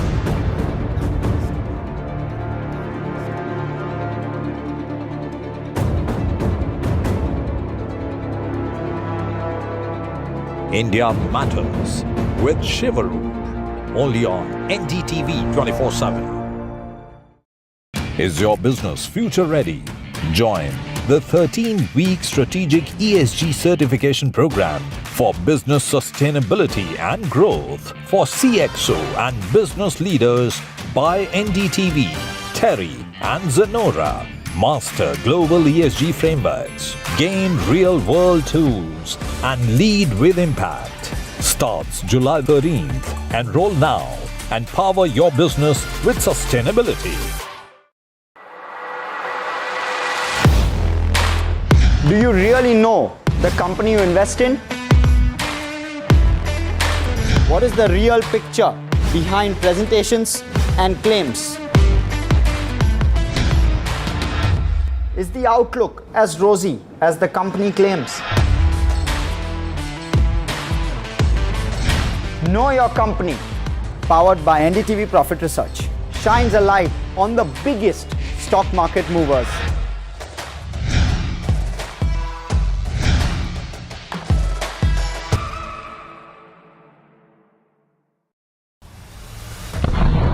There have been 4 alerts which have been sounded off here. In fact, what we can confirm is that one missile did hit a residential building in Beersheba.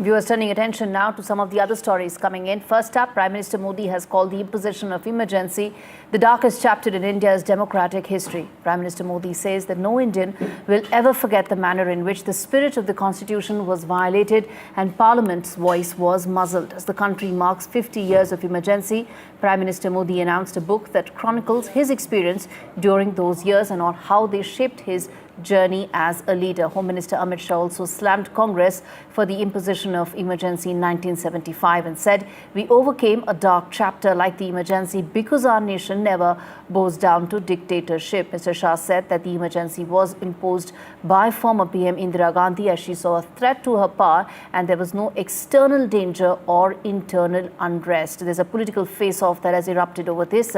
Let's play out some sound bites on that.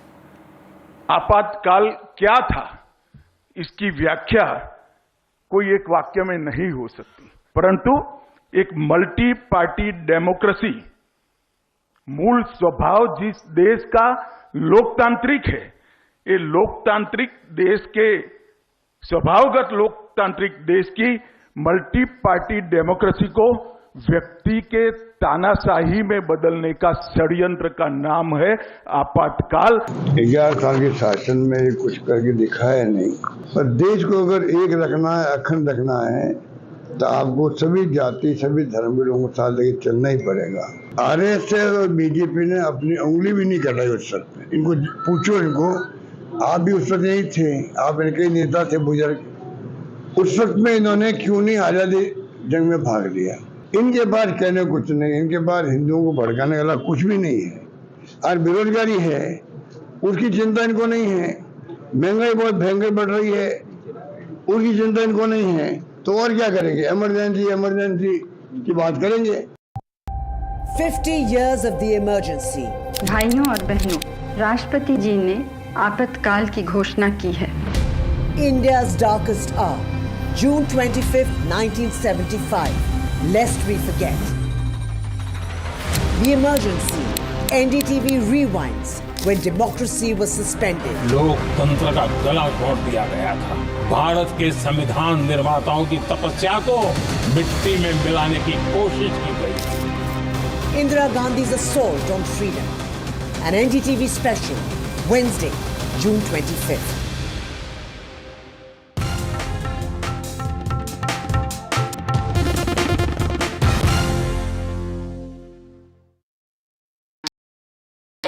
I've been reporting on all issues, big and small, from Andhra Pradesh, Telangana, rest of South India, bringing you all the action, all that you need to know, all that you want to know. The energy of maximum city is infectious. I'm bringing that energy in our news coverage from financial capital Mumbai. Covering from the southernmost part of India over the last 23 years, I bring in-depth and 360-degree coverage from the Dravidian heartland. The land of Mishti, also known for its bitter politics. I have seen much water flow under the Howrah Bridge, covering Bengal in all its vivid colors. India's IT capital is always bustling, a city full of startups, stories and surprises. And I keep you ahead on all the Bengaluru buzz. In today's interconnected world, India's voice is more crucial than ever. When India speaks, the world listens. At NDTV World, we are that voice, bringing you intelligent and insightful news from India and beyond. From geopolitics and diplomacy to economic shifts, migrations, tech disruptions, and the stories of our diaspora. We cover the news that shapes our global future. NDTV World, your new home for global news, is here.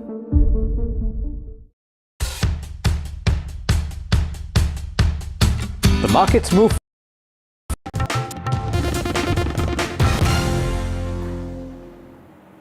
Welcome back, viewers. We turn attention now to Punjab, where senior Akali leader and former Punjab Minister Vikram Singh Majithia, who's being probed in a 2021 drug case, has been arrested after Punjab Vigilance Bureau raided his residence. As per sources, this is a fresh case that the Punjab Vigilance Bureau has arrested Majithia in for allegedly possessing assets that are disproportionate to his known sources of income. Let's play out this soundbite as a reaction of Vikram Singh Majithia. Bhagwant Mann ਦੀ ਕੇਜਰੀਵਾਲ ਦੀ ਬੁਖਲਾਹਟ ਮੈਨੂੰ ਚੁੱਪ ਕਰਾਉਣ ਦੀ, opposition ਦੇ leaders ਨੂੰ ਚੁੱਪ ਕਰਾਉਣ ਦੀ, ਕਿਉਂਕਿ ਬਹੁਤ ਘੱਟ ਬੋਲਦੇ ਆ, ਅੱਜ ਵੇਖਣ ਨੂੰ ਮਿਲੀ। ਅੱਜ ਮੇਰੇ ਤੇ ਕੱਲ ਰਾਤ ਨੂੰ ਵਿਜੀਲੈਂਸ ਦਾ ਪਰਚਾ ਦਰਜ ਕੀਤਾ। ਅੱਜ ਇੱਕ ਇੰਦਰਪਾਲ ਨਾਂ ਦੇ ਡੀਐਸਪੀ ਜਿਹੜੇ ਆਪਦੇ ਆਪ ਨੂੰ ਕੋਈ ਇੰਟਰੋਡਕਸ਼ਨ ਨਹੀਂ ਦਿੱਤੀ, 50 ਤੋਂ ਵੱਧ ਬੰਦੇ ਲੈ ਕੇ ਸ੍ਰੀ ਅੰਮ੍ਰਿਤਸਰ ਸਾਹਿਬ ਜਿੱਥੇ ਅਸੀਂ ਸੀਗੇ ਗ੍ਰਹਿ ਵਿਖੇ ਉੱਥੇ ਧਾਵਾ ਬੋਲਿਆ। ਇਹ ਕੀ ਤਰੀਕਾ ਹੈ? ਤੁਸੀਂ ਕਾਨੂੰਨ ਨੂੰ ਅਸੀਂ ਸਬਮਿਟ ਕਰਦੇ ਹਾਂ। All right, viewers, with that, it's a wrap on the show. Thanks so much for watching. News and updates continue on the other side.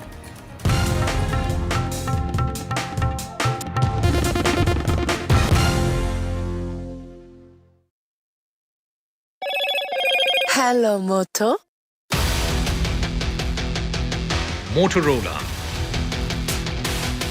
India's leading AI smartphone brand.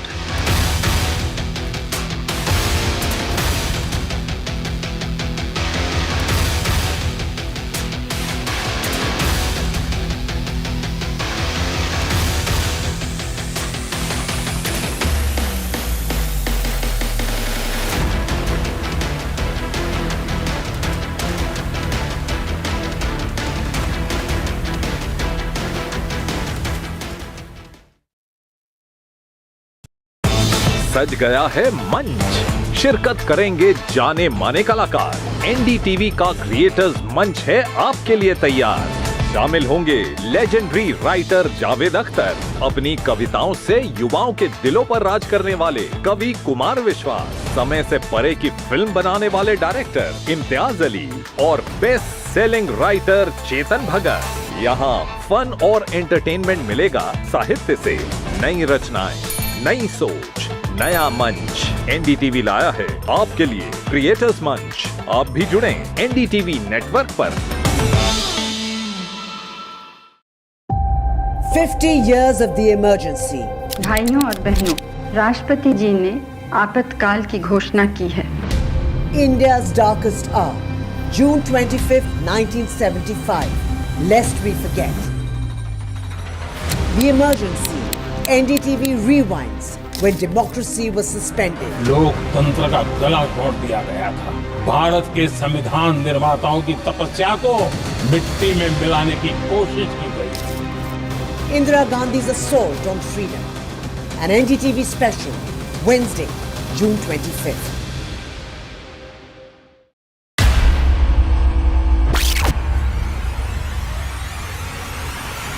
In the last 1 month, if you see, the share prices of Gensol Engineering has fallen more than 58%. Why are the rating firms calling the debt payments as default? We have two credible credit rating agencies on March 4th coming and downgrading the stock to D.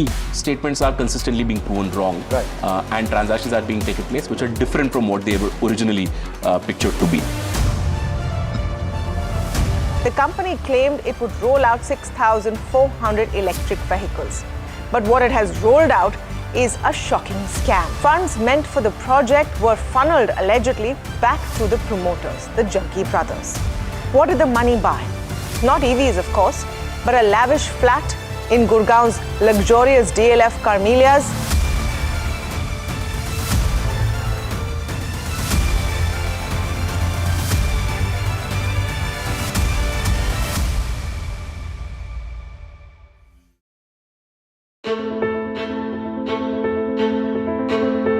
News is not just headlines, it is what impacts you.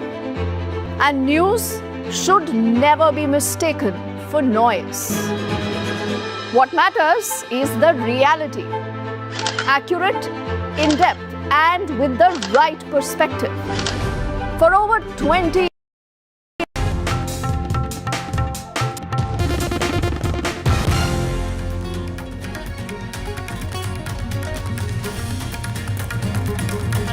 BJP versus the Congress as far as 50 years of emergency is concerned, and Prime Minister Modi's jibe at the Congress party, saying the Congress put democracy on sale, calling it the darkest phase as far as India's democratic history is concerned. And the Congress is saying emergency is gone and now undeclared emergency is on. So, you know, the Congress party there, Mallikarjun Kharge, attacking the Prime Minister's dig when it comes to 50 years of emergency.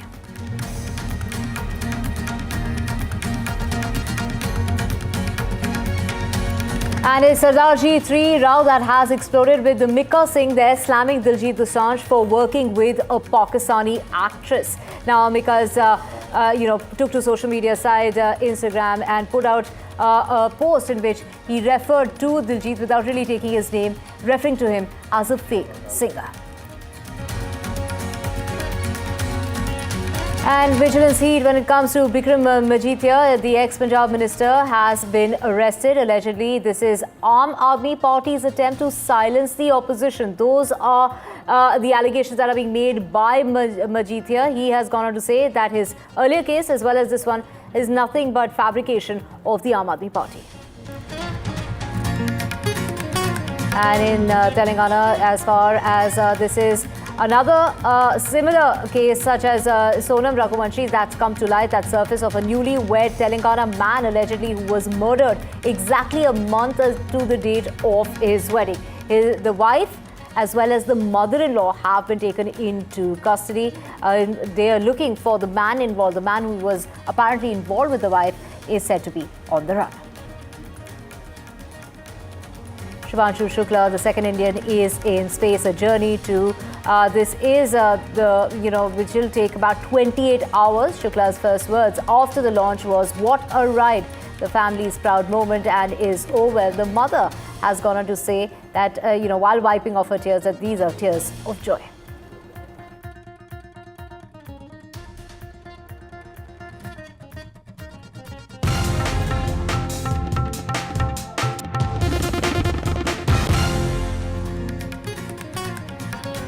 A very good afternoon. You're watching NDTV 24/7. I'm Divya Vadva. We have a whole lot lined up for you, including Prime Minister Modi calling the imposition of emergency the darkest chapter in India's democratic history. Prime Minister Modi says that no Indian will ever forget the manner in which the spirit of the Constitution was violated and that the Parliament was muzzled. As the country marks 50 years of emergency, Prime Minister Modi announced a book that chronicles his experience during those years and how they shaped his journey as a leader. While Home Minister Amit Shah has also slammed the Congress party for the imposition of emergency in 1975 and said, "We overcame a dark chapter like the emergency because our nation never bows down to dictatorship." Amit Shah said that emergency was imposed by the former Prime Minister Indira Gandhi as she saw a threat to her power and there was no external danger or internal unrest. Let's listen in to Prime Minister Modi and Amit Shah.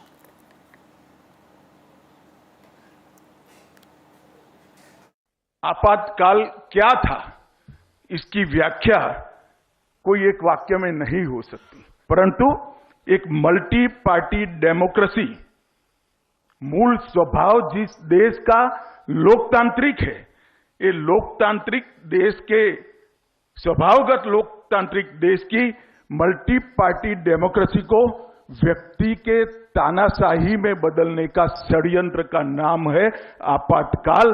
11 साल के शासन में कुछ करके दिखाया नहीं, पर देश को अगर एक रखना है, अखंड रखना है, तो आपको सभी जाति सभी धर्म के लोगों के साथ लेके चलना ही पड़ेगा। आरएसएस और बीजेपी ने अपनी उंगली भी नहीं कटाई उस वक्त में। इनको पूछो, इनको आप भी उस वक्त नहीं थे, आप इनके नेता थे बुजुर्ग, उस वक्त में इन्होंने क्यों नहीं आजादी जंग में भाग लिया। इनके पास कहने कुछ नहीं, इनके पास हिंदुओं को भड़काने वाला कुछ भी नहीं है। और बेरोजगारी है, उसकी चिंता इनको नहीं है। महंगाई बहुत भयंकर बढ़ रही है, उसकी चिंता इनको नहीं है। तो और क्या करेंगे? इमरजेंसी की बात करेंगे। जो लोग अपने गवर्नेंस में नाकामयाब रहे, कुछ नहीं कर सके और उनकी विफलता इतनी है कि लोग आज इन्फ्लेशन के लिए पूछ रहे हैं कि भाई इतनी महंगाई बढ़ रही क्यों? उसका सवाल का उनके पास जवाब नहीं है।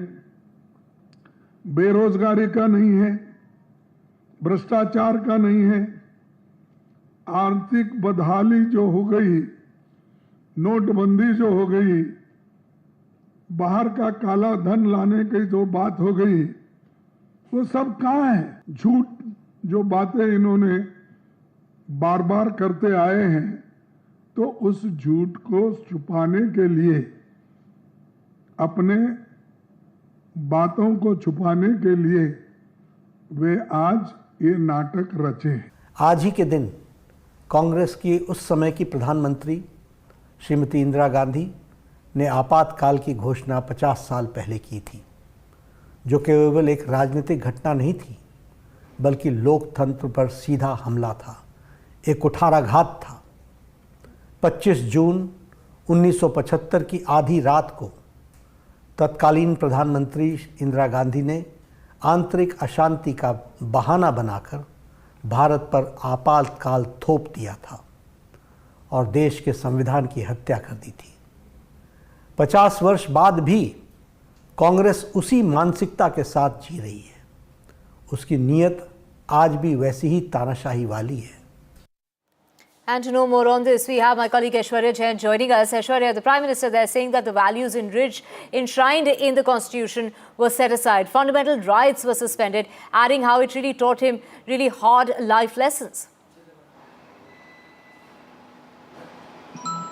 Well, that's right. There's a massive face-off that we can witness today between the Bharatiya Janata Party and the Congress over emergency. The government has issued the notification of observing 50 years of emergency as Samvidhan Hatya Divas, and at many places across the country there are functions being organized by the government as far as how they remember emergency and the black days, the black era that India faced.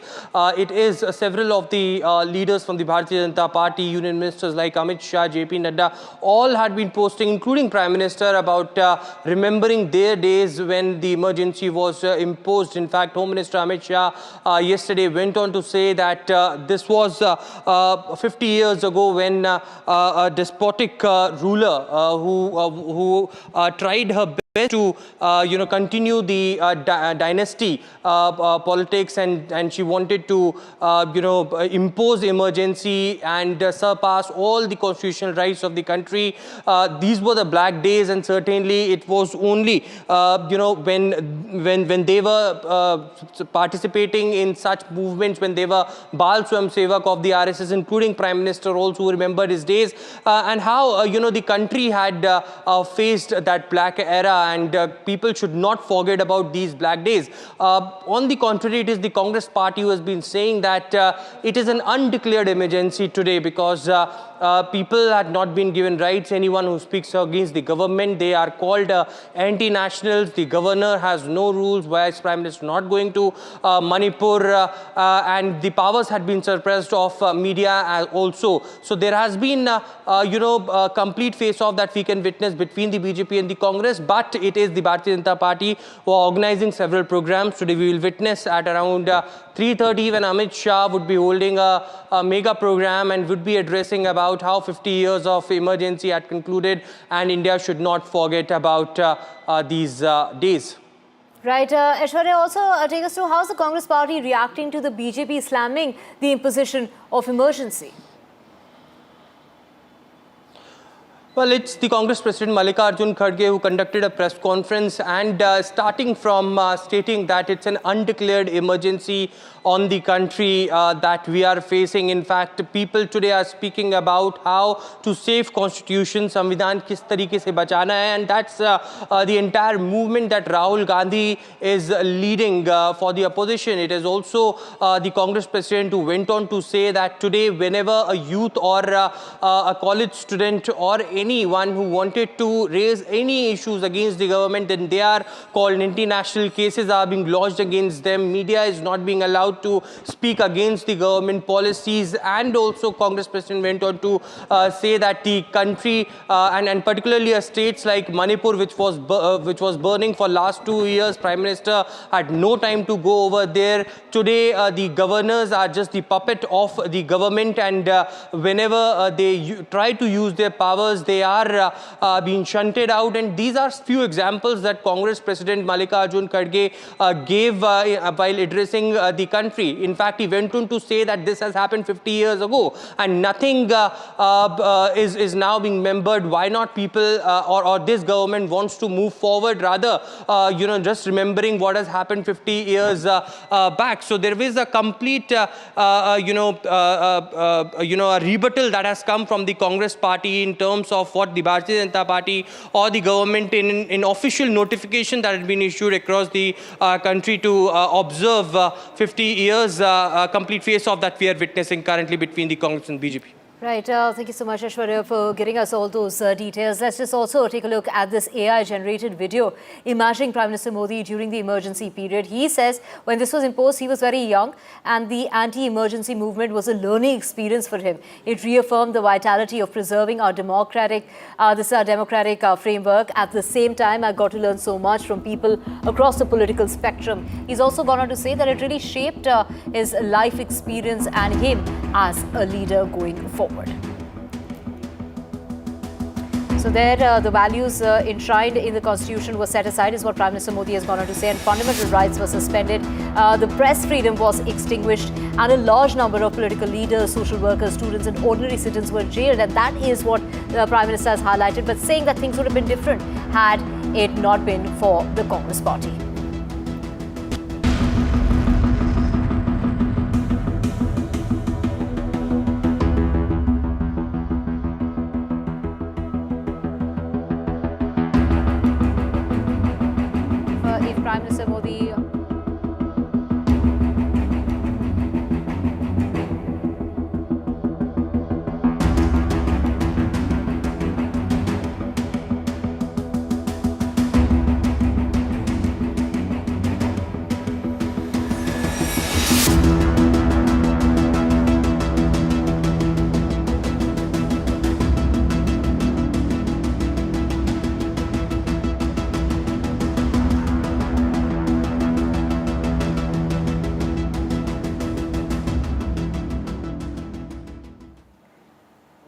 Let's get you more news coming in, and this is in regard to news that's very shocking at that coming out of Telangana a month after the murder of Indore's Raja Raghuvanshi. A similar case has come to light from Andhra Pradesh's Kurnool. A 32-year-old man was found murdered a month after his wedding. His newly-wed wife and his mother-in-law have been taken into custody for allegedly conspiring his murder. The wife allegedly was involved with a bank employee who is now said to be on the run. We have my colleague Uma joining us. Uma, there are more people believed to be involved in this particular case who were hired in order to eliminate the husband. What details do you have for us, and what's the case that the police has made so far against the wife? So the police have arrested the bank manager Thirumal Rao, who is said to be the lover of Aishwarya, the woman who got married just about a month ago, and within a month she planned the murder of her husband.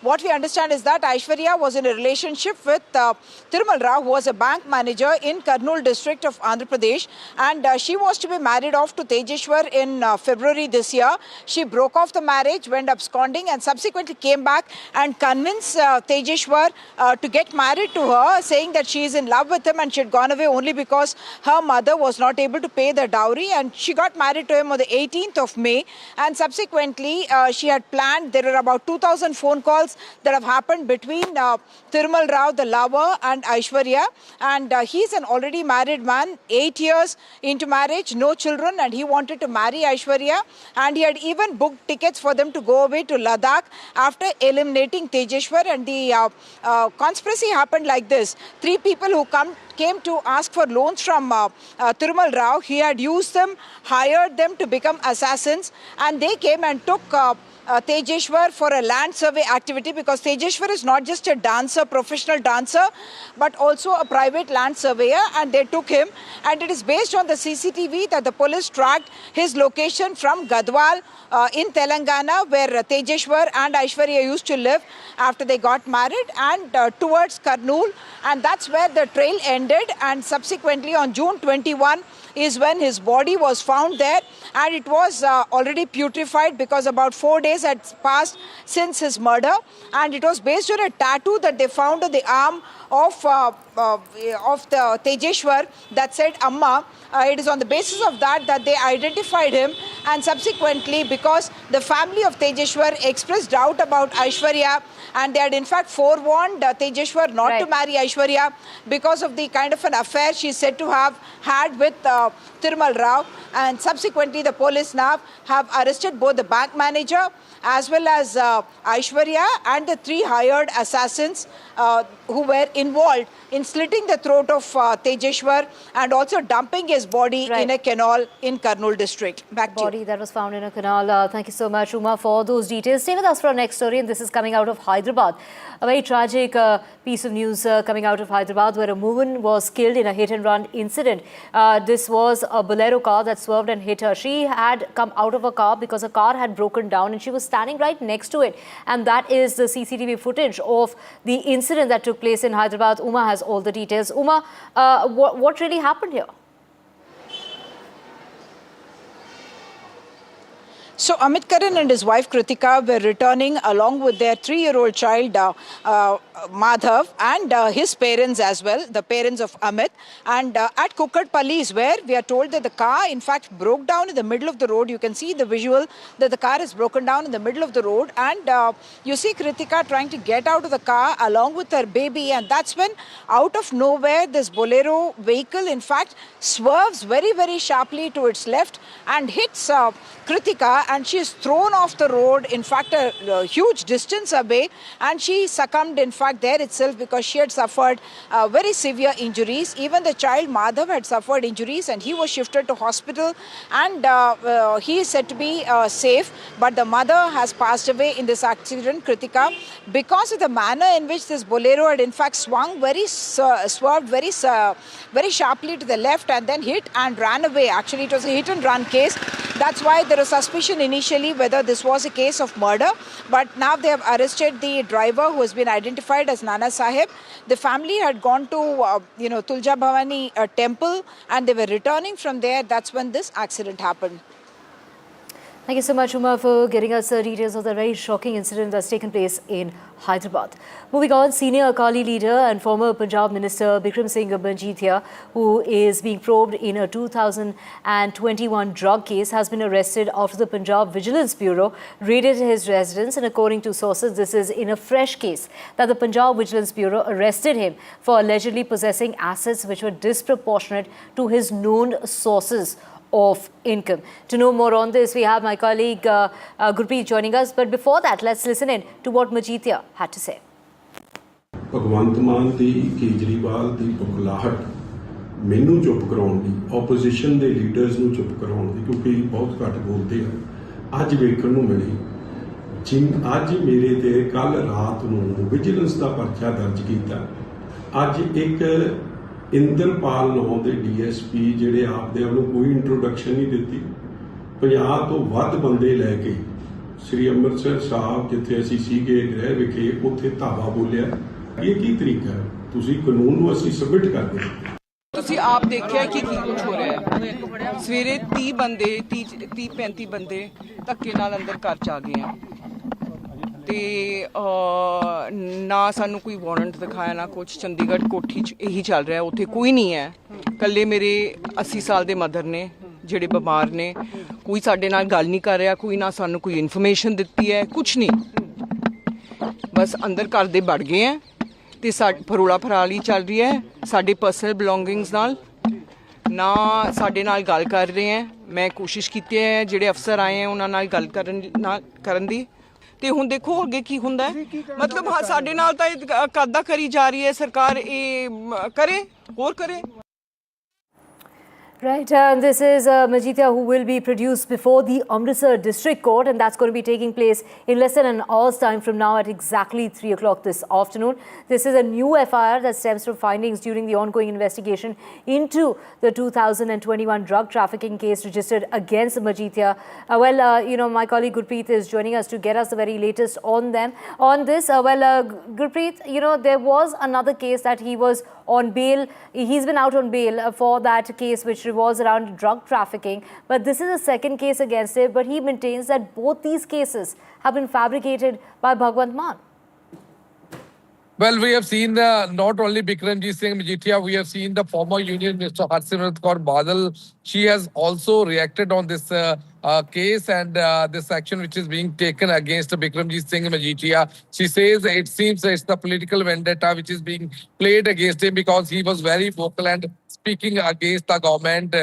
So that was one of the reasons why this case has been registered. What we have learned from the vigilance officers, they say this is the disproportionate asset case which has been registered. They wanted to probe the money which has been taken from drugs and where he has invested and how he has got a lot of properties. What we have learned, around 25 properties have been raided by the vigilance department in the morning. And finally, he was being taken into detention and now he has been arrested and he will be produced in the court. After that, the further process will be taken care of. But as of now, we have seen it has already created a political row in the state of Punjab. One side, Akali Dal leader, they were holding protest in favor of Bikramjit Singh Manjithia, and we have seen all the Akali leaders, they are putting a question over this case which has been registered.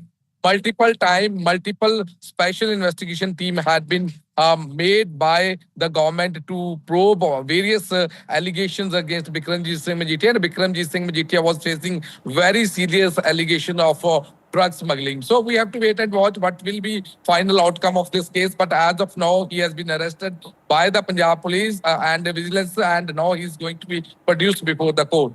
Back to studio. Gurpreet, stay with us for our next story, and this is in regard to singer Mika Singh, who has hit out at Diljit Dosanjh's decision to release Sardarji 3 featuring a Pakistani actor. Overseeing, this is really coming about on the heels of the attack that took place in Pahalgam. Now, Mika Singh, in an Instagram post, has called Diljit Dosanjh a fake singer without really taking his name. He went on to share a collage of pictures which featured Diljit and then went on to call him a fake singer. Gurpreet back with us. So, Gurpreet, it's been a whale jibe as far as Diljit Dosanjh is concerned, but this is all because of him acting with a Pakistani actor, and this is the backlash that the actor has been receiving just ahead of the release of his film. Well, we have seen for the last 2-3 days, a lot of questions are being raised over this movie, and specifically these actions which has been taken in this movie. So as of now, what we have learned, multiple decisions are being taken, and they are also trying to probe into all these details. What we have learned, and specifically, they are putting a question mark over Diljit Dosanjh and raising multiple questions. Right, Gurpreet, thank you so much for getting us details of. It is Mika Singh who has hit out at Diljit Dosanjh for, getting that Pakistani actor in his film Sardaji 3, and that is something that has, created quite a controversy and a lot of backlash in regard to that film. Let's just get you the latest, and this is in other news, and this is in regard to Jammu. A man has been stranded in a river as the water level has been rising due to heavy rain. Rescue operations are underway, and the struggle that has gone on for a long time. The SDRF has been involved in the rescue operations. That man stranded due to the overflowing river. Take a look at the visuals of this man who has been trapped, and this is because of the kind of rainfall that has been reported. This is the Tavi River, and this is in Jammu. This is a flash flood situation that has been caused by heavy rainfall, and there you can see that rescue operations underway in order to rescue the man who had been stranded there because of the kind of rainfall. The man was stuck in the middle of that river in Jammu. He got stranded when that flash flood hit the area. And with that, we're slipping a very short break. Back with a whole lot more on the other side. Do stay with us.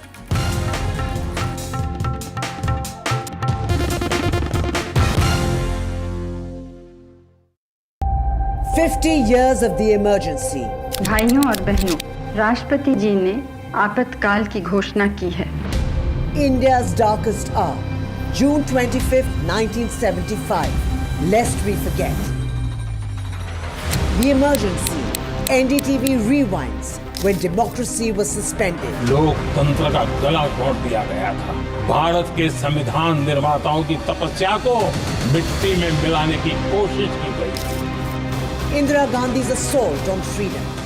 An NDTV special, Wednesday, June 25th.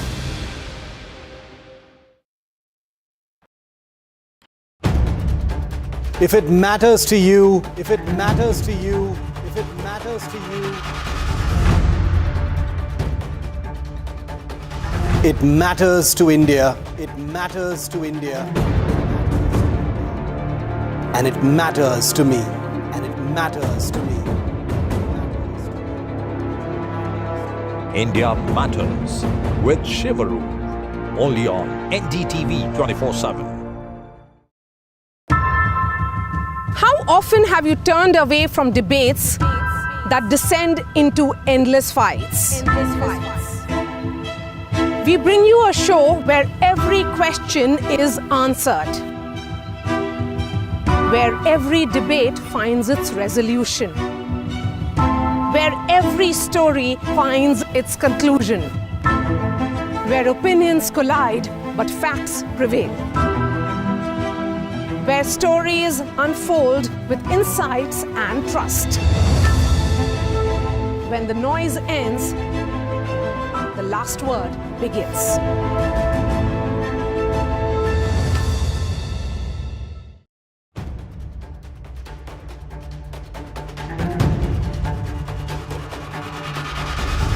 If it matters to you, if it matters to you, if it matters to you,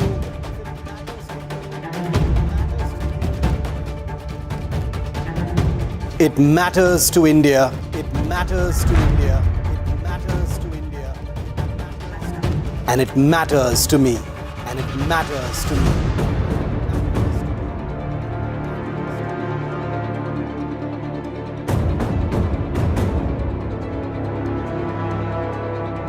India Matters with Shivaru, only on NDTV 24/7. Is your business future ready? Join the 13-week strategic ESG certification program for business sustainability and growth for CXO and business leaders by NDTV, Terry and Zenora. Master global ESG frameworks, gain real-world tools, and lead with impact. Starts July 13th. Enroll now and power your business with sustainability. Do you really know the company you invest in? What is the real picture behind presentations and claims? Is the outlook as rosy as the company claims? Know your company, powered by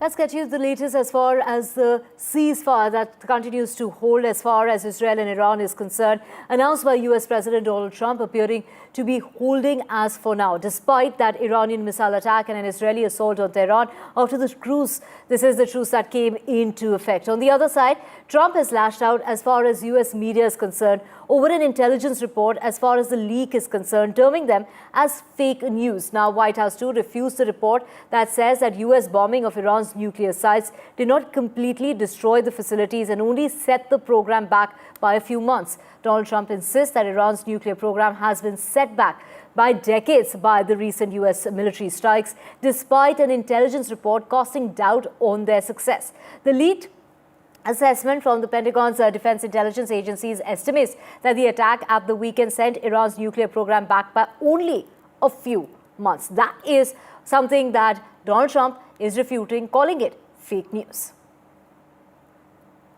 So, of course, that is the latest. This is really comes at a time when, Donald Trump has spoken about this, and he's gone on to, rally against several, media organizations, calling them out for reporting on the intelligence leak. And the United States is, in fact, describing the industry as a whole, as far as the media industry is concerned, taking names and describing that they've, been faking the news, and these are fake reports. Vishal joining us to get us the very latest. Vishal, really take us through the reaction that's coming about with Donald Trump there, totally refuting the claims that are being made, and that too by the Pentagon's Defense Intelligence Agency.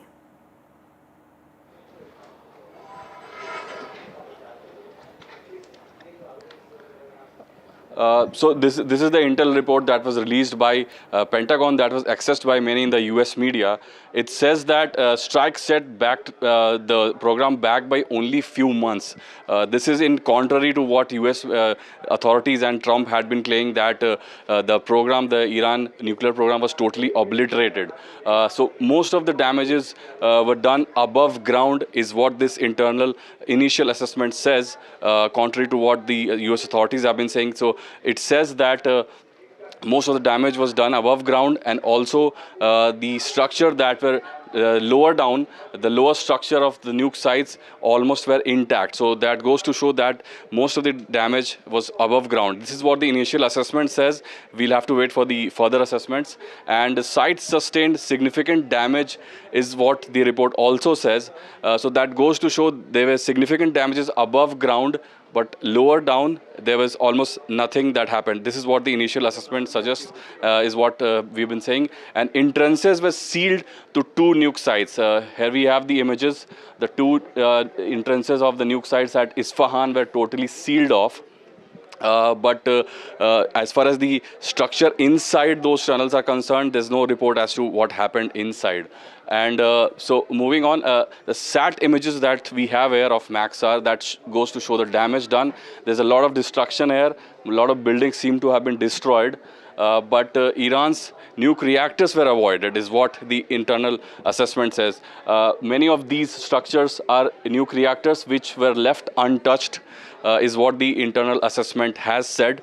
The damage has been shown in a lot of areas except the lower structures. So some enriched uranium seem to have been moved out. This is also what the initial assessment, the accessed by US media says. Here you can see one of the tunnels of Fordo getting injured, but getting damaged. But here the uranium had been moved out, is what the assessment has said. Many in the US media have claimed that at least 400 kg of uranium had been moved out. So this is what the initial assessment suggests. There will be, of course, many other assessments done in the coming weeks, so that will have to be seen.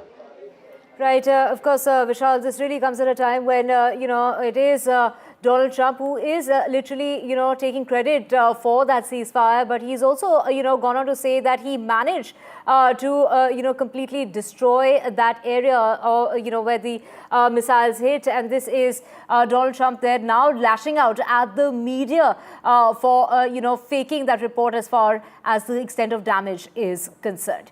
Let's just also get you the latest, and this is in regard to, Donald Trump there going on to say that the ceasefire is going well, and this was in regard to, just before this is the NATO summit in The Hague, and this is, let's get you the latest when it comes to the NATO summit, and that is Donald Trump there saying that we will not allow that militarily, and this is Iran will not enrich. This is the last thing that they want to do is enrich. So this is also what the US Defense Secretary has gone on to talk about, the FBI conducting a leak investigation into the Iran strikes. But NATO leaders have arrived in The Hague for that summit hailed by Germany as historic. The summit is aimed at securing peace in Europe for future generations. NATO allies are poised to approve a major hike when it comes to defense spending under intense pressure from the United States, and that has gone ahead and demanded that the members raise their budgets to 5% of the GDP by 2032. This is a dramatic shift from the current 2% target.